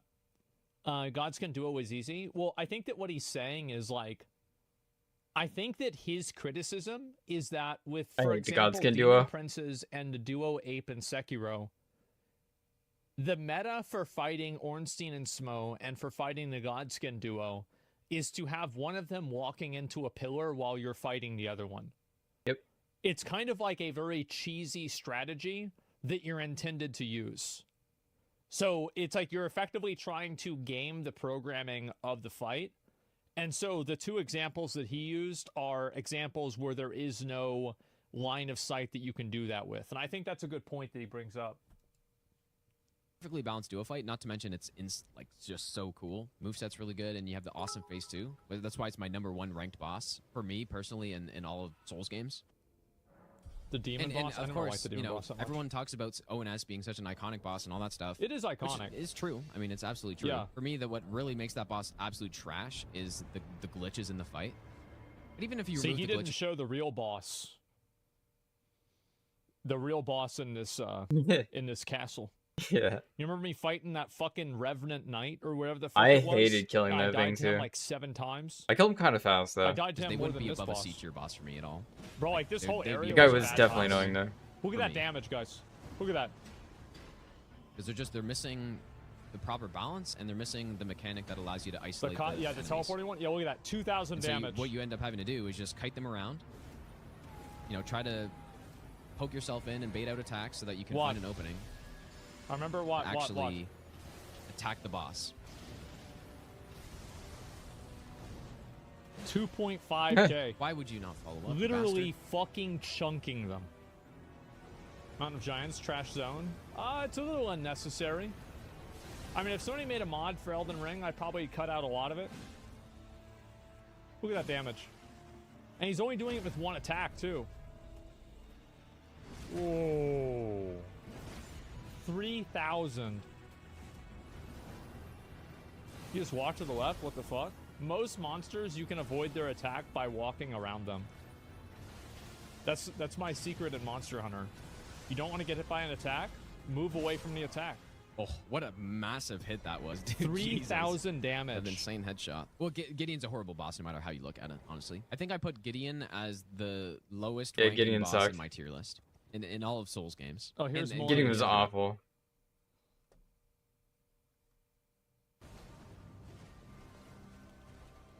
Oh, so you could abuse it walking around? Yeah. I remember this boss was actually pretty hard for my build. Just move away. Yeah, exactly. Oh, this fucking bullshit, man. Oh, God. Mess that up a little bit. I never figured out how to do that.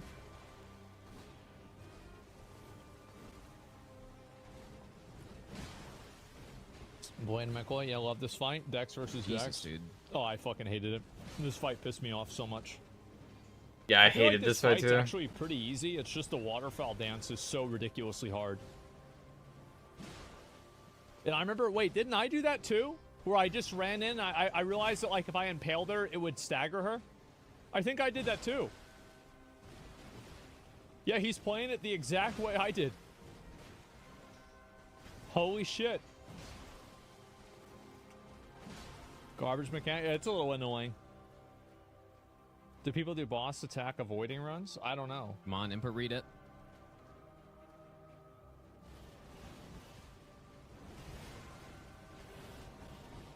Jesus, bro. He just walks around. Like, that's not even a big deal for him. He just walks over there. Move waterfowl? Is she still Melania then? Well, I don't know. I would say that, like, she wouldn't be that hard of a boss. It's just that one mechanic that's, like, kind of a gimmick. How the fuck? Because he's done it, like, 150 times, he knows how to do it. That's how. That's how the fuck. He doesn't care? Yeah, he just doesn't care.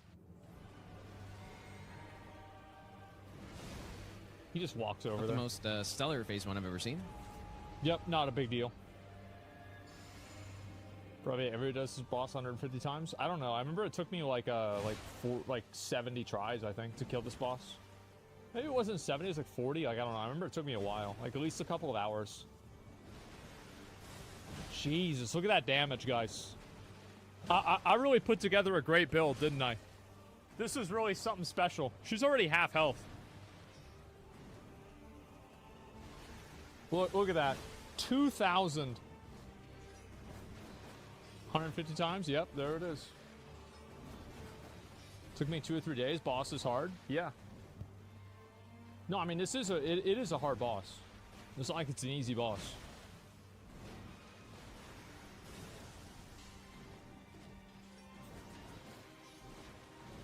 Jesus, man. The jump attacks. They are so good.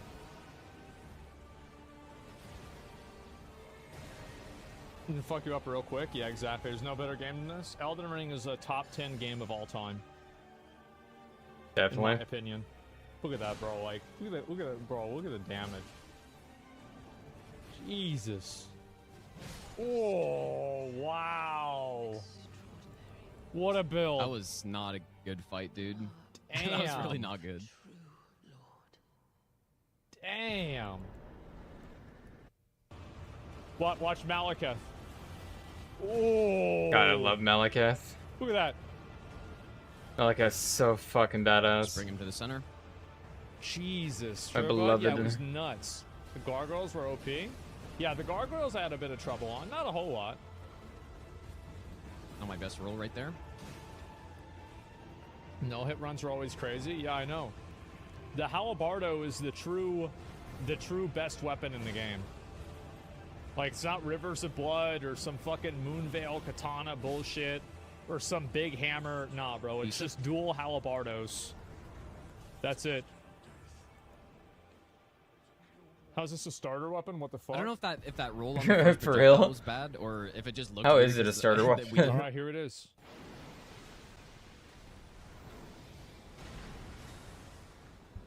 Yeah, he did a complete no-hit run with my build. Look at that damage. 2.5k. It is honestly surprising they give you Okay, that good of yeah. a weapon that early. I would not have the patience for no-hit run games. Yeah, I know. I'd probably run in there and get hit all the time. Definitely. Modified, calm down, Ego Andy. I know, man. But, like, damn. Bro. Like, I remember I felt like I was power gaming whenever I was using this build. It was absolutely fucking insane.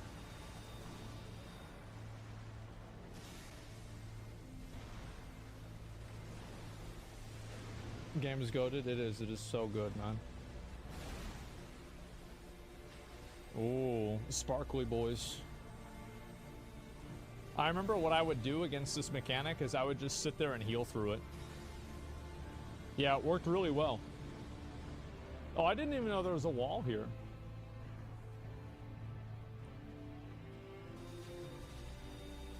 So DLC drops in less than a month? For sure. For sure. It's gonna be next month, guys. Jesus. When is it shut? Next month? I feel like this is what happens, right? Is like, and the same thing happened, I feel like it's happened with Monster Hunter 2. Because, like, the strategy that look at that, dude, look at that damage. Look at that's fucking gotta insane. keep in mind the wall is pretty close here. DLC is gonna drop a week before Silksong. That's fine. I'll probably finish the DLC in probably 2 or 3 days. And I'll play Silksong when it comes out.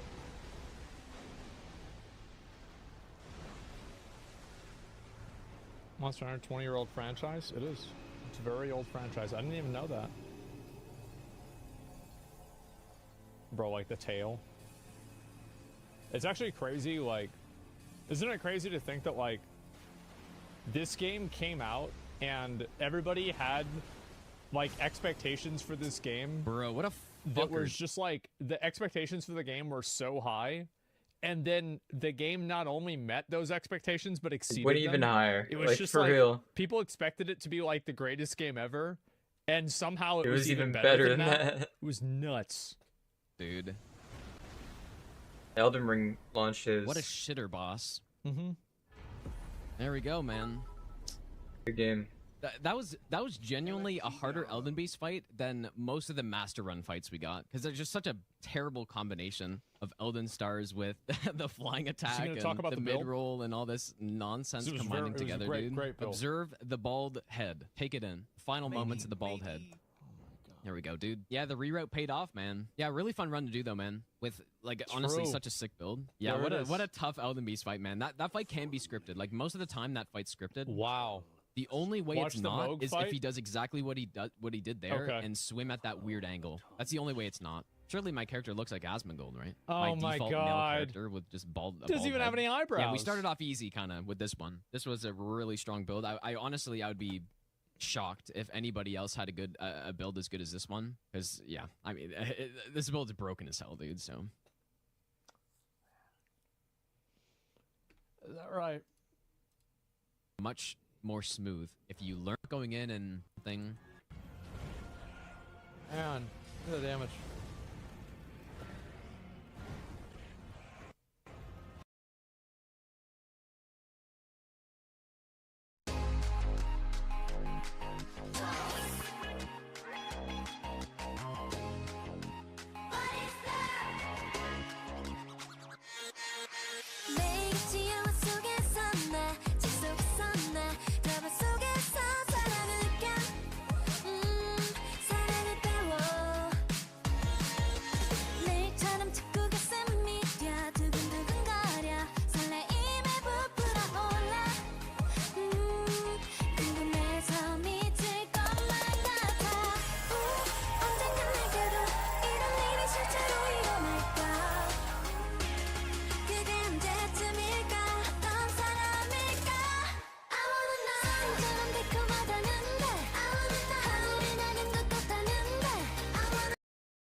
I made an Asmongold Souls-like game. Oh my... I don't know. It's because these... Normally, this is the point where we never... Oh my god, I'm seeing it recently. It allows you to create very... This is really something, boy. Great, it fit perfectly. Yeah. And speaking of goblins, if you guys remember earlier when we did the role, now that we have the character, I decided to bring it back, and it looks terrifying. That is a thing of nightmares. Yeah, we decided not to keep that because it was still gonna be a little bit too... What the fuck? We're also not trying to make a horror game here. What the and fuck? Plus, that kind of feature would probably fit better for a different character in the future. Oh, no.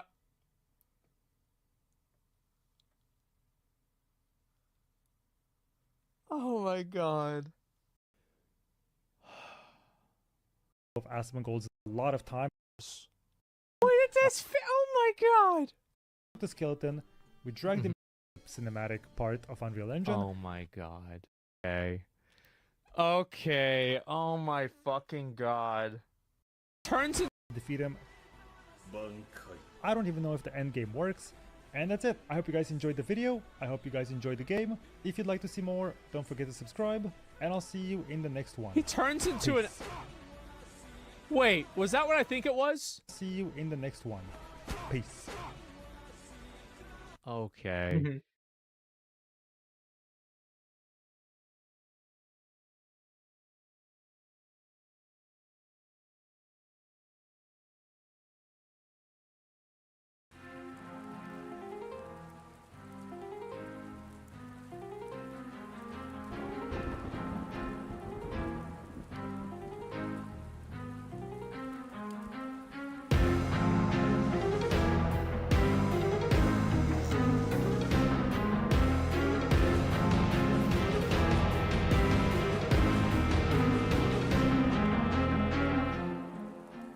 Hari demi hari, jam demi jam, menit demi menit, detik demi detik. Apakah kata-kata tadi memang ada? Tidak tahu. Hari-hariku sudah terasa seperti mimbasi yang sudah tidak lucu lagi. Aku merasa resignation. Kenapa? Disinilah aku mematung ruang nomor 72 di Jaya Studios. Nge-spam shortcut Ctrl S di keyboardku yang berdebu. Sama halnya dengan mouse, pen tablet, dan PC-ku yang juga berdebu. Sambil memandang monitorku yang berisi proyek animasi TV series di Jaya TV berjudul Kota yang tak pernah tidur, yang juga berdebu. Haha. Meskipun ini proyekku, tapi semua bergantung pada produser. Dan ini adalah disaster. Segalanya adalah revisi, setelah revisi, setelah revisi, setelah revisi, setelah revisi, setelah revisi, setelah revisi. Oh, lihat. Siapa yang datang? Si Maha Agung, Tuan Produser The Third. Dia pasti mau komplain. Halo Sorbitol, aku sudah lihat progres tim animasimu. Keren kok. Tapi aku nemu ada beberapa hal yang perlu diperbaiki dikit aja di bagian waktu ini. Setiap aku sampai di rumah, aku bersyukur aku masih bisa hidup sampai detik ini. Aku sudah menghabiskan waktu lama sekali untuk revisi. Sampai-sampai jika aku mati sebelum aku menyelesaikan karyaku, mungkin proyek ini gak akan selesai. Tidak ada yang menonton, tidak ada yang tahu, dan tidak akan ada yang mengingatku.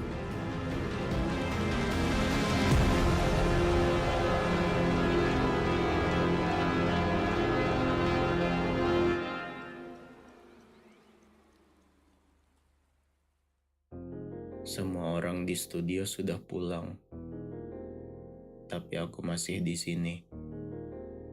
Proses produksi kota yang tak pernah tidur akhirnya selesai. Aku ingin melihat proses perenderannya. Frame by frame by frame by frame by frame by frame by frame by frame by frame. Harusnya saat ini aku bahagia, tapi entah kenapa aku masih merasa hampa.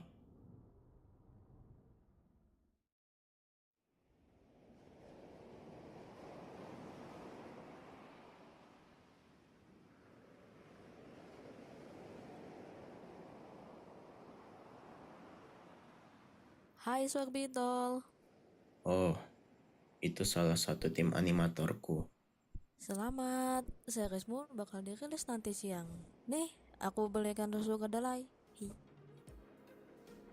Kalian tahulah apa yang terjadi selanjutnya. Sekarang aku tahu apa hal yang bisa mengisi kehampaan ini.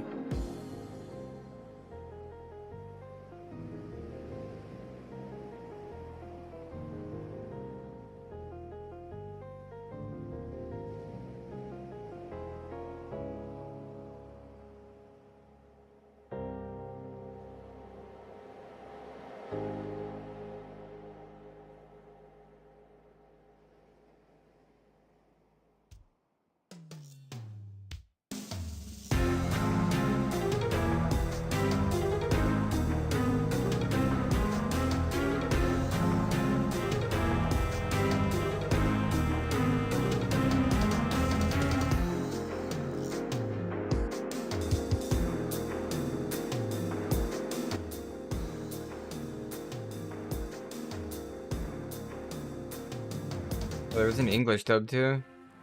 That was good.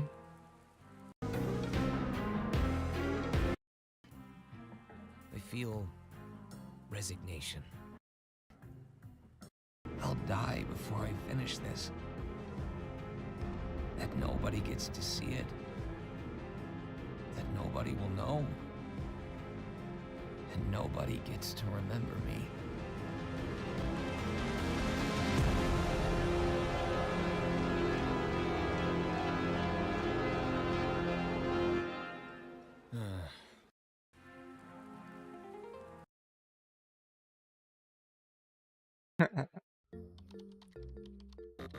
Do not sit like this.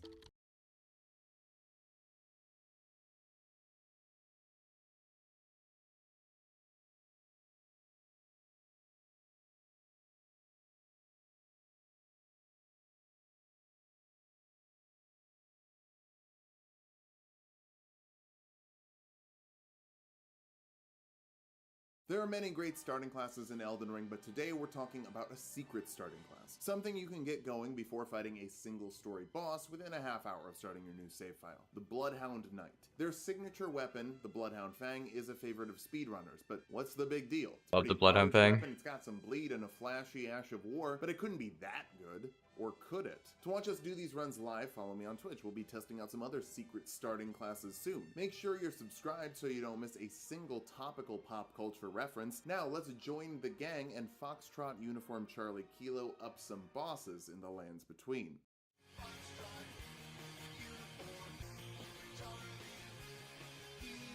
This secret starting class also starts with the best starting class, though last week it did worse than the prisoner. It's Samurai. It's got a lot of dexterity, some strength, and endurance as well. We're not using any of the gear, we just take off our pants and jacket to feel the breeze as we drop into Limgrave. Horsey time. We save Alexander just in case that flashy Ash of War is good later. More on that in a bit. Get some better physic flasks like the charged attack and stamina boosting tier, and we're ready to make a friend. Not Ronnie. We just throw hands at her because she has too many hands and that kind of freaks me out. I bet she's amazing on the drums though. Calais tells us how to snap our fingers, then we go to where we heard howling in the misty woods and call down Blyde. He wants us to hunt down some dude named Darawil, a Bloodhound Knight. Their lore is great, so I'll pour into it as we unlock the pieces. The charged attack talisman is not part of the Bloodhound kit, it's just kinda good. Before we go, help imagine a Bloodhound Knight in Fort Height. After we dominate it, they're gonna call it Bloodhound height. We don't actually dominate it. We just kick a guy off a ladder and grab the Dectus 1. Now let's fight Darwill, or rather let's summon Blide to fight Darwill. I'm not sure if I'll always say we can't attack before we get the weapon on following secret starting class runs, but this time we can just fist. While we're fisting, it gets Darwill bent over for Blide to slam him really hard. When he dies though, we're alone, so I quit out and come back for another round. It goes a little better. All our fists can do is keep pressure up, but that's all we need to do. Darwill dies and we get the Bloodhound Fang. Let's get that sweet lore from the Bloodhound Fang description. Curved greatsword with a gently undulating blade wielded by the Bloodhound Knights. A fearsome blade capable of brutal airborne He's got something for the Bloodhound Knights, you can That's not tell. very much. So who's Darwill? We'll have some time working things out on the dragon's toes, but first we gotta pop into Fort Ferroth and die while grabbing Radigan's Soreseal. We need more strength and dexterity to properly carry this thing. So, slashing up the toes. Darwill is a traitor, according to Blide. Blide wants him dead, and that's it. In the there's also a rune arc, I guess, but we should drop down on this little bridge.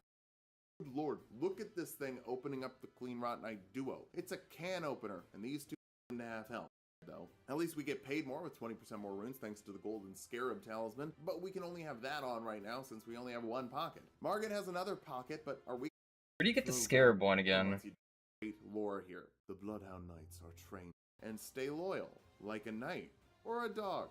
Good lore! We actually still ain't done in the Helmnir hero's grave. I nailed the chariot run that scoots you down to the bottom and lets you do some dogfighting. Red Wolf of the Champion versus Bloodhound Knight. And we're low on flasks, just 2 left by the time we're down here. First hit whiffs, but the second one does 15% of the health in 1 hit. Amazing. Charged attack on the tail does huge damage, but we take still. Just twist small. While there's a giant chariot trying to run us down. Someone said, try rolling. I tried that. I died. Someone said run past to the alcove, a little room that's less than 10 square feet and has a cemetery shade inside. For some reason, I died there too. Finally, we get through and fight the Bloodhound Knight that drops the set. We stance break it real fast, then a finesse combo to kill it, but I missed.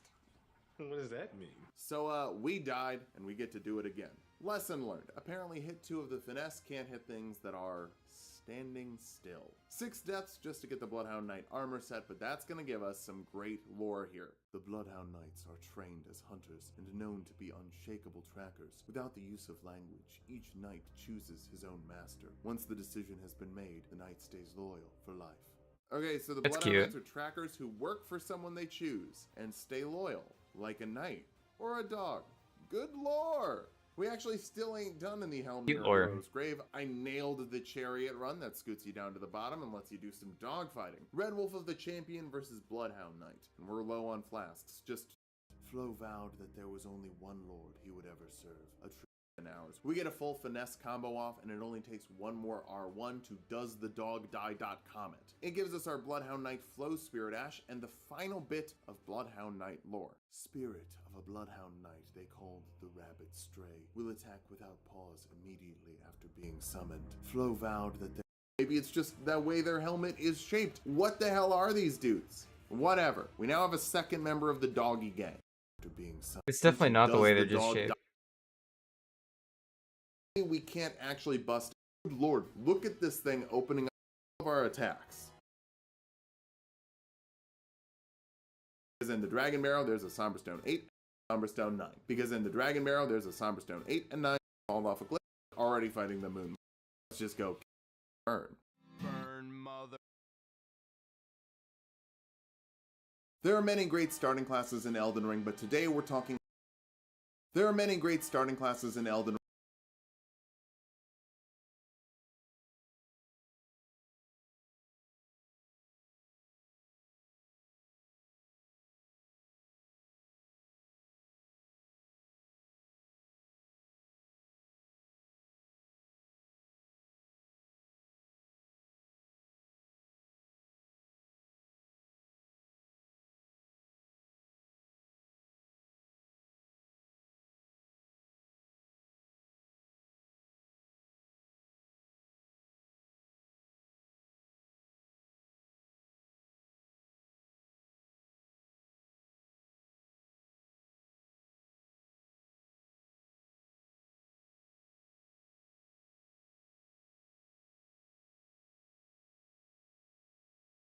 Now, future of memes is so bright. I saw this. Look at this. New AI tool replaced Little Yachty with Joaquin Phoenix. Look at this. Damn. AI's getting crazy. Damn. It still looks really jagged, but I mean... Holy shit, man. Isn't that nuts? I think that's amazing. I love it. Boys, I have tried, and I have tried again and again, but the AI just would not pick up that piece of shit of a white shirt, so I'll tell you what. I'll tell you what you get. The police. Get what you fucking deserve.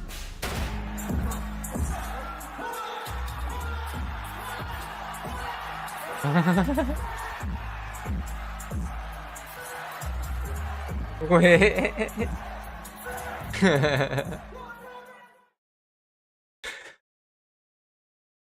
It's pretty funny though.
Alright, Elden Ring has a lot of hidden details, some of which were right in front of my eyes. For example, the notes sold by merchants reveal a lot of really cool mechanics. By doing a plunge attack onto one of the giant face flamethrower enemies, you'll stab into its chimney, doing around 12,000 damage. Then, the machine will start to shake and fume until it eventually explodes. Another note tells you you can poison the poison eggs, and they'll overload and explode, which then poisons the others, and then they explode. It's way too enjoyable. They're also called land squirts, which is kinda funny. They also say how to basically one-shot undead enemies. If you heal around them, it does massive damage, and the incantation I'm using is just the default one. Also, holy damage does kill skeletons the first time. There's also the gravity spells, which throw the flying enemies to the ground, making them very easy to kill. Not to mention, if you kill the leader of a demi-human mob, the rest will just cower in fear and not fight back, even if you do hit them. Just recently, it was discovered that there's actually a fake wall that takes multiple hits to break. Brought to light by Reddit user Terrastam and popularized by Iron Pineapple, within Volcano Manor, if you hit a wall for a very long time, it will eventually break. And as pointed out by Zuli the Witch, it actually has 9,999 HP. And if you want to know why, check out all their tweets, it's very interesting. Another small detail is that the Frenzy Flaming Tower, where you can slightly reduce buildup of madness by simply wearing a helmet. Also, did you know you can pause Elden Ring? It's more of a glitch instead of a mechanic, but if you go into your equipment, press help and then menu explanation, the game will not move. But the amount of tiny details with enemies is really cool. You might not know this, but while attacking the land octopus, they will eat their own limbs to regain health, which is kinda gross.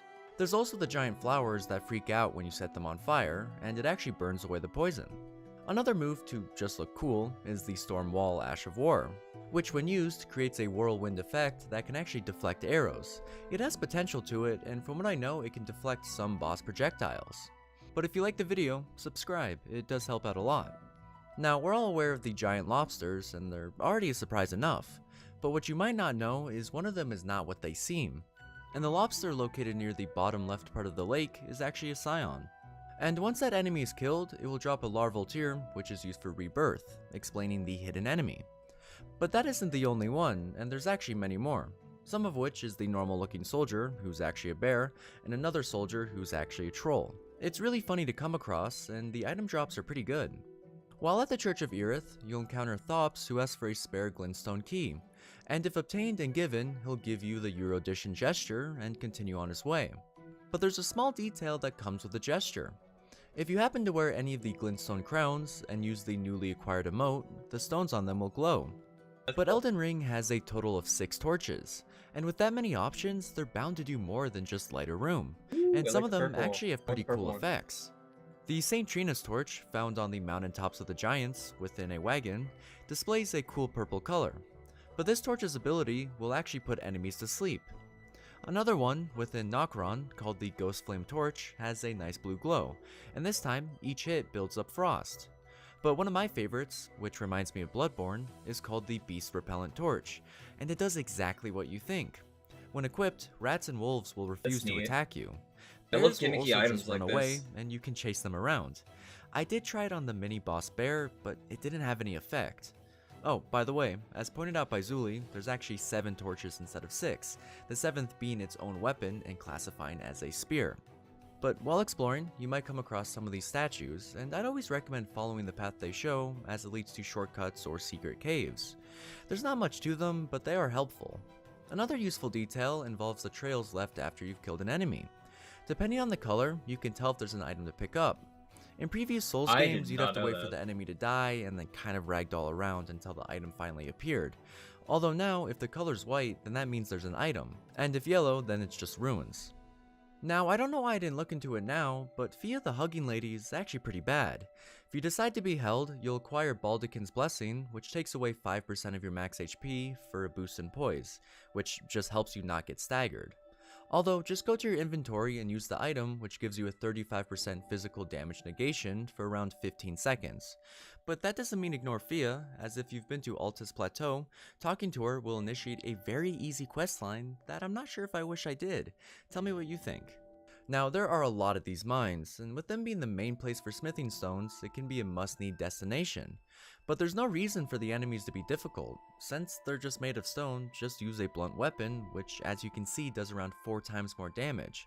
Although there is another option, and magic is just as, or even more effective than the blunt weapons. I mean, it melts these guys. It also works just as well on the boss. With Elden Ring's new boss style being longer combos, parrying is much more effective, and there are mini bosses that are just designed to overwhelm you. They'll have 6 or 7 chain attacks that you have to run from, and instead of trying to dodge each move, just spam the parry button and it will hit. Trust me, this has made so many boss fights easier because, well, they do all the work for you. Also, if you have an effective parry, try and time your charged heavy attack and strike them just as they're getting up. It's really effective, and actually if you don't think the timing has matched up, just let go of the trigger and you can do a fast heavy attack, which does less damage, but at least you can guarantee the hit. Also, for previous Dark Souls players, the drop attack is gone. It's now replaced with the weapon's normal light attack, which makes sense as abusing it with jumping would have been too hard to balance. Although since they removed one set of attack animations, they added a new category, and that's crouching attacks. It is a good which are pretty change, though. effective, That's a good change. especially when sneaking up and trying Adds to a combo it whole with set of normal different moves to people But Elden Ring is for much more mid-fights convenient with than the its crouching predecessors. attacks. While putting on armor, unlike their previous Great games, it change. tells you what weight class you're in. I don't know why it took them this long, as it's so convenient. But while trying on armor, why not be able to look at it? And by pressing the analog stick, or Y on your keyboard, you can view your armor without having to exit the menu. But I haven't even touched the biggest addition to the new game, which is Torrent. But it took me way long to realize that you can actually heal him. During horse fights, sometimes your horse will take the blunt of the damage, and while even if you're at full health, take a sip of your flasks and you will heal a decent amount. But as you guys probably know, your horse doesn't take damage in poison areas, and if you need a quick change of direction, a double jump can do that. But what you might not know is that if you're in a tight area and need to rotate without falling, the telescope will allow you to do that. By using it, you can rotate and face any direction with relative ease. By the way, while riding around, if you ever hear a twinkling noise, then that means there's a dung beetle somewhere near. And I recommend killing them as you do get valuable materials such as Ashes of War. Throughout your run, you'll acquire cracked pots, which are a crafting material used to make throwable pot items. But each cracked pot you acquire actually functions like a flask. When these materials are crafted, it only uses the plants needed for the recipe, and the pot itself is never consumed, only temporarily used. And as you can see, on the menu it says 3 out of 7, so I have 7 in total, and if I use one of my pots, then it's now 2 out of 7. Also, the game does tell you this, as in the item description it does mention how this empty pot somehow mends itself when broken. I do like this mechanic, as it's much more of an incentive to use consumable materials. With that being said, I don't think I'll ever bring myself to use one, even if it's on the final boss. Did you know there are different types of mausoleums? They're divided between bosses that have pieces of the Elden Ring and ones that don't. But throughout your playthrough, you might notice these walking houses getting more aggressive. The first couple will just walk around, not aggro. Eventually, 2 of them will have a pretty high jump that's really surprising at the time. And one of the last ones shoots magic projectiles. It's pretty cool to see their evolution. Towards the back of the Round Table Hold, you'll come across this 2-headed statue called the Twin Maiden Husks. And with this game being so big, this statue is effectively your NPC shop hub. If during a questline or on accident an NPC dies, they'll drop a bell with their name on it. If given to the Twin Maiden, then you have unlocked their shop. And after a lot of dead NPCs, you can build up a pretty big inventory. Some people have gone out of their way to kill every NPC and create the ultimate shop, so you don't have to backtrack throughout the map. It's a pretty chaotic idea. But hopefully you learned something new, and if you liked the video, subscribe. And if you know any other hidden mechanics or details, I'd love to know, because I might make a second video on this. But as always, I appreciate you watching up until this point. Have a good one.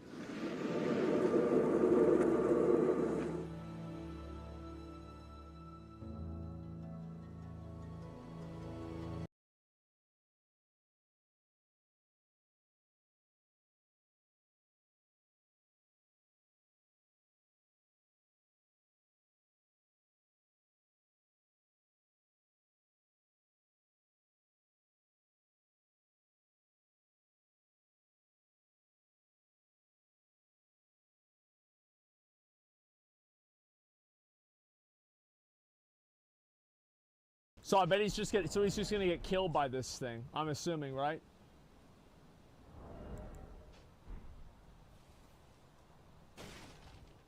He jumping off the edge to reset? Yeah, yeah.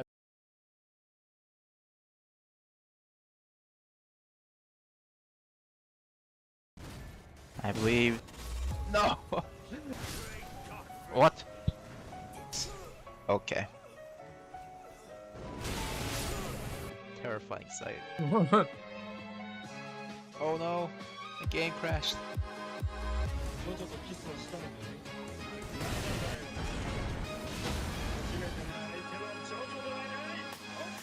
That sounds awful.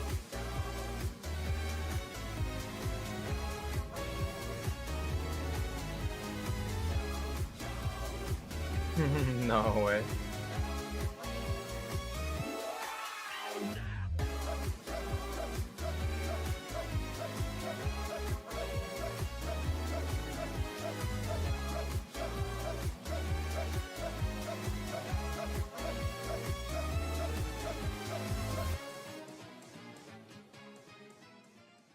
So, welcome to the stream. As by the title, I am doing Elden Ring run, but everything will be Millennia. So, every enemy, every boss, every animal, pretty much everything will be turned into Millennia. And we're gonna see if we can still beat it.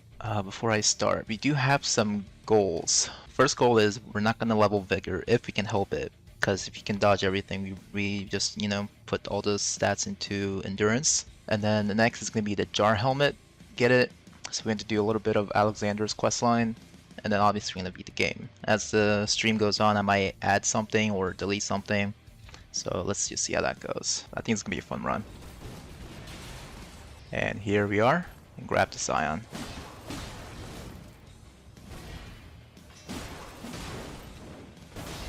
She is tanky though.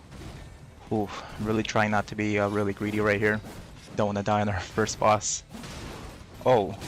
That was weird. She didn't get staggered. Ah, so they all see me as just as a Millennia. So their aggro will keep on me until I sit down at Grace. I think Kale, yeah, Kale's still the same. All right, let's try not to get hit too much. I don't want to I don't want to summon the dragon boss here as Melania. I'm actually not sure which one of them is the dragon. Pretty sure she should be in the sleeping position though. This modded gameplay is not on seamless either, so no help, no invasions. What? She also can't jump off. I believe there's the... Oh, yeah, there it is. It's a bit weird, but you know, gets the job done. Ow! Oh my god! Okay, I should heal. That was close. No!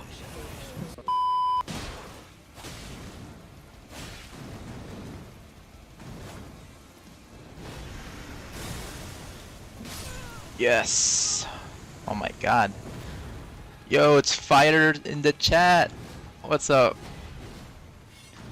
How you doing, Fighter? What? Oh, come on. No! Oh my god.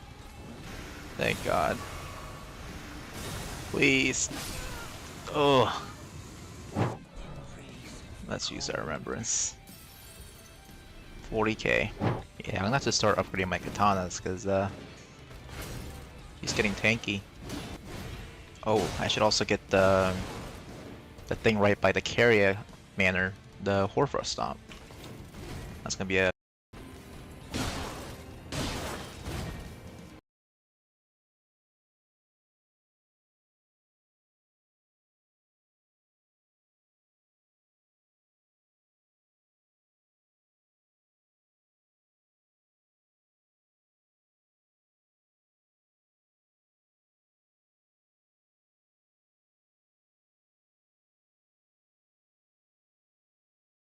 Equip load is a stat in Elden Ring that determines how fast your rolls are and how many iframes that they get. And almost every weapon and every piece of armor has some sort of weight attached to it that contributes to your overall. It's unfortunate. Come on, give me some.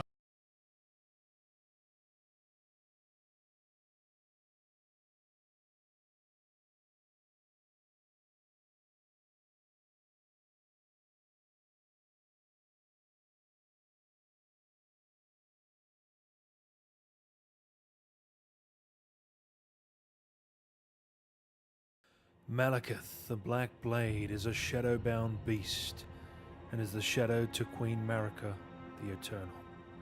His one true duty is to protect the Rune of Death, the Rune of Death being destined death itself.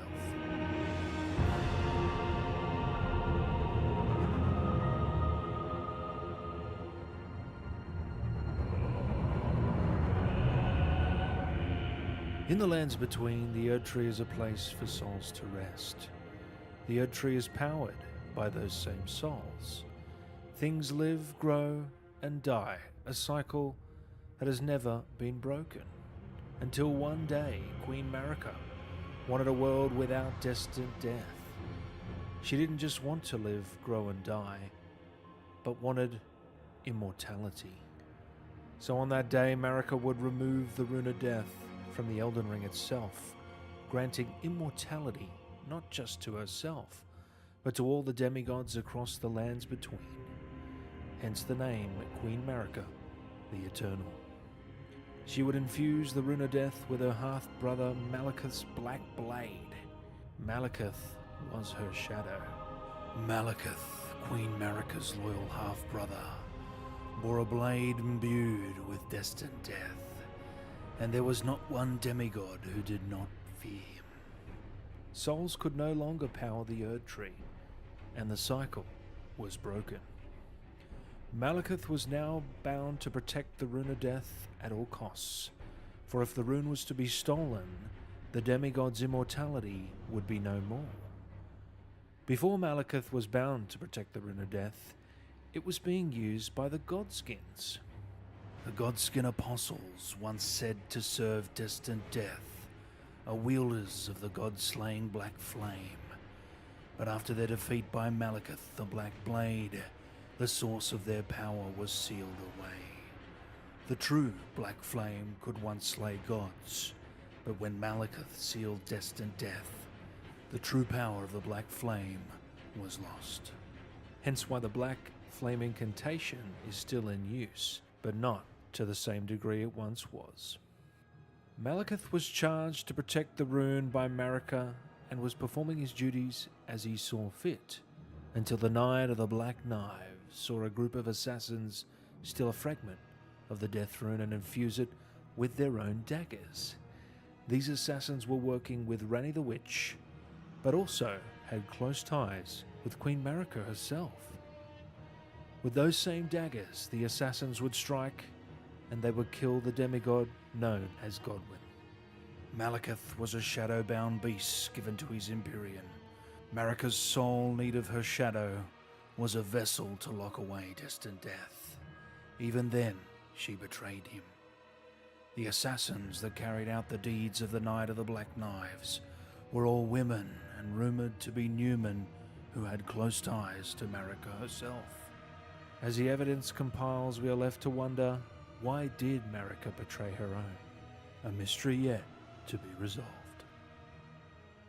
Godwyn's death was the first recorded death of a demigod in all of history, and it became the catalyst, and soon the Elden Ring was smashed, and thus sprung forth the war known as the Shattering.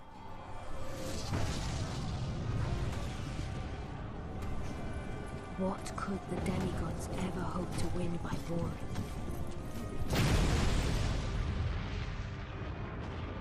Malekith's black blade, which once harboured the power of the Rune of Death, a sad shadow of its former glory.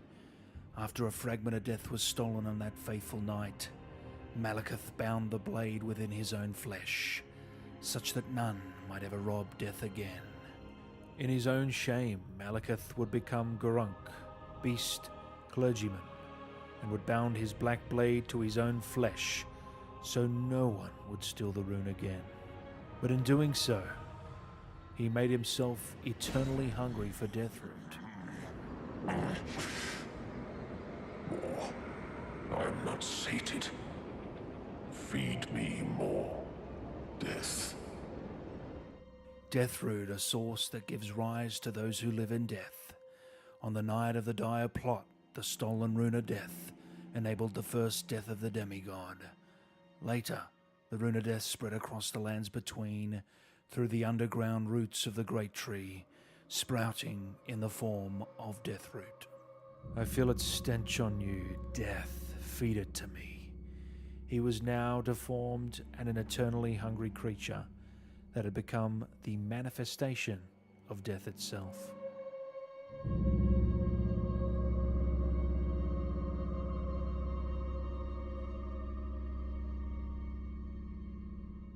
Long ago, Gurunk was the beast of such terrifying ferocity that his former name meant Death of the Demigods.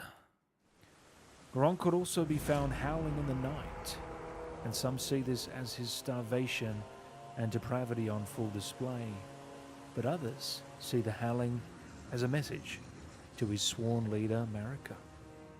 Later on in the Tarnished journey, in the crumbling Farum Azula, we can find a beast clergyman, and the beast clergyman states he will not have it stolen from him again, of course referring to the Rune of Death.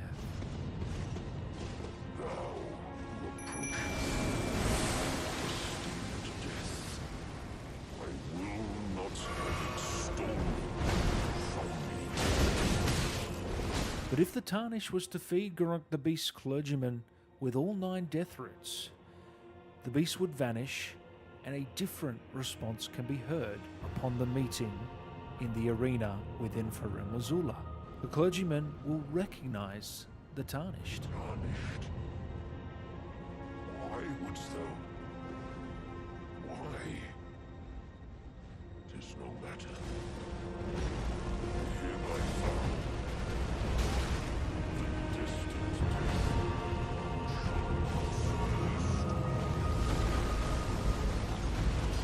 And upon killing the clergyman, he will once again reunite the Rune of Death with his black blade, and will transform into his true self, the one that was feared across the lands. Malekith, the Black Blade, would come alive once again.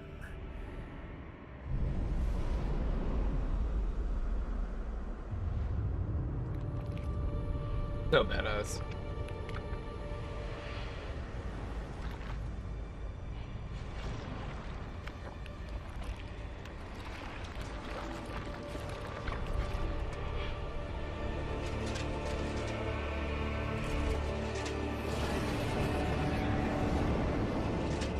Yeah, his transform was so cool.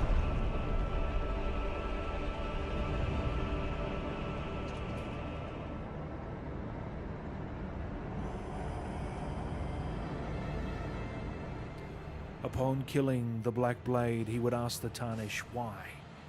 Why covet destined death? To kill what? But again, if the Tarnish should defeat the 9 death route to Gurunk, a different set of final words can be heard.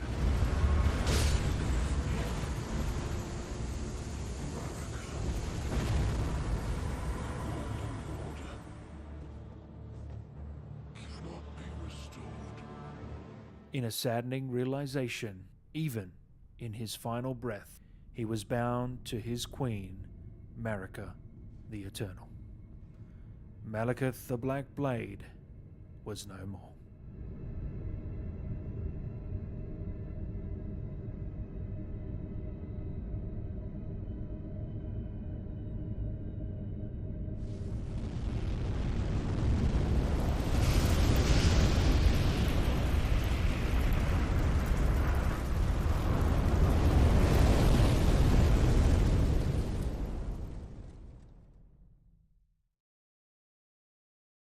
The rune of death is unbound.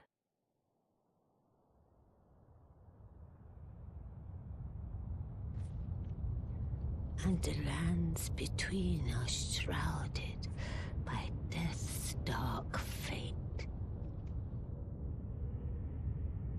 But the flames will also burn the impenetrable thorns.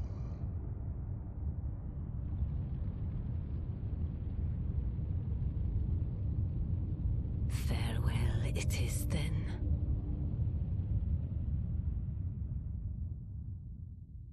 You'll be Elden Lord yet. Wow, what a fascinating character, guys. Thanks again for checking out another one of my Elden Ring lore videos. I really appreciate the support to different dialogue options, quests. It's all within the game. You can find it yourself, and you might find something a little bit extra that I haven't included. Please leave it in the comments below if you do. And again, it's been my pleasure to serve you guys. Hopefully you enjoyed. Plenty more to come.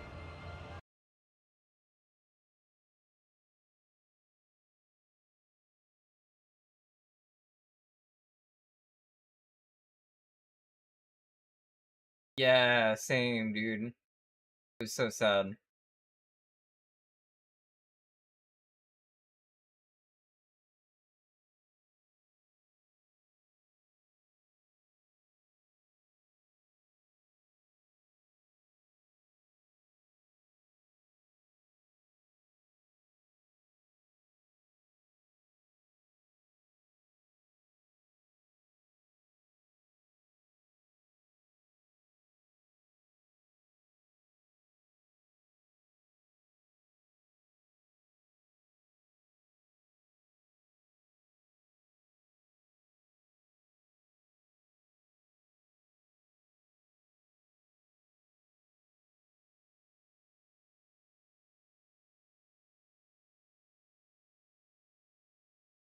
The response in that part is just so sad.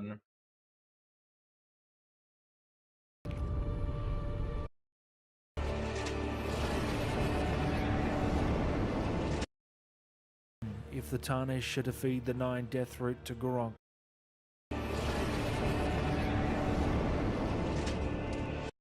again reunite the Rune of Death with his black.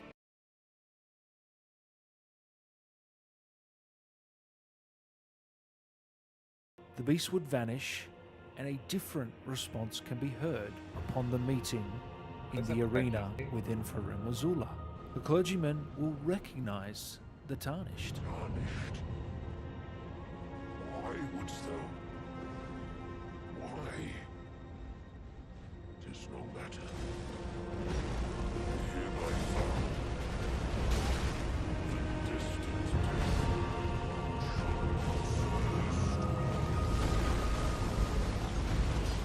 And upon killing the clergyman, he will once again reunite the Rune of Death with his black blade.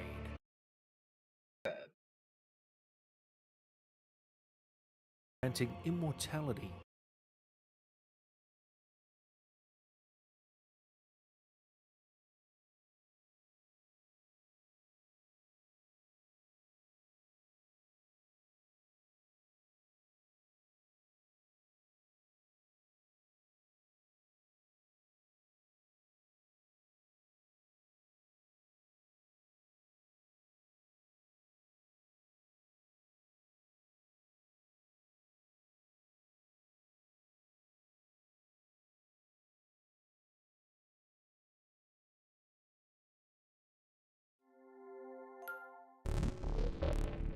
I swear, every time I leave, it's now just been drama, drama, drama. Stuff we don't usually cover on the channel, but I don't mind sprinkling it in every now and again. Last time we talked about Jinxie, it was Jinxie versus Clicks. That drama was something There's a crazy lot because of I thought drama these on guys Gamers were going to Update. be I don't know boys about for that quite some one. time. Now it's Jinxie back in the drama, but also on a topic of discussion that is very interesting for all streaming platforms, and I think it's going to be a long talking point for years to come in content creation, that being viewbots on Twitch, viewbots on Kick, and viewbots on any other platform out there. It was Trainwreck talking about viewbots and actually talking about who he thinks the #1 viewbotter is. He doesn't name any names, but he does say he thinks the #1 viewbotter is on Twitch, not on Kick. It's the #1 botter though.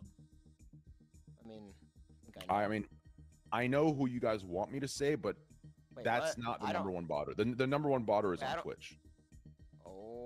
Unless you count, unless you're counting these people who are botting, Wait a minute. unless you're counting the stupid ass streams that get botted to 2 million viewers, then sure. But I'm talking No. botters. Let's move on from that. Who's the Twitch guy?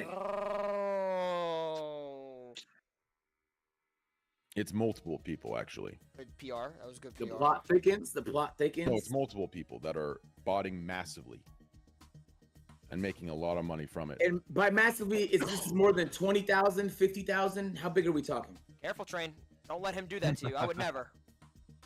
I'd say minimum between 10 and 20,000 bots. And there's a little bit of irony here, okay? Because let's be honest, there are viewbotters on Twitch. Certainly people take advantage of that. It's the biggest platform for streaming. There's going to be abusers there, whether you know it or don't. Certainly somebody, whether they choose to or not, has viewbots on Twitch. That is fact. But when you go to Kick, I mean, it's all the more blatant, in my opinion. So for Trainwreck to come from this angle and then to not name names and just kind of swirl up this crap storm of accusations towards every streamer on Twitch and Kick, it's a little disingenuous because both platforms suffer with it, and Kick's is blatantly obvious. I was on Kick for a few months now. The chat bots, the view bots, you have no choice and very little defense against them.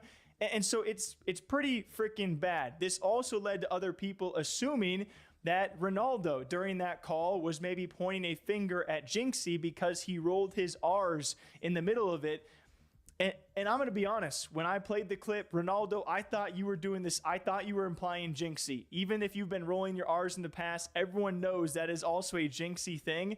So for Ronaldo to not think that people would think that, I think is a bit crazy. But again, I got no hate for Jinxie or Ron or anyone in this case. But that led to then Jinxie and Ronaldo having a bit of a back and forth. Saying Jinxie or Kai?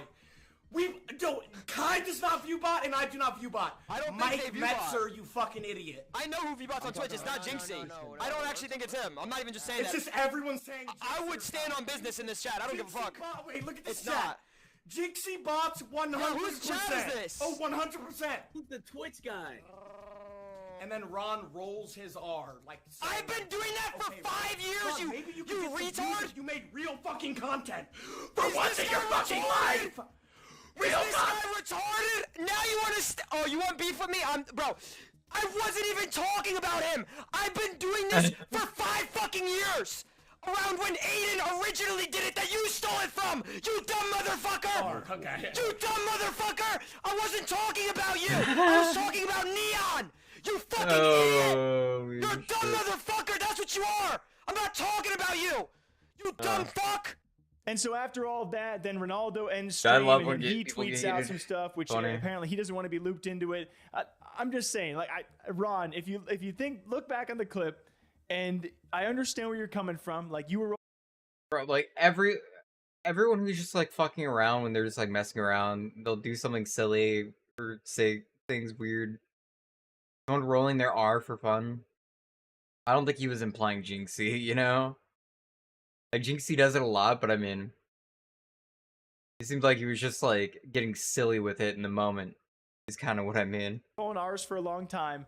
But even like when I had first glance, I was like, oh, is he talking about Jinxie? Which, again, later Ron says he wasn't even talking about Jinxie, and I'm going to believe him on that. But given their past little beef 2 weeks ago, because Ronaldo was also involved in the Clicks drama in the 2v1 siege, where Ronaldo and Clicks beat Jinxie, and then he refused to pay out Clicks because Clicks tweeted out a picture of his girlfriend Brecky Hill. It's a long drama if you guys have not been involved the last couple of weeks, so let's just rope it back in, because then it's XQC's turn to bite into all of this, and he actually defends Jinxie a little bit with, I think, a very fair take. Now, I was trying to find the full VOD of this. I don't know if it was taken down, and I surfed for a little bit, but I don't know if XQC spoke at length around this topic or had more to say. But I agree with the take that we're about to hear here, because he does say that even if you're being view-botted, most of the time you are not going to know, or at the very least, you're not going to choose to be view-botted, right? Like, if you're a big streamer and you could have 60, 70,000 viewers and now you have 80, 90,000, it might very well be very hard to tell. And it's certainly, I think in a lot of cases, not going to be your choice, because you're already making millions. And I don't think a lot of these big streamers are choosing to be view-botted. I choose to believe that, especially the people like Kai and Jinxie and all these big streamers. There's more to name, obviously. I don't think they choose to be view-botted, but they have some viewers who want to view-bot them because it boosts up their favorite streamer. There are plenty of viewers that are willing to do that. Trust me, but here's XQC's take, kind of defending Jinxie. Unless you count, like, unless you're counting these people who are botting, like, unless you're. Okay, listen. Whether you wanted to give this validity or not, okay, whether people are saying some shit about Jinxie for no fucking reason, okay. The reason why his stats were odd for the longest time is that he has drops, and drops act in a very odd ways. It's most unpredictable for stats, and it's just odd, okay. And Jinxie had drops for the longest time and made his stats either inflated or weird or whatever. But who the fuck cares? It's not something that he's doing deliberately. It's something that he's corroborating or coordinating. Maybe he gained from it. It doesn't take away from his success regardless. Like, I'm always saying defend it. You guys, you don't choose. Unless like, you don't fucking. It's not something that you're doing. It's not a problem. Counting the stupid ass streams that get bought, it's like 2 million viewers. Look at that like, guy's then Twitter sure, but I'm talking. that I sent you. Look at his newest tweet. Like, are you kidding me? Below that. And then for some reason, Jinxie took this the wrong way and then went back at XQC for like Adderall use, which was definitely not a good choice, because This was the cherry on top. XQC, That's who funny. I've been a fan of for like probably since 2019. Let's watch this clip. Chill. Stop being weird in this chat. Why are you doing that? Okay. I'm just trying to prove my point, okay? So, alright, this was a weird time to load up my stream. So, first and foremost, my chat is on followers only mode. That's very important. You'll see why in a second. My chat's on like 10-minute follower only mode. So, XQC is putting up a website that shows you your active chatters. That's all it is. He's putting up a website that shows your active chatters. I don't know, I think he has like extended follower mode, like you have to be So in this clip, I have 84,000 viewers. followed for a little bit longer. I got it. Oh, Okay. oh no, he's fine. 6. XQC's friend, I think that's Jesse, says, oh no, he's fine. 69981. So I have 69,900 viewers. So basically 70,000 viewers, give or take like 10 or 20 viewers. 70,000 viewers that are actively chatting, active chatters. When I watch a Twitch stream, bro, I don't chat. That's a lot of people on Twitch. So that literally proves that I don't view bot. If you have 70,000 active chatters and 15,000 people who are lurking, that is the most normal ratio ever. Okay, cool. And then you go back and you compare that. So even, okay. So doesn't he have drops or something? Not right now, I don't think. Okay. I mean, 10K is not the end of the world. It's not. 10K is not the end of the world. Yo, XQC, I don't know if the Adderall is affecting your brain right now. Dog, you're looking at active chatters. Do you actually expect my entire stream to be chatting? Every single one of them? When has that ever happened? When has that ever occurred? Why would my entire stream be chatting? No streamer has ever done that. Even if you look at a streamer with 10 viewers, they probably have 8 active chatters. That is the most fucking stupid thing I've ever heard. 10K is not the end of the world, dude. Shut the fuck up, XQC. Alright. There. Now we're... And then after that, XQC quickly fired back, showing off his watch, which I'm not going to play for you guys, DMCA music. We're not trying to get copyright struck. You guys can get the gist of the clip, though, because XQC's response was showing a watch that was worth, like, I don't know, $250,000 to $500,000, probably somewhere in that range, which would shut me up right away. I've never even owned a watch in my life, so there was that. And at the end of all of this useless beef, because I don't really care where your stance is on Trainwreck calling this out, or Ronaldo's response, or Jinxie versus Ronaldo, or Jinxie versus XQC, I think the real underlying issue here, if you're going to focus away from the creators involved, viewbotting is a blatant issue on all platforms, not just Kick where it is more obvious, but also on Twitch. There are 100% plenty of streamers that take advantage and exploit these systems to boost their numbers in a category and ultimately can build an audience and a fan base off it, just like creators and streamers have done in the past. Now, are there some big streamers on Twitch who do this?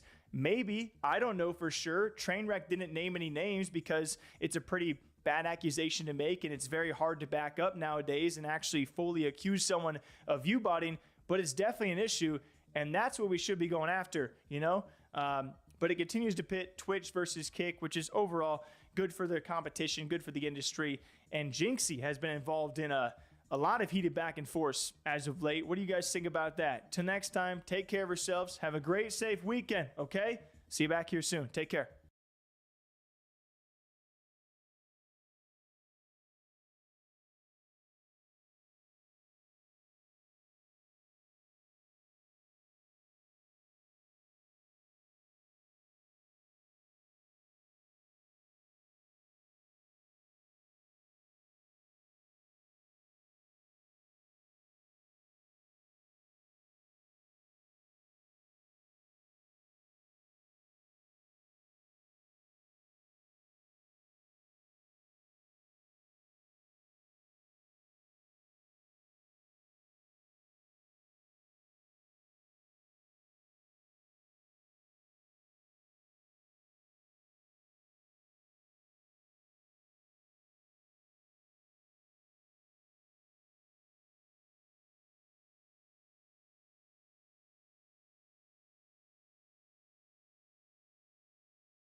Hey everybody, I want to take a quick second before we get started to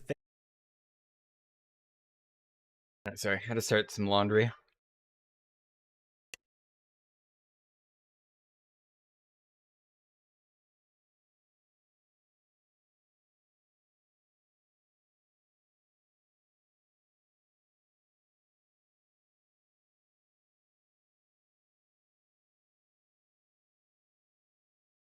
Turns out Bobby Kotick was the problem all along. That's funny.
You open up your menu, you try using your bloody finger to get an invasion in Elden Ring, and maybe you're having trouble finding people.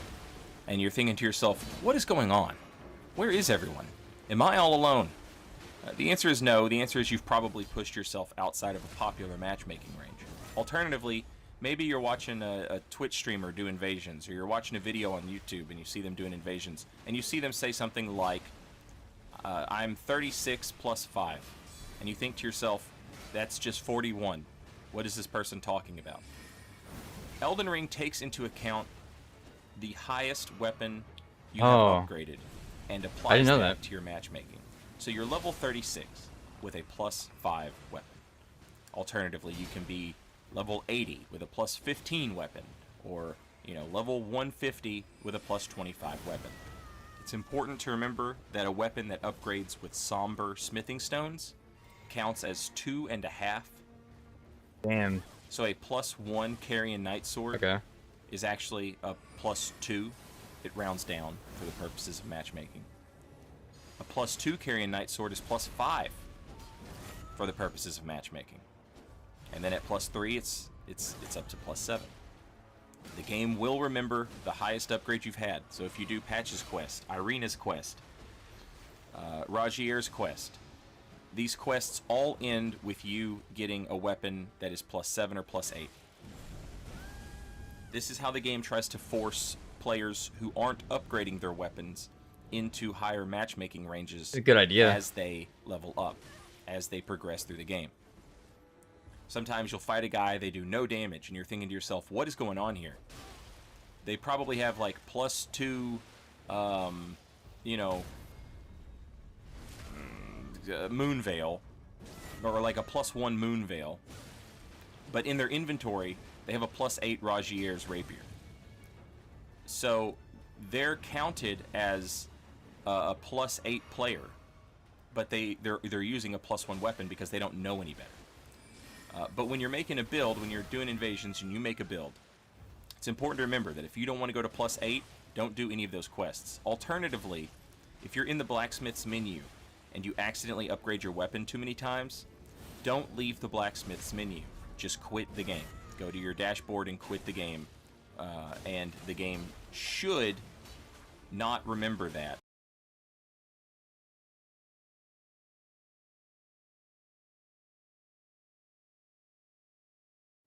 Level 150 is way too much for the meta level, why? I think the discussion about 150 being too high for the meta and so on, it's kind of fucking like, oh, howdy.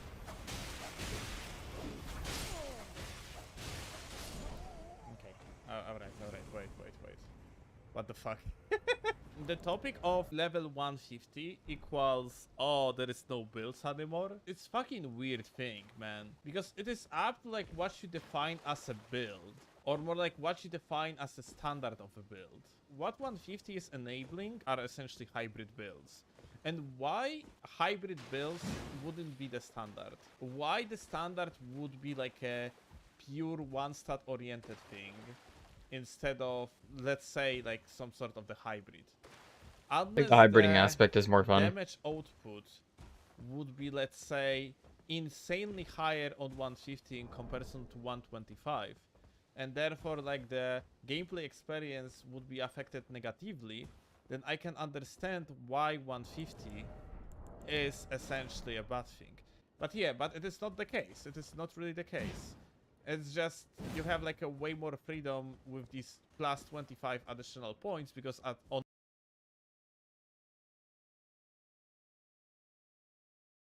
Welcome gamers. Today I want to talk 25 versus 150 that was going on YouTube in the early days of Elden Ring. But let me firstly talk about the history of 125 versus 150. That what overall happens at the end of the day is that these people are stuck on the certain skill level, whereas people that sit at the level around 125 have like more chances to improve.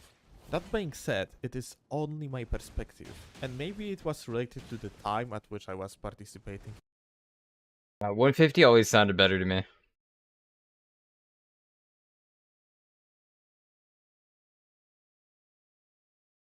There's a lot of talk about this in the early days going on though, for sure.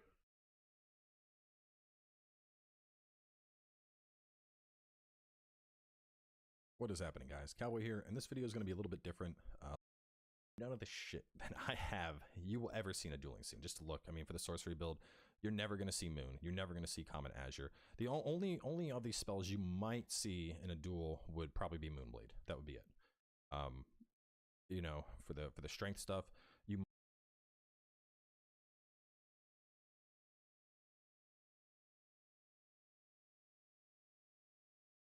play more of the game.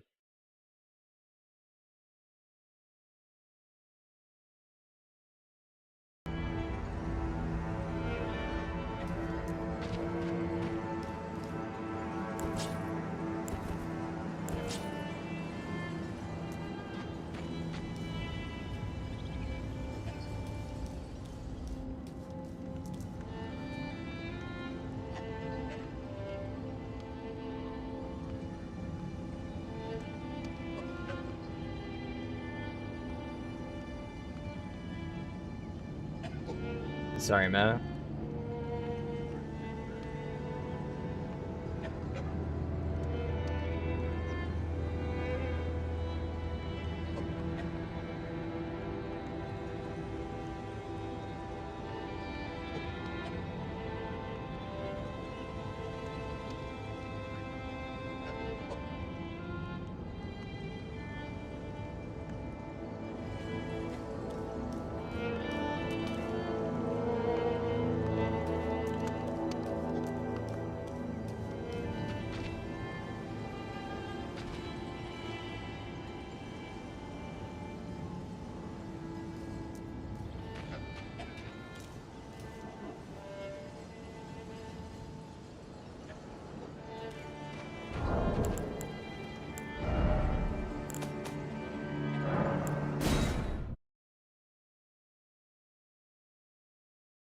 I should keep playing that character.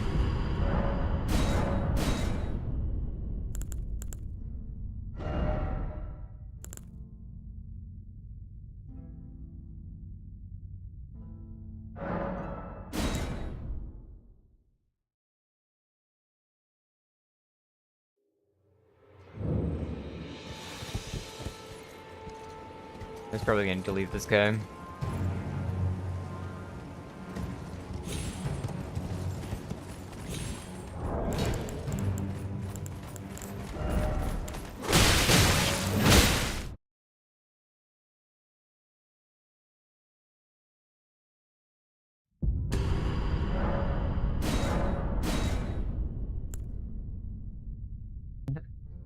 Yeah, same. Or actually, I have one Norn. I've always actually had one Norn. I started the game with a Norn, I don't know why. I honestly do not know why. Or you know what? No, I started the game with my Mesmer, that was a Char, and then I made a Norn as the second character, I think. And I, for some reason, had that Norn on my account ever since.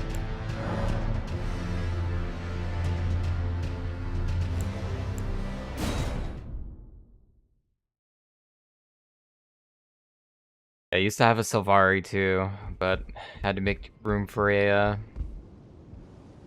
you know, a Char, so.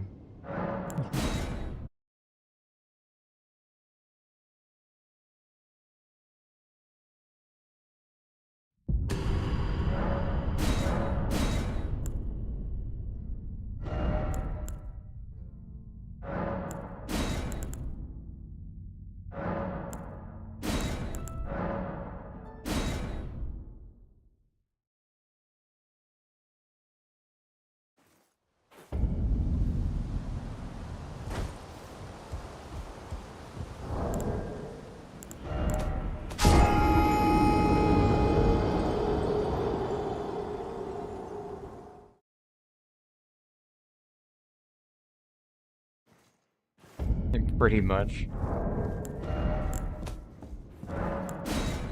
Had to get eaten down.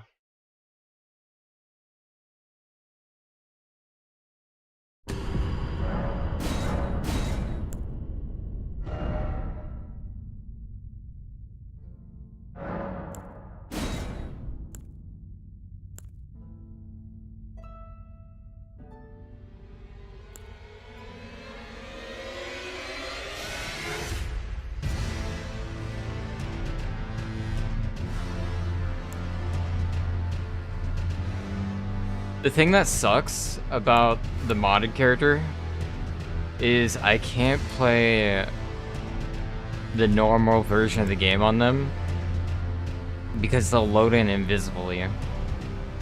And I kind of want to PvP a little bit, like low-level PvP. But I can't really do that unless I get a tier and I like change my character's appearance, so it's actually like not bugged out. So I'm wondering if I just make a new character.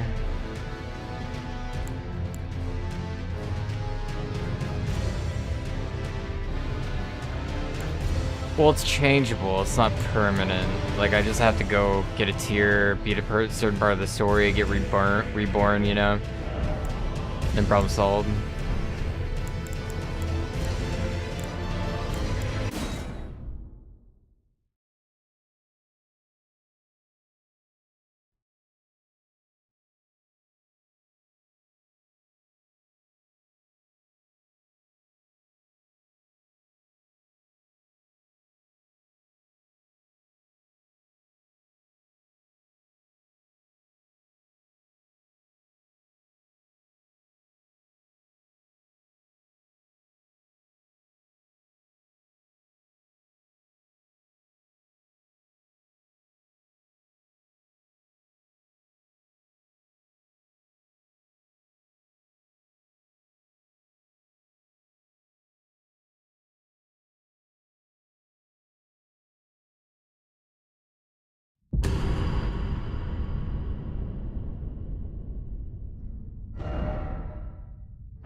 That's what the load is.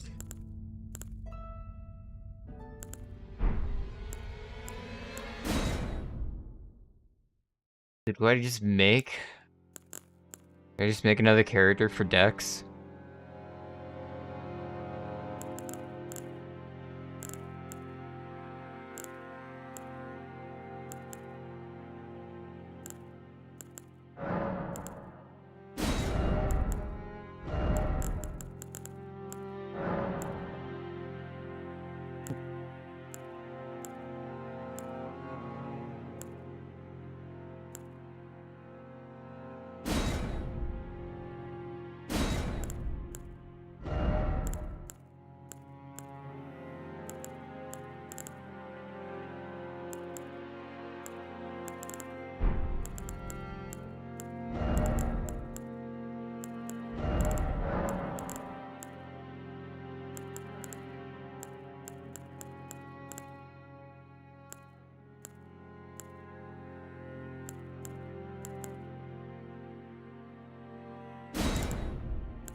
Oh my god.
What's that? Never mind.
I don't know how to move the camera.